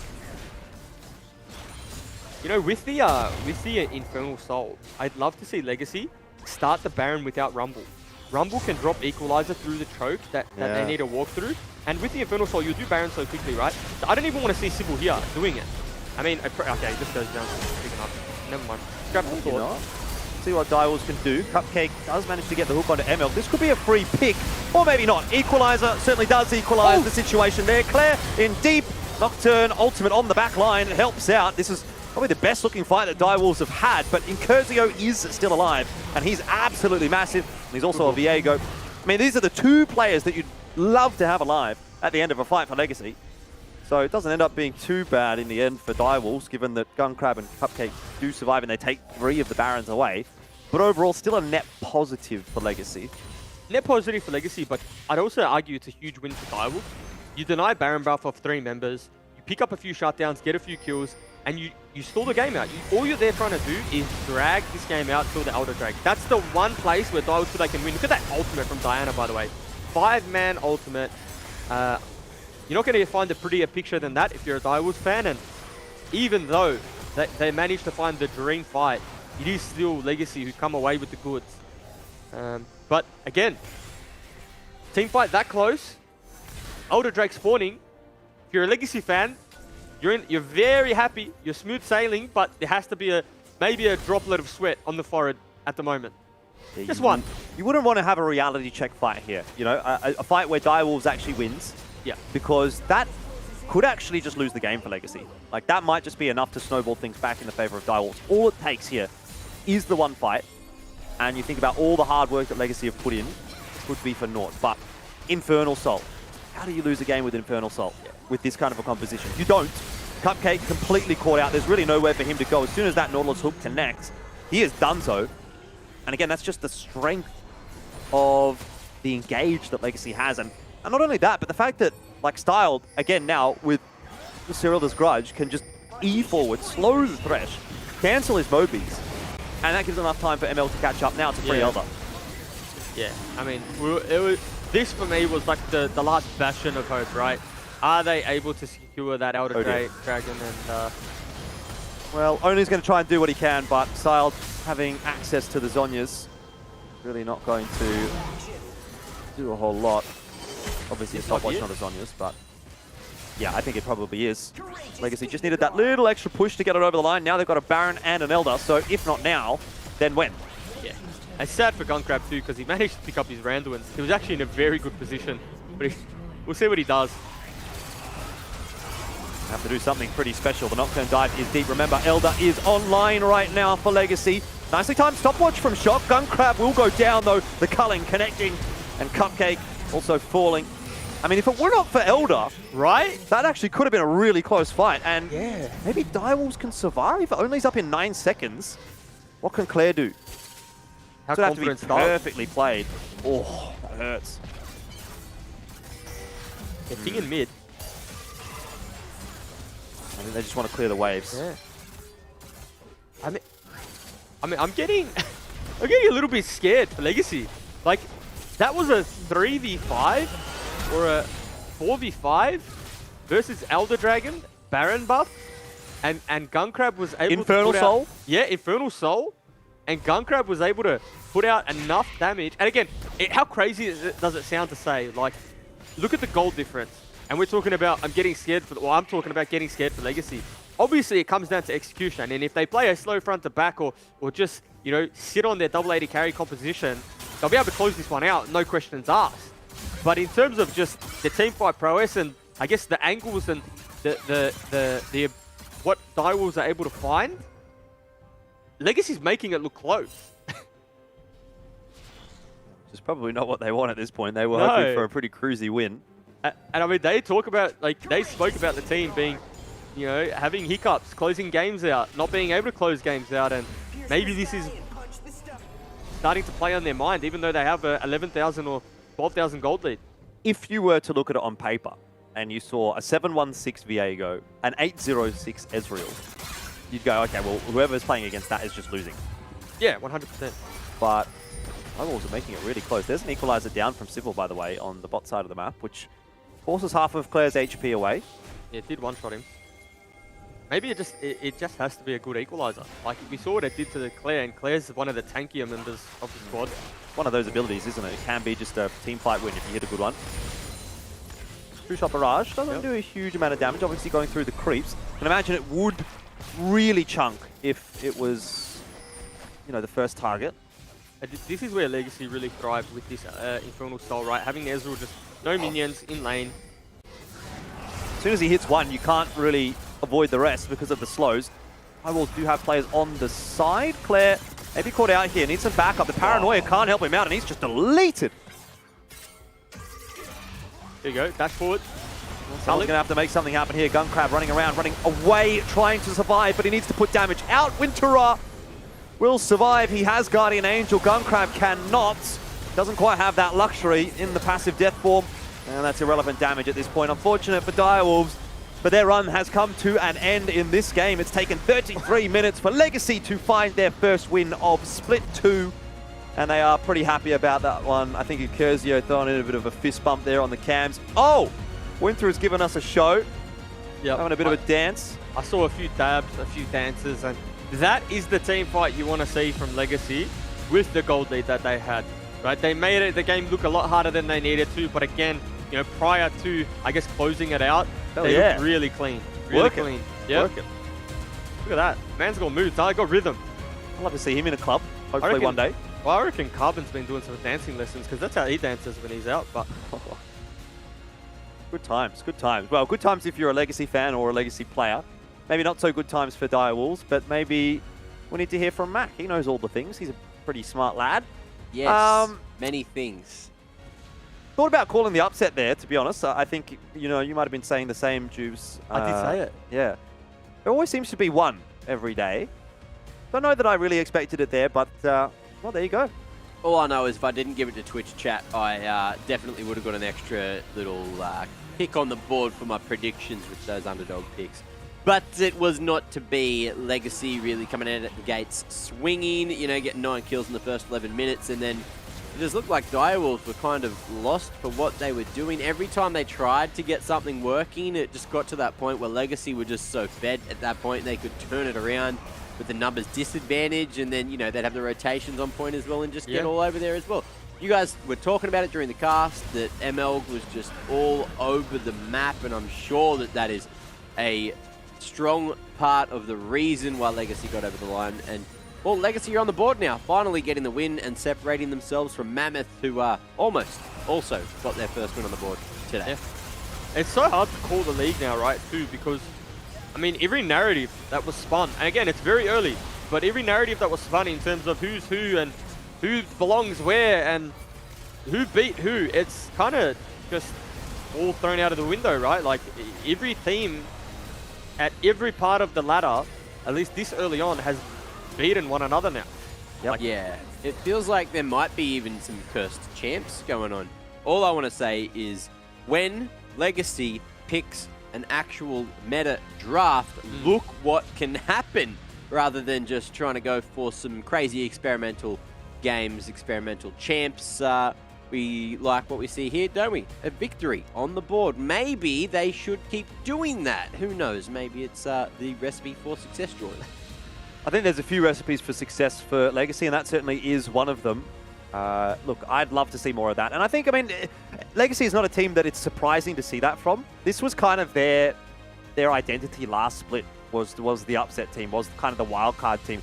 The roster that could pull out a game like this, you know, once every few weeks. And it's unfortunate for Direwolves that they've gone up against the Legacy in that week, but we need to see a little bit more from Legacy. I know, obviously, this is a great win for them, and I think we're all excited to see that, but it is just the one win, right? So I don't want it to be a one-hit wonder where we keep going back and saying, man, remember that game against Direwolves in week 3, and then we get to playoffs and it's like, well, Legacy can't make it. You know, you want to see this on a consistent basis. You want to be able to see them doing this against Order and Chiefs and Gravitas, those other teams that they might be angling for a position against in playoffs. And if they can do that, if they can bring this level of gameplay, they can definitely be a contender. That's exactly what we said about them last split. But it sort of just fell to bits, unfortunately, for Legacy, and they weren't able to do it cleanly enough, often enough. So the gauntlet has been thrown down by Legacy, but how much further can they push the issue? That's the question, you know, it's about consistency. I was a little bit worried even just halfway through that game, no matter how big the lead was, we've seen Legacy not be able to convert the leads into W's historically, but they managed to do it again today and against Direwolves of all teams as well, so that's a big W to get. Now, Nat, you like W's and you've got someone with a big grin on their face down on the sidelines. Who are you going to have a chat to for the post-match? I do. I've asked Incursio to join me for the post-game interview. Thank you so much for joining me, and congratulations on the first win. How does the team feel, and how are you feeling after that one? Yeah, we're hell hyped. Honestly, we were like, I'm not sure if you guys could see on the cams, we were having a good laugh. We were like flaming Sybil because he was doing some troll shit at the end, but hey, that's all right. We got that win. We definitely saw the play games. It looks like you guys were just in a whole nother world. Now, I have to say, the laning phase looked absolutely phenomenal from you guys. How were you able to have such control in the laning phase and then transition it to, like, in the mid to late game as well, all over the map? I think in scrims, we practiced this comp a lot. Like, we pretty much like got Exodia this comp. Like, this is pretty much exactly what we wanted. So, yeah, I think we just had a lot of practice and it ended up going in our favor. Yeah. What was the focus to make sure that you guys didn't throw away the lead? Because Melg said that was one of the things you guys were working on a lot. What do you think was the main factor to that this game? I think we've been working a lot on like someone being like just like having like an adamant thought of what we're gonna do, because back in Split 1 I think we're like everyone was kind of just making their own decisions and like not listening to each other, and I think that was like a big problem with our team, but I think we've worked on that a lot in Split 2 and we're listening to each other a lot more, and I think that's working out well for us. Is that something that's also helped you guys have great dragon control in that game? Because I'm pretty sure Direwolves didn't get a single dragon as well. Yeah, I think going into Split 1 as well, we didn't really like have our eyes set on dragons too much, but I think during scrims we've been trying to like prioritize them a lot more recently as well, trying to just change shit up, trying to get it to work better, I guess. I like it. It seemed to have paid off for you guys. Now my last question is this the win that is going to set off the momentum for the Legacy reign, that you guys are just going to come in now and just win games back to back? Is this the one? I don't know, let's just see. I reckon it is. I reckon this is a pretty big motivator for us to win the next few games. So yeah. I could imagine. Well, thank you so much for joining me, and congratulations again on that win. Nah, that's all good. Thank you. There you have it. Big W's equals big grins for, I only remember Incursio. What's the other one? Incursio Fakersio. Fakersio. There we go. Thank you. Producer Phil That sounds coming like- in clutch with that one. Yeah, that sounds like he's not the real one. Yeah, right? That's what I'm getting. Yeah. Well, ladies and gentlemen, it is time for the player that delivered.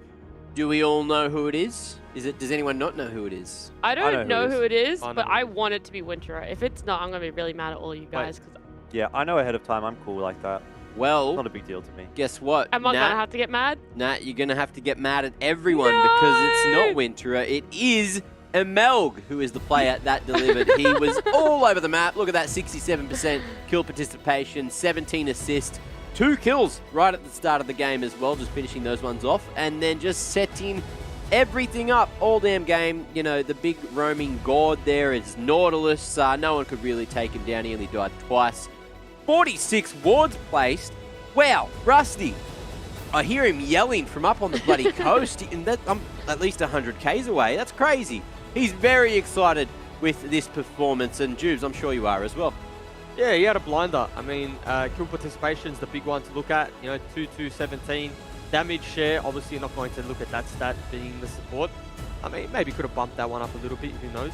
And yeah, you know, all around good performance. And a lot of the time with supports, like the stats don't really do them justice, just to how good he was and how influential he was. And he was basically everywhere.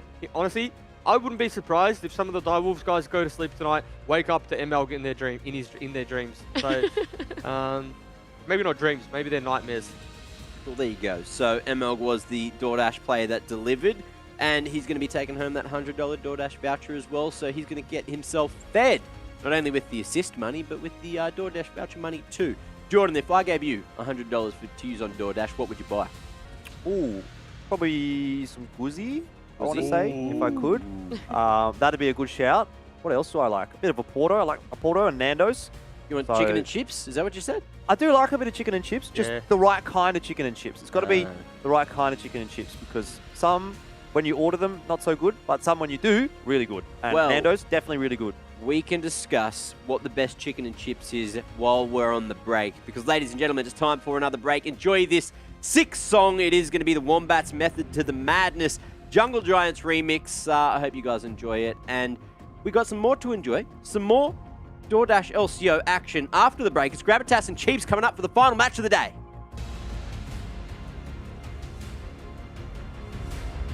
And so only cannot get anything done. Have to go back to base. Yeah. Everything that can go right. Oh, no way. No way. In what world do you decide to throw a hook in there? They might actually kill only here because of it. Not quite.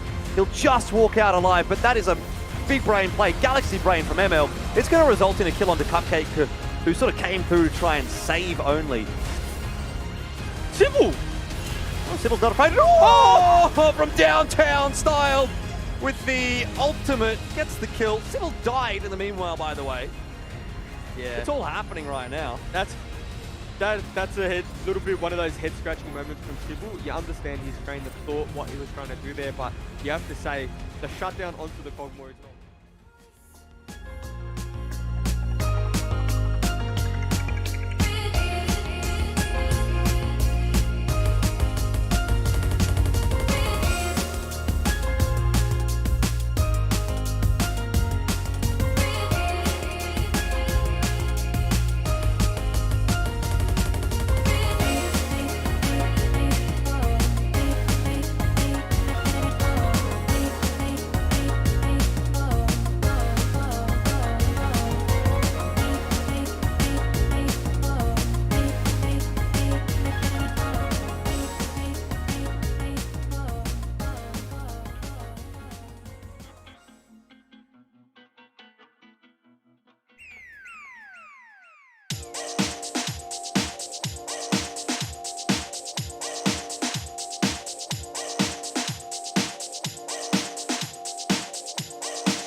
something we've seen a lot more this split than what we saw in the first. And are we going to see that again? We've had one upset today with Legacy taking down Dire Wolves. Mammoth almost toppled in piece as well. So a whole lot of action there, and we could potentially see it happen here unless the Chiefs hold down the fort. But are they going to be the gatekeepers of the victory? Who will know? I guess we will once we get into it. Anyway, let's have a quick chat about the teams. I'm joined by two team knowers, LOL lovers, and DoorDash enthusiasts who want to deliver you the goods as well. Anyway, Jordan, tell me about Gravitas and why they are potentially going to cause another upset here. Yeah, they're pretty poggers at the moment, aren't they, Mac? They've been doing really well for themselves this split. I've been impressed by what I've seen. Akano coming into the roster has looked pretty good. Safa up in that top lane, kind of smacking away with everyone as well. It's kind of coming together for Gravitas. I feel like we saw some moments last split where we thought, oh, you know what? These guys could actually be a pretty interesting team. But inevitably, it didn't really work out for them. They did fall a little bit too far behind and weren't able to sort of catch back up and really make a run in for playoffs. Now, though, this is anyone's game. I mean, they've got, 2 weeks into the split. They're 2-2. They've beaten a couple of the good teams as well, and there's a bunch of teams on offer that are still yet to be played against that they could definitely beat. Chiefs today is one of them. I think that's a difficult task, granted, for Gravitas. I actually think the Chiefs, rather, is one of the more difficult teams actually to upset. But if Gravitas can continue to bring the same sort of fine form that we've seen from them so far this split, then who is to say that they can't actually make it into playoffs? Particularly with like the randomness that we've seen so far this split. Like, Juice was sort of touching on it in the last game. It's almost impossible to call. Like, I mean, predictions aside, if you were to ask for a power ranking at this point from any one of us, I guarantee you would all have a different power ranking. Yeah, or, just flip a couple of coins and maybe do just as good of a job. Anyway, let's have a quick chat about the Chiefs. I know Dragku's about to play out of his mind because the gyms are shut here in Sydney and he needs to bench something, so it looks like he might be looking to bench Gravitas. Jubes, how heavy are Gravitas and how big of a task is that for Dragku to do, considering he's the support? I mean, look at the man. Just look at him in that photo. Granted, maybe pushing his biceps out a little bit, but could do it. Could definitely do it. He's gonna be angry at me for that. But no, Kisei for me is a man that's been doing a little bit of the heavy lifting. He's been pogging off, if I may.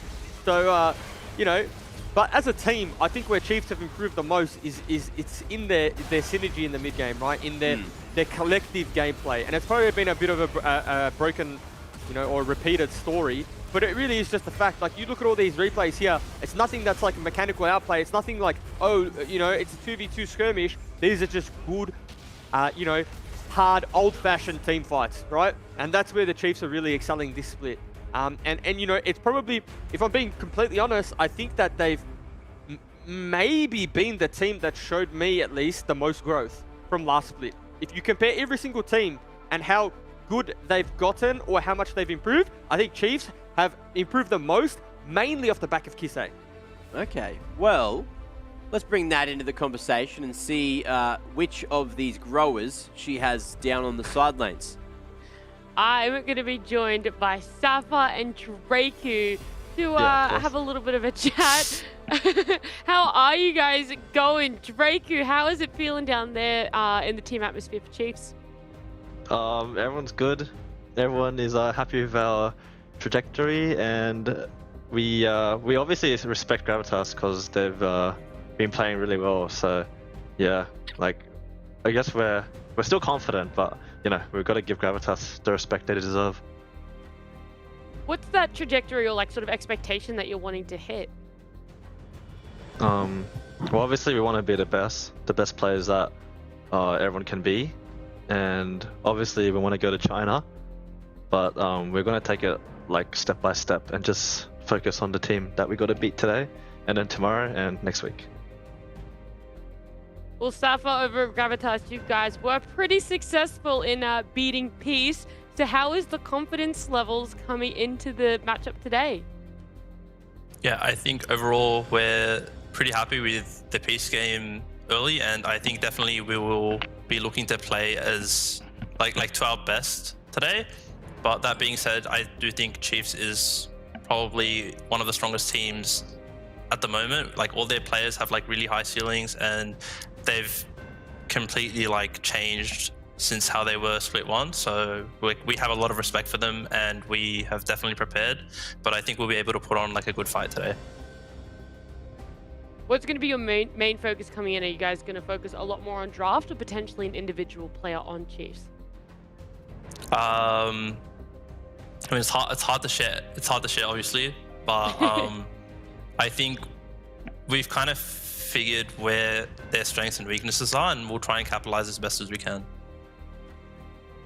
And what about you, Draco? Is there anything that you can give me on that front on what you guys are going to focus on? Okay, don't give Kyosei his one tricks. Don't give Akano his one tricks. Don't give Safa his Camille, and we're good. All right, so looks like it's going to be a lot of banning in the draft. Thank you both 100%. so much for thank you both so much for joining me, and good luck with the game today. Thanks. Thank you. If there's any kind of banning I like, it's target banning. And a lot of that sounds like it's going to be happening tonight in the DoorDash LCO for the final game. Now, ladies and gentlemen, are you ready for the predictions? Yes. Absolutely. There you go. Well, I guess we should bring them up then and have a quick chat on why we've gone for these predictions. Now, Twitch chat, you can put in Twitch chat why we've gone for the prediction you're going to choose for me. Jubes, Chiefs favourite. Elfish Guy, Chiefs favourite, yes? Yes, sir. Yeah, this was a hard one because I think the way that Gravitas played against Peace, I was leaning towards actually tipping them. Just because I think stylistically, Gravitas might have the upper hand in terms of their newfound success. The way they play with Akano and how aggressive they are. What about you, Jordan? Same thing? Look, no, I did look at this as potentially being the most upsettable game of the day. So if I was to consider tipping an underdog, it probably would have come in this match in particular. But the way that I look at Chiefs, and it's very similar to what Juice was saying a little bit earlier, is that they're a team that doesn't really rely on any funny business. They're kind of just going to play that slow game. They're going to get to the mid game. They're going to play some good team fights, and they're just going to win that way. They're not going out there and relying on individuals to pop off or do anything crazy. They're not getting through these games through lucky means or anything like that. They just play good, solid League of Legends, and I'm expecting that that's going to be quite difficult to upset for Gravitas. So that's kind of why I say I think Chiefs is a more difficult team to upset than maybe someone like Peace. Ooh, let's see. Has anyone gone for the coin flip on the other side of the table here? No, everyone's with Chiefs. Yeah. Even though this is potentially the most upsettable game. Well, that's the thing, right? If I think the most upsettable potential little game, Yes. that word, Yep. would have been the game that we just watched. And obviously that happened. So if I was going to flip at any point, it would have been last game. Definitely not this game. I think, I called it last time when Gravitas went up against Peace to ban the Ari. I think Chiefs have definitely learned from that one. They're not going to let a lot of those through. And so because of that, I think Gravitas don't really stand as much of a fighting chance as they did when they came up against Peace. So, yeah, Chiefs just look really solid, and I think that they know what to ban. Well, before we get into the draft, we do have a tweet from the Lord of the Drafts. Draft Lord, yes, that's it. Okay. He said he's staying up all night just to watch all the drafts before going to sleep early. And, well, it means it's almost his bedtime because we're about to jump into the draft. So, thank you very much, Draft Lord, for watching the show. I hope you've enjoyed the DoorDash LCO, and I hope you have a lovely, lovely night, mate. Sweet dreams. I okay? just love the sad Lord. Almost became sad Lord, but now I am relieved Lord. Relieved Lord. You know what I want to see, actually? What do you want to see? Mid-Lord. Is it the draft? Did you want to see the draft from Mid-Lord? It is the draft, actually, yeah. Okay, well, how about you tell us once we do jump into the draft? Because, ladies and gentlemen, it's time for the final draft of the day. Gravitas and Chiefs going head-to-head right now. You know what? I don't know why I want to see the draft from Draft Lord when Draft Lord is not involved in the draft. But anyway, that doesn't make sense. That's fine. Juves, we've got the Chiefs and Gravitas here. What I was going to say is I want to see a house tour from Mid-Lord. I reckon that'll pop off. That'll be good content at peace. But anyway, besides the point, let's dive into the draft here. We do have the Akali initially locked in for the Chiefs, which is an interesting choice early on in the piece. Think, and I could be wrong because I'm just trying to remember. Akali has pretty high win rate this patch, on 11.12. So I was interested to see that. We haven't seen much more of it tonight. And I do think that if there's two players that can flex this pick, it's Lived and Kisei. So I like Akali being early picked, particularly in our region at least, with how skirmish heavy it is and level 6 reliant. you know, but the response from Gravitas with the Lee Sin, I like to see that. The Ashe I'm not sold on. It's a Thomas Shen special. It is. And he's got a lot of fans in chat, so I'm probably going to get the cast that doesn't know what he's talking about. Thomas Shen Ashe is PogChamp. However, I've seen enough from at early levels to be like, okay, I understand it, but out of lane, it's just died a bunch. Well, especially against an Akali, right? And Yeah. you don't even know what's yet to come for the Chiefs. Ashe is one of those champions that can really be exploited. If someone can get on top of you, you're in trouble. Yeah. And Akali is definitely going to be the champion that can do that, regardless of all the slows that Ashe does provide. So that's already a little bit of a talking point. We do get to see the Viego come through here for the Chiefs.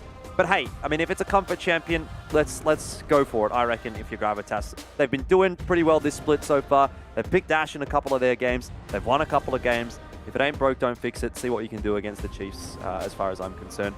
Oh, Ivan! I think that might have been a little bit of a disconnect or an incorrect selection or something like that. Yeah. Not sure exactly what happened. I'm just having a look back at the lobby right now, and it seems like there might have been a disconnect involved with one of the Chiefs members, which was not too much of a surprise. The Ivern selection definitely would have been. I was going to say, maybe they're playing on the wrong patch, because I believe, again, I'd have to double check. 11-13 is an Ivern buff, if I'm not mistaken. Or maybe it's the proposed 11-14. Anyway, one of the patches coming, I know for a fact, has an Ivern buff in it.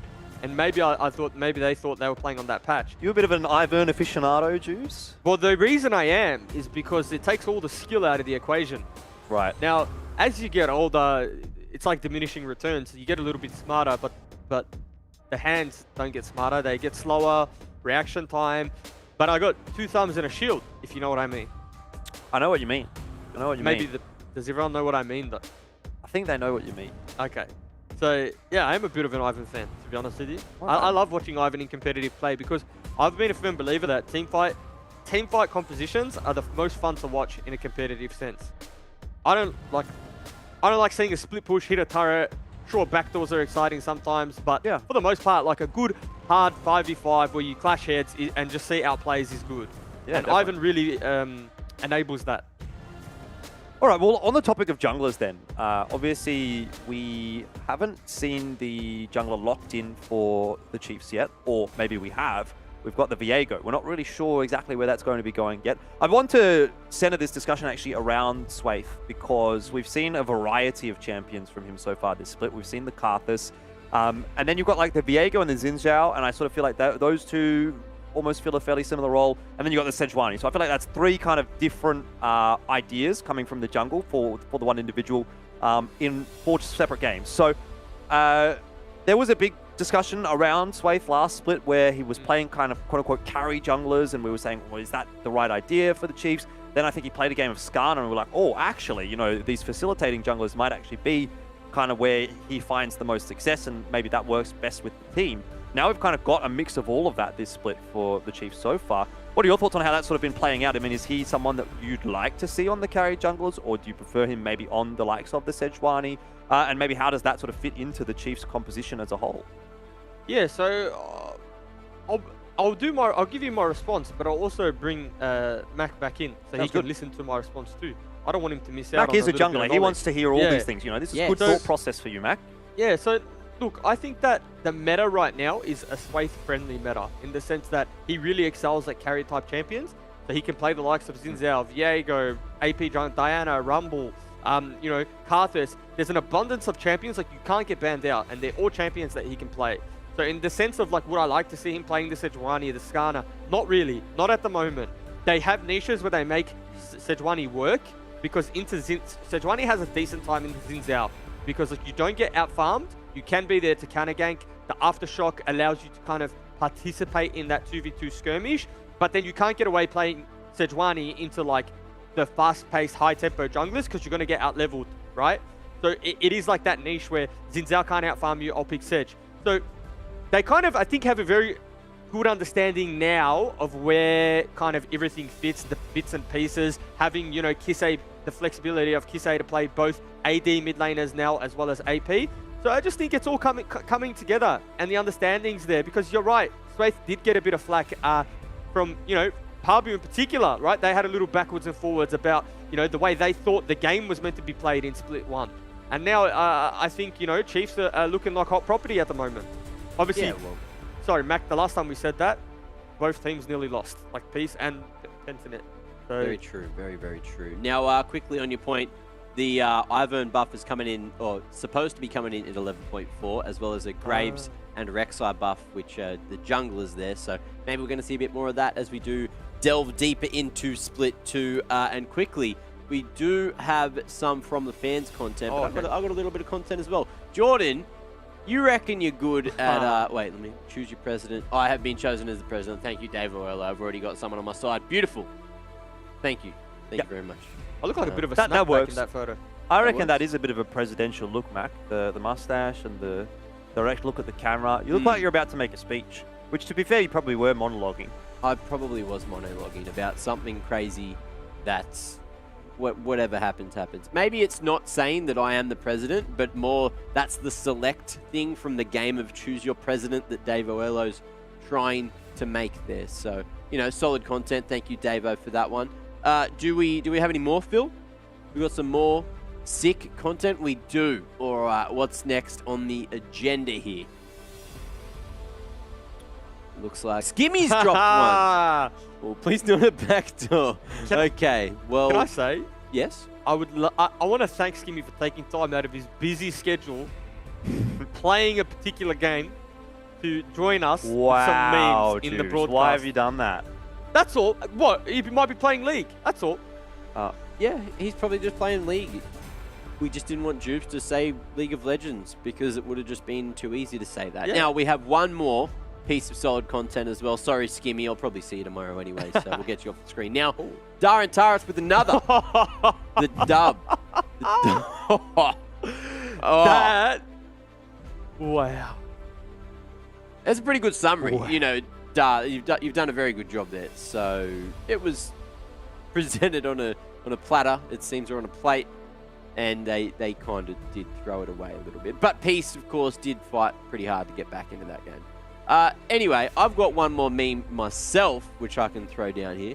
Jordan, you reckon you know champs. You reckon you're really good at naming champs. I'll give you 20 seconds, maybe 30 seconds. K is the letter. Go. Karma, Kassadin, Kale. Yep, keep going. I'm thinking. Karma, Kassadin, Kale. Yep. Kindred. Yep.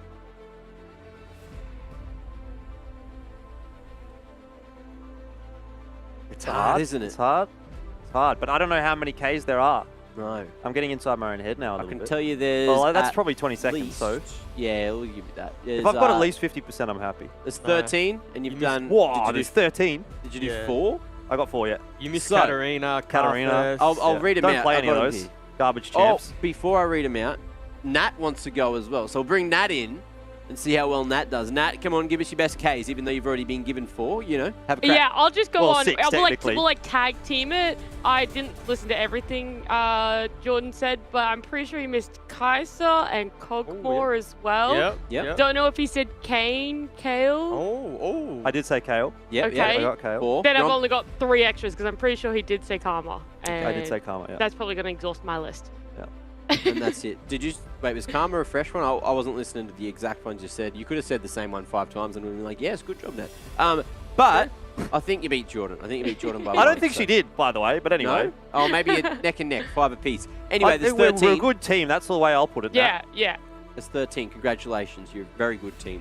Now, thanks. Kaiser, Callista, Karma, Karthus, Kassadin, Katarina, Kale, Kane, Kennen, Kha'Zix, Kindred, Kled, and Cogmore are yeah, all but of they're all garbage champs, Mac. Give me some support. We didn't There's even only say one Cat. support in there. Did you just turn into Wade? Did you just say, oh, they're all low dopamine, so they don't Exactly, matter? they're Anyway, all you low want dopamine. some high Who's dopamine. We're Mate. going back into Champs League. I don't care. You can have the reins now. Here's your microphone, Jordan. Go and take it away. Any K champs in the champ select? I don't think so. Let's have a look. I can't even remember. I think it was... no.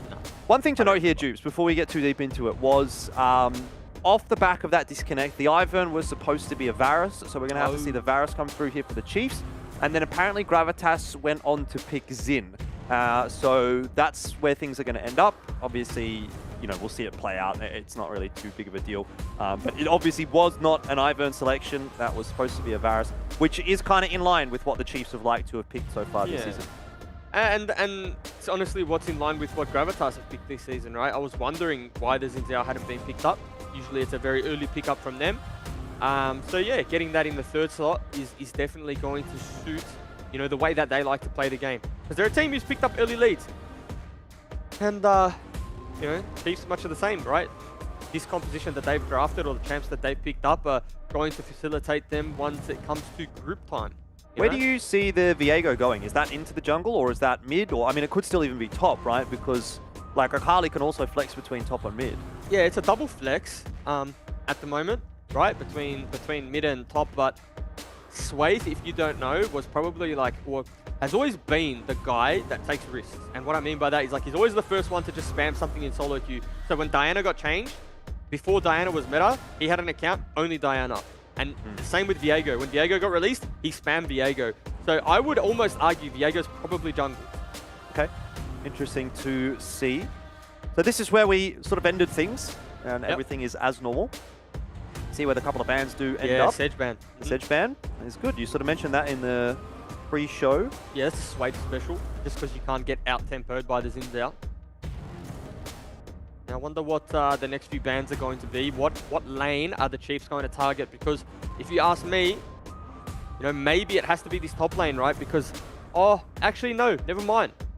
Because they've got Xin Zhao and they've got Lee Sin, they don't need to really worry about a top lane threat. Because if they put Lee mid, they only have an AD top threat. So I think it is going to be a Lee Sin top lane for Gravitas. Interesting. The Chiefs seem to think so as well. They're targeting the bans towards mid.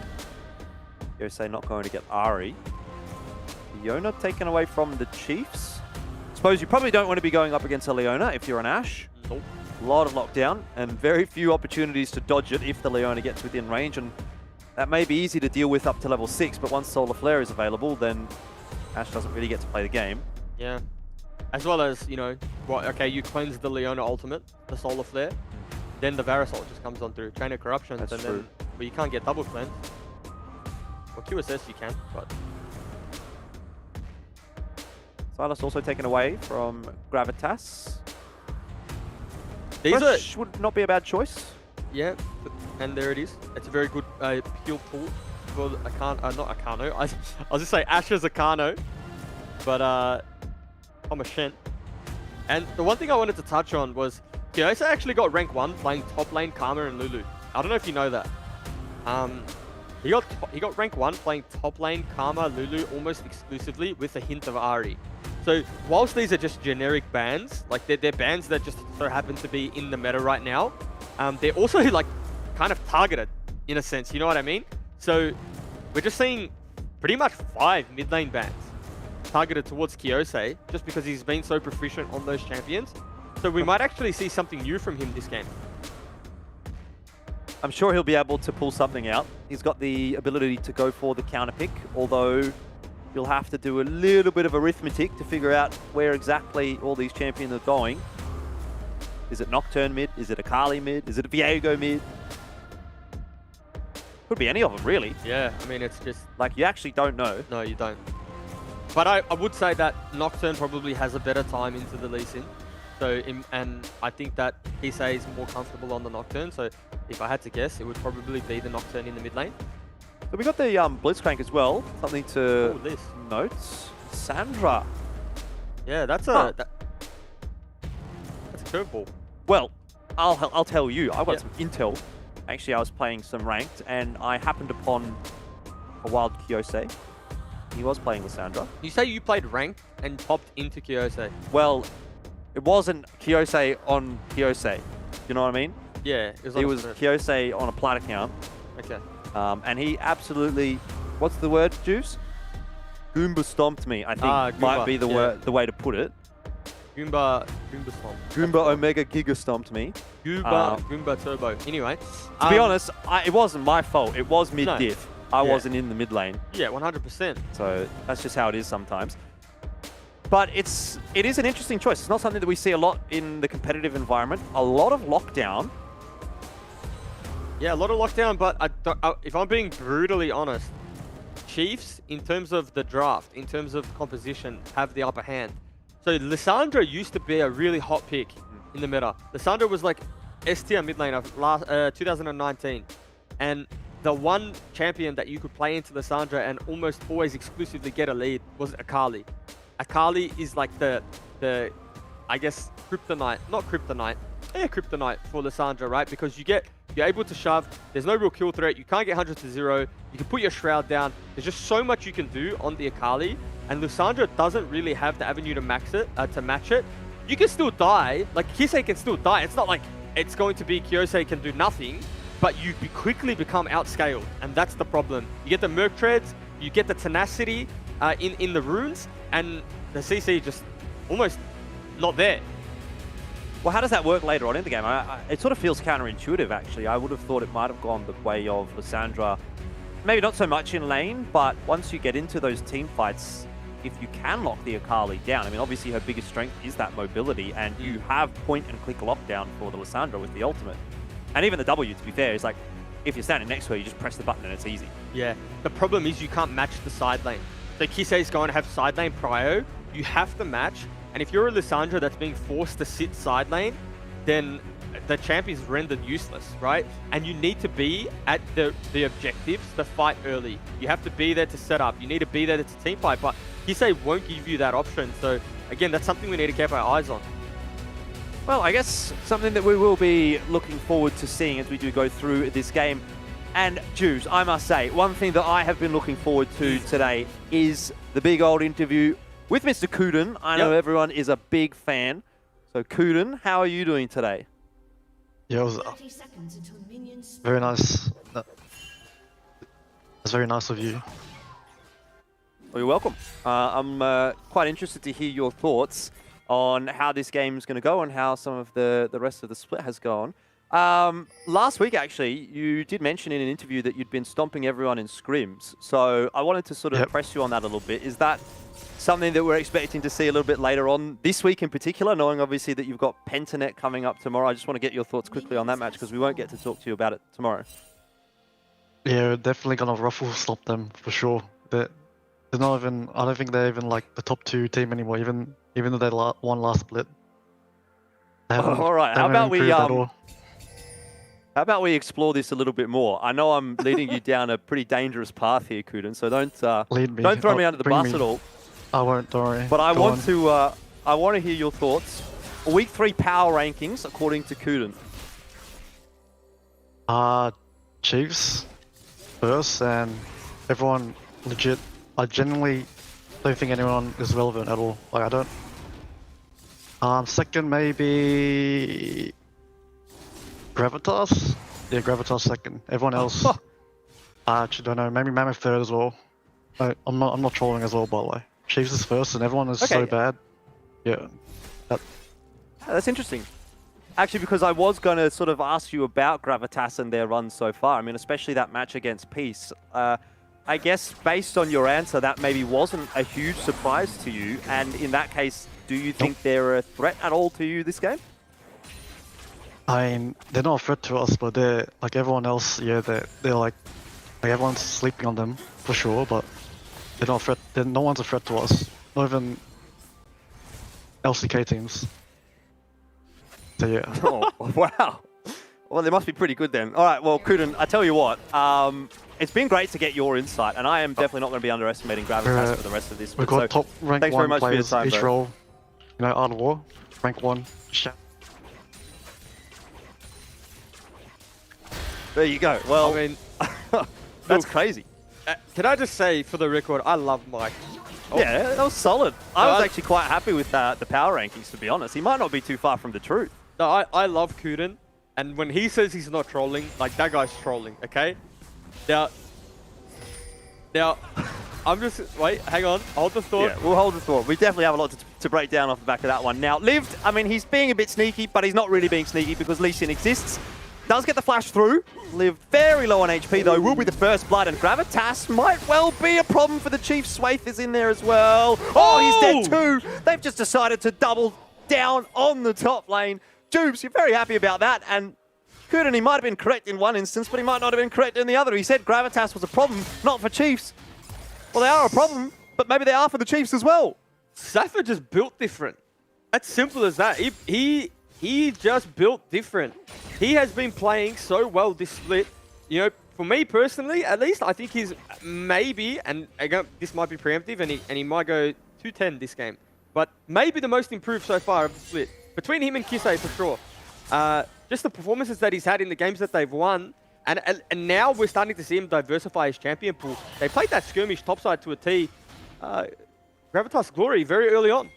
Indeed. Wow, what a start. Exactly what we wanted to see. Yeah. And again, it just throws another spanner in the works. You know, I think you get a lot of preconceived notions from what we saw last split, and you think, okay, well, Gravitas is a team that's here or there or wherever. There hasn't been that many roster changes. I mean, a couple come through for Gravitas, and it's probably fair to say exactly what Kuden did, that Gravitas is a little bit underrated at the moment. Yeah. I find myself falling into that trap as well. No, you're definitely right. And like I said to you, I think a part that probably goes underrated as to the resurgence of Gravitas is Akana. Like, he just picks, like, no nonsense, I'm going to gank your lane junglers. Volibear, Xin, and that's it. And deal with it. Whatever. I'm not going to conform to the full clear, you know, the full clear norm. I'm not going to resident sleep jungle pathing. I'm just going to sit in a top lane alcove. I'm going to wait.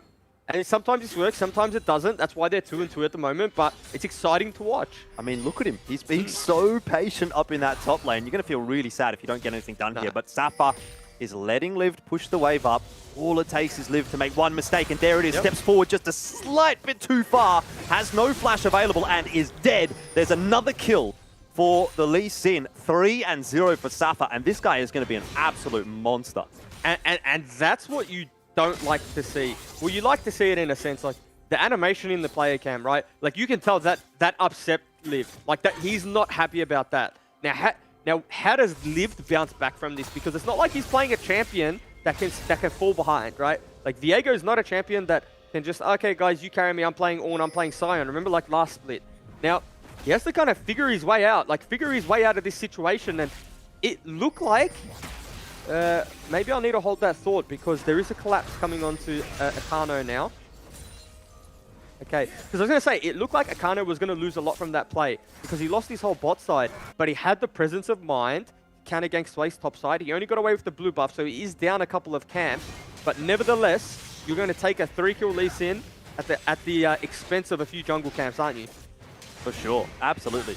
I mean, this is scary now, I think, for the Chiefs. Yeah. We'll see how Safa can influence the map. He does still have teleport available, so bot lane needs to be a little bit scared, especially now that he's level 6. Safa starting to come down to contest the Scuttler. That is actually going to go the way of Sway, but Lived is in all sorts of problems. I mean, there's no way. There's no way to get out of this one. The kick through, the Sonic Wave, everything's working out for Safa.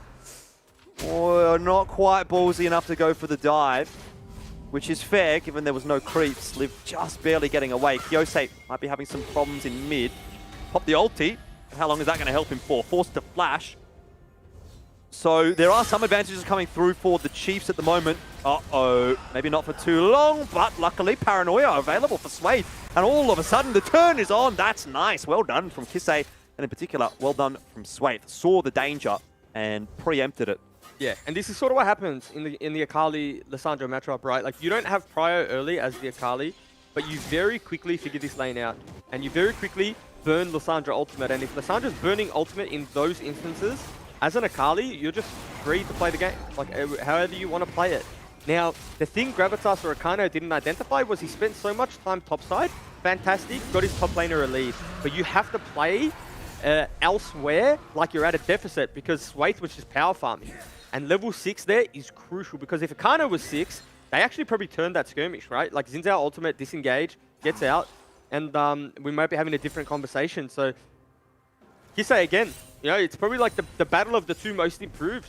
Like, Kisei having a good start to the game, and Safa having a solid start as well. Kisei still not quite as strong as that Lee Sin. You know, 3 kills in the bag, it's kind of hard to match that. Well, I guess the good thing, if you're a Gravitas fan, is that Lee Sin does deal with the Akali very well. right? Like in terms of sitting in a side lane, if you're in isolation, like the Lee Sin will fare very well into Akali just through the nature of Lee Sin's kit, right? So in that sense, it's probably Kisei probably needs to find himself a little bit of a bigger lead. However, he's well on the way, and like Lissandra's that type of champion where your first ultimate doesn't work, it's fine, but you need to make the next one work, because the longer you wait and the longer the game's a stalemate, the tougher the game gets, and we're already seeing this lane, right? It only gets worse. Yeah. Frozen Tomb available for Kyosei right now, but again, that won't be the focus of this game. The focus very much is going to center around this top jungle duo. Zappa and Akano looking for the Rift Herald. Liv is going to check it out, but he's not there quickly enough to really prompt any pressure, nor did Swathe have Paranoia. Just coming off cooldown now. Ultimately, it's a free Rift Herald for Gravitas. Gone head-to-head in the top lane, and Swathe is going to join the party. The flash through, and the kick was spell shielded by Swathe. Well done. And that's exactly how you get your top laner back into the game, except for the fact that Swathe took the kill. Yeah, very big shutdown. We're going to crash a big wave into the turret. That whole wave is going to fall down. That's a very good pickup, or very big kill there from Swathe. Didn't donate that one over to Liv, but when has Swathe ever been someone we've known to donate kills? It wouldn't be Swathe, right? No, definitely not. I mean, I think there was a time we were watching him even go down the bot lane. He got a gank off, or maybe he didn't even secure the gank, and he just started farming the cannon wave. Yeah. Or I think the 80 carry got the kill, and Boma got the kill, and then and he just took the cannon. Yeah, he was like, yeah, all right, I'll take that. Which, you know, that I guess shows exactly what he's like. Yeah. Hey, fair enough. If you're confident in your ability to carry the game, then sure, don't mind it. Draku with a flash hook. Doesn't connect, forces the flash away from Floppy though. Yep. And, you know, we talked about support for AD carry flashes. I think in this instance, Blitzcrank for anyone flashes is also worth. 100%. 100%. I'm trading flashes every day of the week. Particularly because Blitzcrank's actually a counter. I don't know if everyone knows this at home, but Blitzcrank's like a soft counter for Thresh, just due to the hook speed and the nature of Thresh's kit, right? Like, you have to stand still, Blitz hook range. So if Thresh ever wants to look to playmake, then yeah. Well, that might just be it. The Ash Arrow does connect, but Floppy's taken so much damage. A 1-for-1, and look, again, given the fact that there's 4 players down there for Gravitas, that's probably worth it for the Chief. Let's see if Mboma can survive. Flashes back under the tower. Akano can't get it done. Teleport comes through from Liv, but unnecessary in the end. Maybe he can catch Thomas Jen. Flashes forward, does force the flash out from Thomas Jen, and now Safa dives under the tower. He himself is definitely dead. It's a bit of a mess down in the bot lane. Who's the kill going to go to? Safa would be hoping it would be the Varus, and it does just go to the Varus in the end. That's probably best case scenario though. Yeah, like definitely. Yeah. No assists at all. No, but again, double-edged sword, right? Gravitas' aggression is what makes them good. However, it can also be their biggest demise, because in that instance where they have Safa teleport in, they have the Rift Herald on Akano, they could just drop Herald and take turret. Instead, you know, they go for the redive, and they end up just trading kills, and maybe even trading down. I'll have to run the numbers and do the math, maybe talk to my accountant, but nevertheless, it's not the situation you want to be in. Right. I do have one question for you though. I don't know if you're going to have the answer to it. Draku did get a DoorDash player of the match. Yes, he did. Do you recall which game that was in? Was it the one where he was playing Blitzcrank? Yes, it was. All right. Well, might be on for another one here, because he's starting to ramp up nicely as well. Yeah, he's having a blinder so far. I mean, Blitzcrank, I've always said, is Draku's best champion. Really? Like he lands the hooks, and it's a very non-committal engaged champion. But you can also make it committal too by flashing in and using your ultimate, which is like never recommended. But he just finds the advantages, and he's a guy who's always played champions that leave lane. Like he's a top laner that moved to support. But he made his name leaving lane and really playing those engaged type champions. Well, so teleport. Issues up in the top lane. We'll continue with that Rift Herald being popped there, but Kisei has arrived. Now, this is not a 2v2 I'd be particularly enjoying if I was the Chiefs, but they seem confident about it. Safa and Akano looking to play around the cooldowns, but Akano can't really do anything here. He's just dead. Safa, at least, is able to safeguard away. It was that extra rotation in from Swaith that proved to be a bit too big of a problem, but Blitzcrank, there's a hook again, gets the silence down, and it was also standing on top of the Lantern. There was nowhere for Thomas Jen to really go. Yeah, I mean, it's just Blitzcrank. It's just the Draku's Blitzcrank. He just makes it work, and I mean, he's got a matchup too, that's good for him. But I wanted to talk about that teleport topside from Kisei there to pick up the kill. It's just, this is what, I find instances like this where I really see, you know, the evolution of the Chiefs. Because last split, they wouldn't have made that play. And again, it's not a play that has massive value. It just stops the Rift Herald push, picks them up a kill. Oh, hold on. Safa, he's still got the Sonic Wave available. The kick goes through and it's easy peasy. Yep. Nice little... And you love to see that too, right? If you've invested all this time, all this gold into a lane, and then... Oh. Well, Kyose could be in a spot of bother here as well. Draku again connects another hook, but the numbers are there for Gravitas, and the counter. The turn is through. Frozen Tomb onto Kisei, blocks him up for long enough. Draku now low, finished off, but there is a response. Swaith and Kisei might just clean this up. Floppy flashes the wall. Kisei did not, although he tried, and Swaith ultimately has to leave Floppy to walk away to safety. They both, and I hope we get a replay just for comedic value. Oh, was it Swaith try? Oh. No, they both failed. I just thought it was Kisei. Yeah, no. Oh no. Swaith failed flash straight after Kisei. Like, you couldn't have scripted that. Oh my goodness. I was literally going to pump them up too and talk about the evolution of them and how they're making plays off teleport cooldowns and they're actually taking that into equation. And then that happened. But look, it's all happened. You know, it's happened to everyone. Not me, of course. I'm a perfect video gamer, but probably everyone else. Yeah, for sure. I've seen you play in Platinum. Yeah, but I mean, team gap. Yeah, for sure. You know what I mean? Yep, agree. That's why I never played at Worlds. Yeah, exactly. My team sucked. At Kuden? I did play with Kuden, actually. I did, yeah. Kuden was the only guy that helped. Oh. We got a replay here, though. This will be it. Again, and this is, I think, Kyose wrong target selection. Blitzcrank has no flash. You got to be happy with one kill. It's competitive. Like, you're not going to get 2-3 kills in these skirmishes. Pick up the one kill, reset, get vision control. It's really well played from Kisei and Swaith until this moment.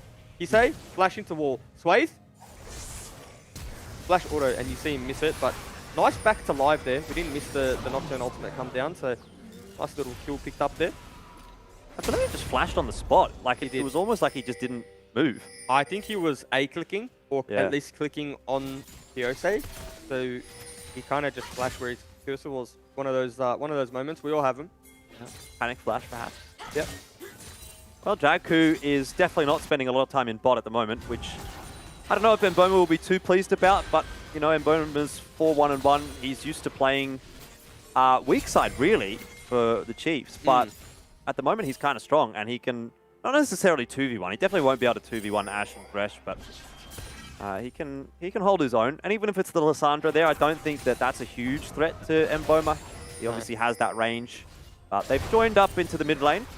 So big early rotation coming through from the Chiefs. Lissandra at this point is no threat to anyone in the side lane, but obviously Lissandra can still do Lissandra things in the skirmish, right? In the fight in River or whatever objective you want to fight over. But it is just going to be tough from this point on for Lissandra to sit on a side lane that has an Akali, right? So I mean, you look at Kisei's items, look at total gold even. Safa though, it's up quite a bit. Especially on this Lee Sin. Like, he's really going to bridge that gap between who's weak and who's strong, right? And it's been I didn't even notice this, but it's an Essence Reaver rush from Akano. And he's 2 levels down. So again, maybe just, not disrespect, that's not the word, but inexperience. Like, when you're not ahead, Essence Reaver rush is going to make your life tough. Because Akano is just going to get one shot, but he'll also do a little bit of damage, so we'll have to keep our eye on him in the next team fight. And it's going to be a team fight over this dragon. Could just try to get in there with his ultimate and provided some space really open things up. I mean, I think there's a lot of space providers on the Gravitas roster, but is there enough damage? That probably comes down to Thomas Jen. Thomas Jen is able to survive fights. Ash, we know, can really pump out the deeps. But Dragku, flash forward, missing the hook. There's a decent engage coming through from the Chief. So much work being put in by Mboma. And all of a sudden, Kisei, well, you got nowhere to run when there's an Ash chasing you. But the Ash punched up in the air by Dragku. That hook does not miss. Floppy caught. And in the end, only one player from the Chiefs actually goes down. That was Kisei right towards the end there as well. And it just seemed like, again, there wasn't really that damage for the Chiefs, from Gravitas onto the Chiefs. What I think it was, and we'd have to get a replay, is that Chiefs knew what they were playing for, right? Like, they committed to the fight, not the Dragon. They ended up getting the Dragon as well, whereas Gravitas decided, we'll do both. We'll get the Dragon, and we'll play for the fight. So if you look at the replay here, Akano and Safa are on the Dragon, and they're not really playing for the fight, right? Like, look at this.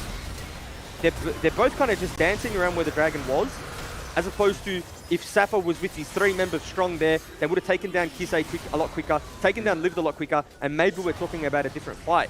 And it ultimately just comes down to that decision making. Like, what are we fighting for? Are we fighting for finish on the Dragon, or are we playing for the team fight? Hoarding 2 mines is never going to be good for you. Yeah, I mean, the Chiefs now threatening soul points. It's not the greatest of souls, being the Cloud Soul, but that was what Gravitas were trying to avoid. See Yosei trying to escape here. It's not a fun place to be. Oh, didn't even get the Frozen Tomb down in time. I don't think he expected that damage. Safa nice. Cannot get a kick through. Dragon's Rage obviously cancelled by Zonya's Hourglass. Or the stopwatch. But either way. It's very hard to play the Syndra in the side lane, hey? Yeah. Kali. Certainly seems that way. It's just like half your HP is gone before you can even blink. And then try to cast one ability and Akali's on the other side of your screen. Yep. And you've missed it. Yeah. And I mean, it's just what we've seen from Kisei this split. I think he had, like, if we think about his trajectory in the LCO so far, like, he started off getting solo kills and trading solo kills most games, right? And now he's just kind of turned into what is that reliable player for the Chiefs. The guy who you know is going to have a good game. Like, I think he dropped 7 kills, or maybe more than 7 kills last week, in a game that was quite tight for the Chiefs. So he's just becoming Mr. Reliable. But not only that, he's got the mechanics as well to have those moments, like he did top side of the map just then. So he's again.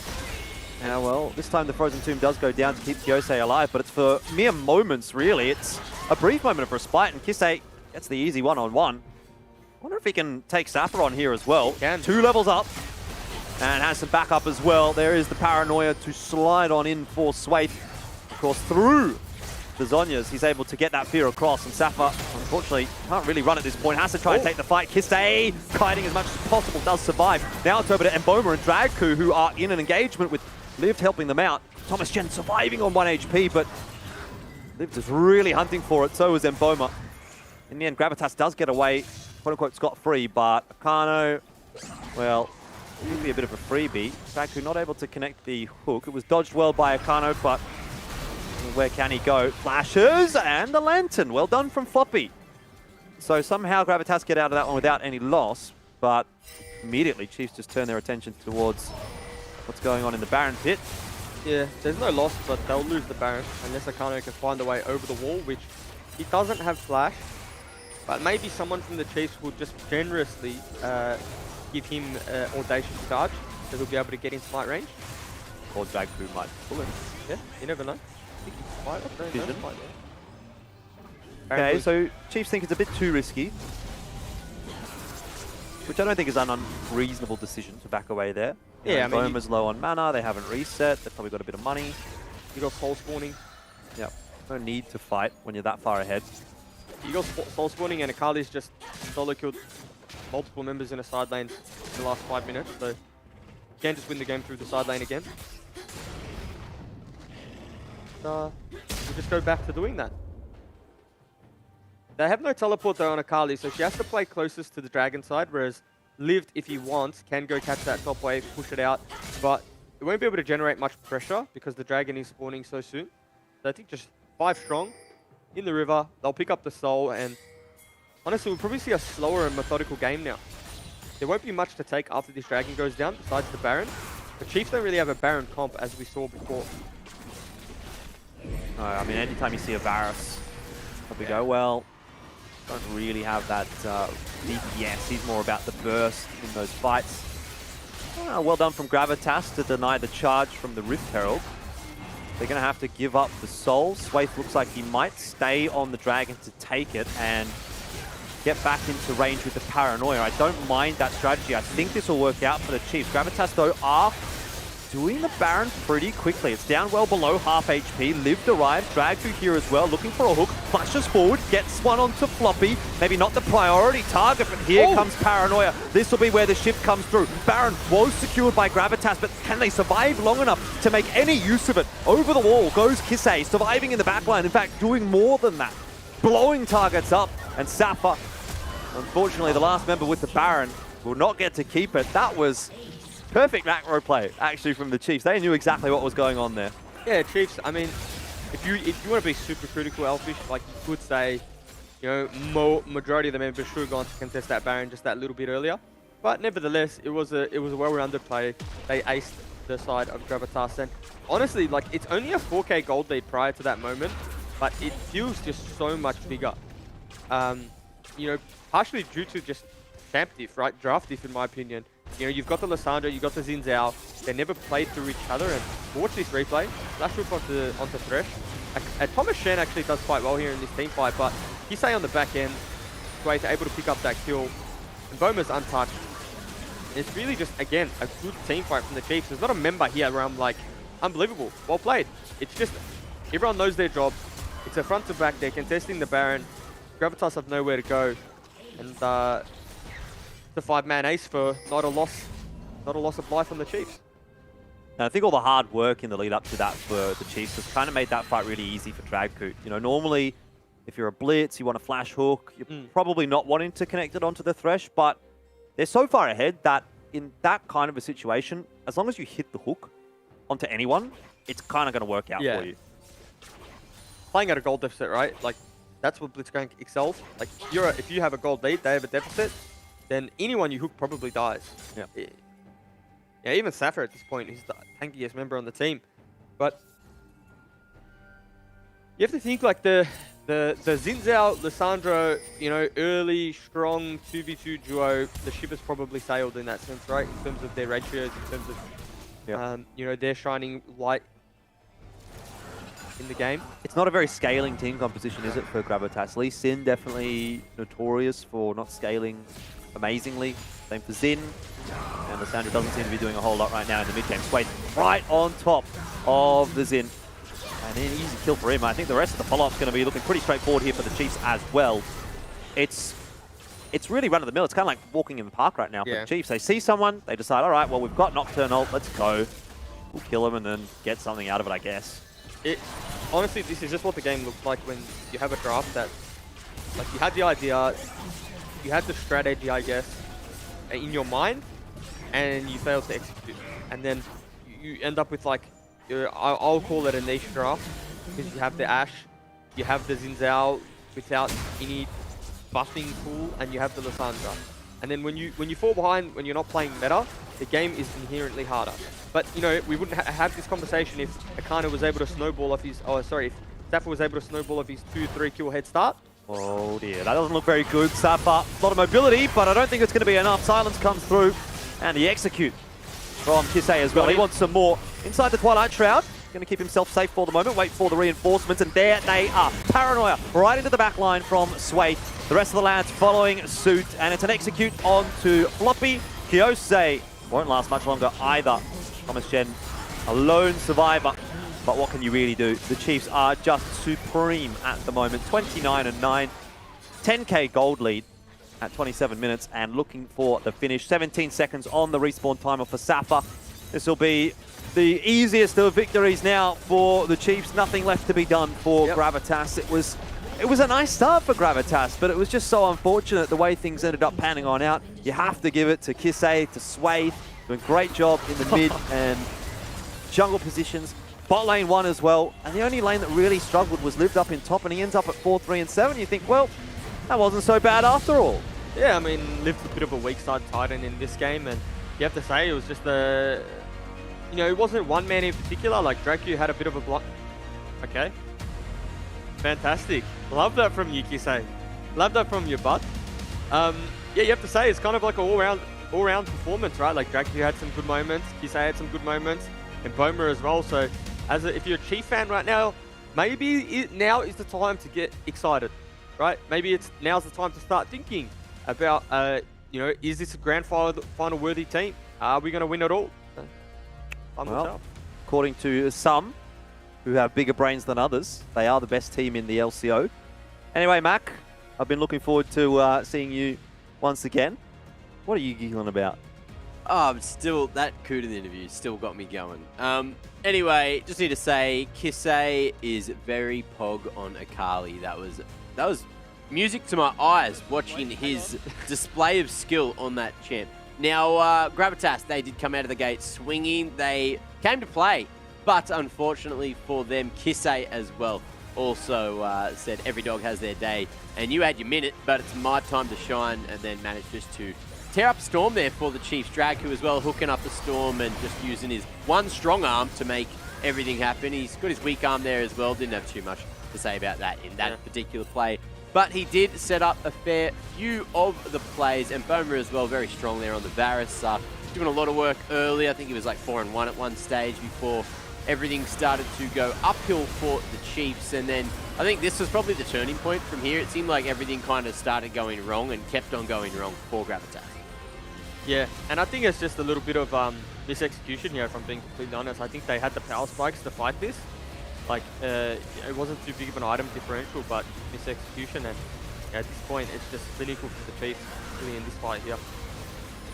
Yeah, what about you, Jordan? Tell me more about Kisei.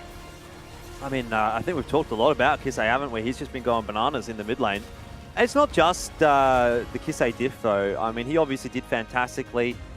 You kind of have to go back to what we were talking about right at the start of the matchup, and where we were sort of saying, well, look, the Chiefs, they're not going to like dominate you individually or really push you out of the game in that respect, although I guess for Kisei this time, he kind of did do just that, although that is pretty much what his champion's designed to do. But you got the sense that the Chiefs really were working as a unit. You know, Swaith was there to back everyone up when needed. Paranoia used pretty much perfectly every single time. I think there was only the one moment where he used it and couldn't quite get into range. Dracu, selfless on the Blitzcrank, flashing forward, looking for the hooks at every moment and setting things up nicely for Mboma, for the rest of the team as they got into those team fights. And there was never really like a bad team fight taken by the Chiefs. So once we got into the team fighting stage, despite there being a massive lead for Safa in the top lane, I mean, you're at least in a team fight. What are you really going to do?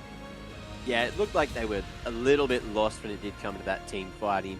Occasionally there was a good kick here or there, but by that stage, everyone was just a bit too squishy. I think Lee Sin was really one of the only bruisers there that could last long enough to really have a say in the fight. And the same can be said. I just need to point out right now, the meta seems to be in this area where it seems like tanks are just not even necessary. You have a couple of bruisers there, but it's all about the focus and just high damage champs with a little bit of utility here and there. That's what I think seems to be reigning supreme at the moment here in the DoorDash LCO. I don't know if that's a common trend internationally, Troops?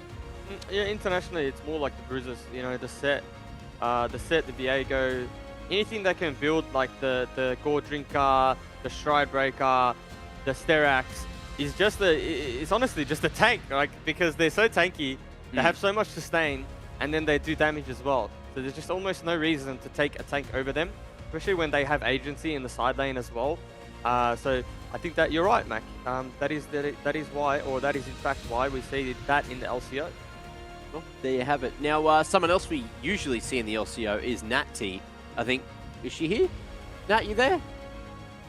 I'm hey. here. Oh, there she is. How you doing? Good. How are you guys feeling after that game? I'm excited to see who you have to chat on the sidelines there for the winners interview. I've pulled along Mboma to talk to me about that game. Congratulations on the win. How are you feeling? Yeah, we're feeling pretty good after that game. I think the last couple of games we've been getting a little bit behind in the first 5 minutes. So I think we've done a really good job of bringing the games back. So we're feeling the mood's pretty good. The fact that we're winning games from behind. I think. I could only imagine. Now, with this draft, I want you to talk me through it because I want to know what your goals were to come out of it and if you enjoyed not having an Ezreal pick. I think I actually find Ezreal kind of, like a bore to play after a while. I just play it because it's like really strong.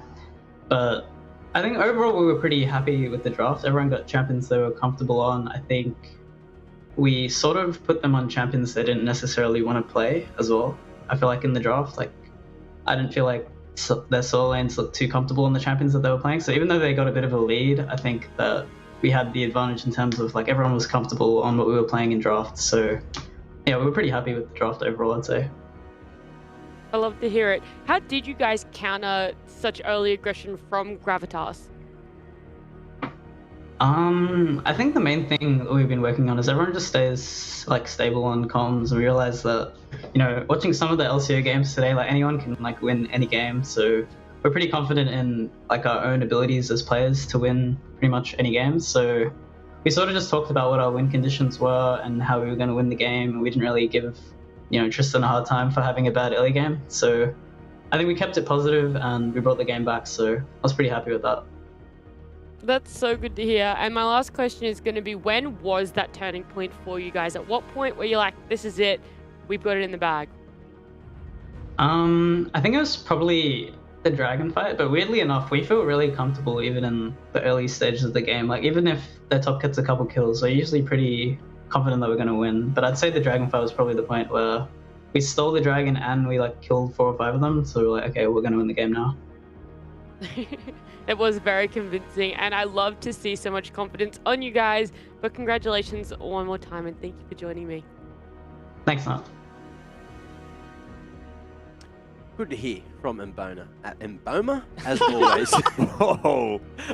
I'm really tired. I'm just putting that one out there. You sound really excited to me, that's all. Someone else that is really tired is probably Kisei as well, who is going to be your player that delivered thanks to DoorDash. So big congratulations to Kisei. Moving on from that comment. And look, he was so excited and ready to get the DoorDash player that delivered. You could see at the end of the player cams, he was picking up his phone, he was getting on the DoorDash app and getting ready to order himself some dinner. So he knew it was coming. I think we all knew it was coming as well after that spectacular performance. And there you have it, 11, 2, and 8, 65% kill participation.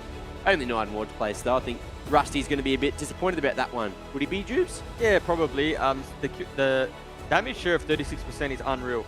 Now I'm not even going to go through the stats. I'm just going to tell a quick fun fact about Kisei. Before he was a pro player, when he used to join challenger lobbies, all he used to do was, hey, it's me, and his name, and say, follow me on TikTok, and he would post all of his League of Legends clips on there. And then the meme, just when he would join your lobby, the meme would be like, everyone would spam, oh, it's Kisei, follow me on TikTok. Oh, and he's probably, what I mean is like when he got his phone, he was probably making a TikTok, no joke. Hello? I guess that one fell flat. Hello? I thought it was funny.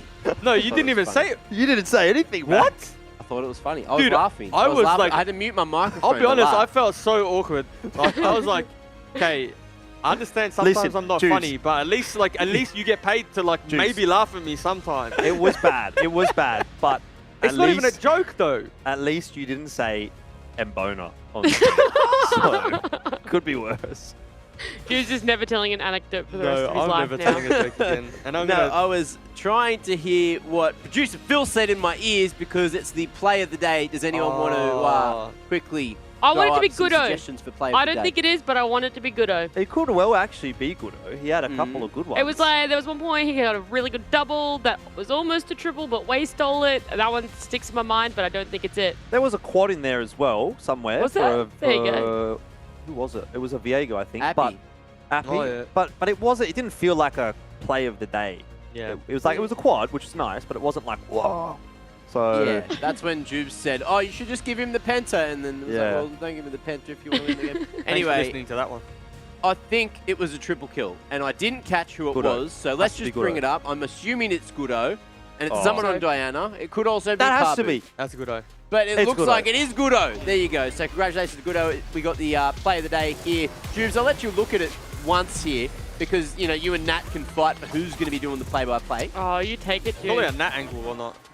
No, yeah, this is the one I was talking about. We stole it. We got Gudo on the flank. What a good boy he is on the flank here. We got Puckmore in the bot lane, so that's even more of a Gudo boy. And we got the Diana into the ultimate Starfall, Downfall, whatever it's called. I'm not actually sure. That's why I'm not the play-by-play. And the Proto Bell comes on through, and we're coming back. The producers cut me off. That is the show. And I mean, you know what? I'm still actually angry. The fact that producer was in Mac's ear, and Mac made me look silly when I made a joke. All good. Are we all just raising our voices now? Gudo. Juice, I thought that was a really good play-by-play. I thought so too. I thought the Gudo jokes was fantastic with the Pugmore skin in the bot lane. I threw in like an extra Gudo boy. For those of you at home that didn't realize, I got that. Actually, I heard that too. Yeah. Was I that picked good? up on that. That was That great. was I good. love Everyone the loved extra that one. Gudo. Because if you want to, if you want to use that when you cast, it'll cost you, but you can. Honestly, I think next time you two cast together, we can just get you swapping roles, you know? Why not at this point? I think it could be good content for everyone. I look forward to it. Yeah, good. Are you excited to be the color caster, Jordan? You know what? Funnily enough, I actually started as a color caster in League of Legends. That was a long time ago, though, so probably wasn't very good. But it's in the wheelhouse. I wouldn't say that. we I know could Max probably- said that about you, but I wouldn't say that if I was you. Sounds like Wow. something he would say. It does sound like something I would say, but I didn't actually say it. Juice was just making that up. Now, something that's not made up is the standings, and let's have a look at where all the teams are going to be sitting at the end of day 5 of games. Peace, Pentanet, and the Chiefs all tied in first place, 4-1 at the moment. Finally, a little bit of separation here. You got Order 3 and 2, Direwolves and Gravitas both on 2 and 3, Legacy in 7th with 1 and 4, and Mammoth still hunting for that W, which they did almost find today. So close, but yet so far. By the way, I know we're going to go over this in a second, but there's a banger match coming up tomorrow. I was just thinking, you know, we've got a 3-way tie for first place. I'm not going to spoil it, Mac. I'm waiting for the graphic. But I'm just saying, we've got a 3-way tie for first place. Well, the Chiefs is looking pretty schedule, good. It's ready. Tell us what you were thinking, Jordan. I was thinking, you know, maybe if we take a look at the schedule here, Mac, and turn our eyes to the final game of the evening, the final game of the week. That is going to be sick. The Chiefs up against Pentanet. 4-1, both those two teams. Chiefs looking really good. Pentanet looking pretty good for themselves as well. It's a battle for first place. It certainly is a battle for first place. But, of course, the day will start at 6 p.m. with Legacy going up against Peace. 7 p.m. you got Mammoth and Gravitas, Order and Direwolves going head-to-head at 8 p.m., which I think should be a banger matchup as well. And then at 9 p.m. again, the match you mentioned, Jordan, Chiefs taking on Pentanet.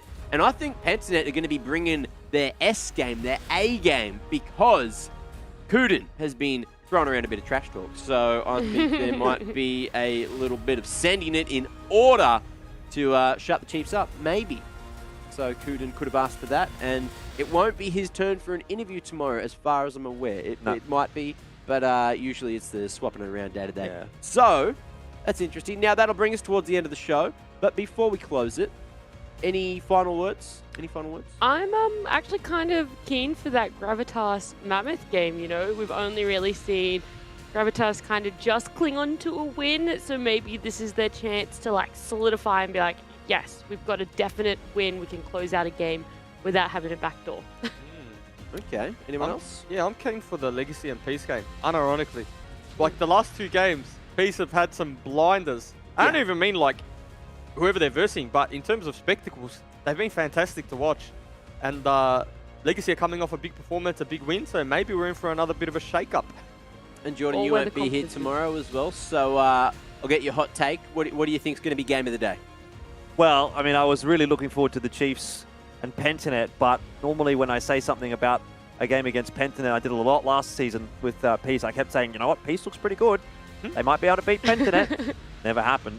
So maybe I've just baited myself into saying Chiefs. I'm gonna agree actually with Juice. That first match of the day could be pretty interesting. Legacy has been a dynamic team to watch. Is maybe a nice way of putting it. So we'll hope to see the best from them. I actually think all of these games tomorrow are going to be really, really good because it's going to be able to separate a lot of the ladder, and I feel like the ladder may actually have 1 to 8 very structured by the time we get to the end of tomorrow. But speaking of tomorrow, ladies and gentlemen, it's time to close the show here. at the DoorDash LCO. Thank you all so much for watching, and we'll see you again tomorrow for another banger day. Love you all dearly. Mwah. Look after yourselves. Goodbye. Especially when paired with that Lulu. So we've got another 3-man contest down in bot, but look who's here. Goodo is back, and a fantastic ultimate right down on top of all three. That is getting a bit of a helping hand, perhaps from the Baron is Mammoth, because unfortunately for Halo, he was tanking all of that one. Up next, that doesn't have Mega available. Wei has to go golden, and it's Goodo again with a fantastic Diana ultimate. It's not enough to keep him alive. Shinki has gone golden. Why? I don't know, but it doesn't matter. I was going to say, who fought who? And actually, Gravitas is definitely the one caught right now. Yeah, Beats connects the Zenith Blade. That's too easy. And very well might be the Nexus as well. Pentanet in the blink of an eye look like they might finish the game off. Low HP on a couple of the members, one of whom is Pabu. And in fact, there is a turn coming through here for Order. So maybe Pentanet are bitten off a little more than they can chew. Pabu looks for an opener. Charm thrown in, didn't connect. Now Beats under a bit of pressure, but Order need to find the engage before there's more pressure on the Nexus, and Kevy already having gone down is bad news indeed. Puma trying to auto as best as possible, does actually have that Infinity Edge, and how much of a difference does it make? Well, absolutely none when he is dead. Prated Jen. Thomas Jen is able to survive fights. Ash, we know, can really pump out the deeps. But Dragu much forward, missing the hook. There's a decent engage coming through from the Chief. So much work being put in by Mboma. And all of a sudden, Kisei, well, you got nowhere to run when there's an Ash chasing you, but the Ash punched up in the air by Dragu. That hook does not miss.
it's cool that you are who you wanna be. You get all them oohs and them eyes almost every week. Must be something new, something fresh, something I don't see. If this was a show, man, I know you would be the lead. Keep me on my toes, just in case I slip away. Even if I did, I'd be back another day. I never play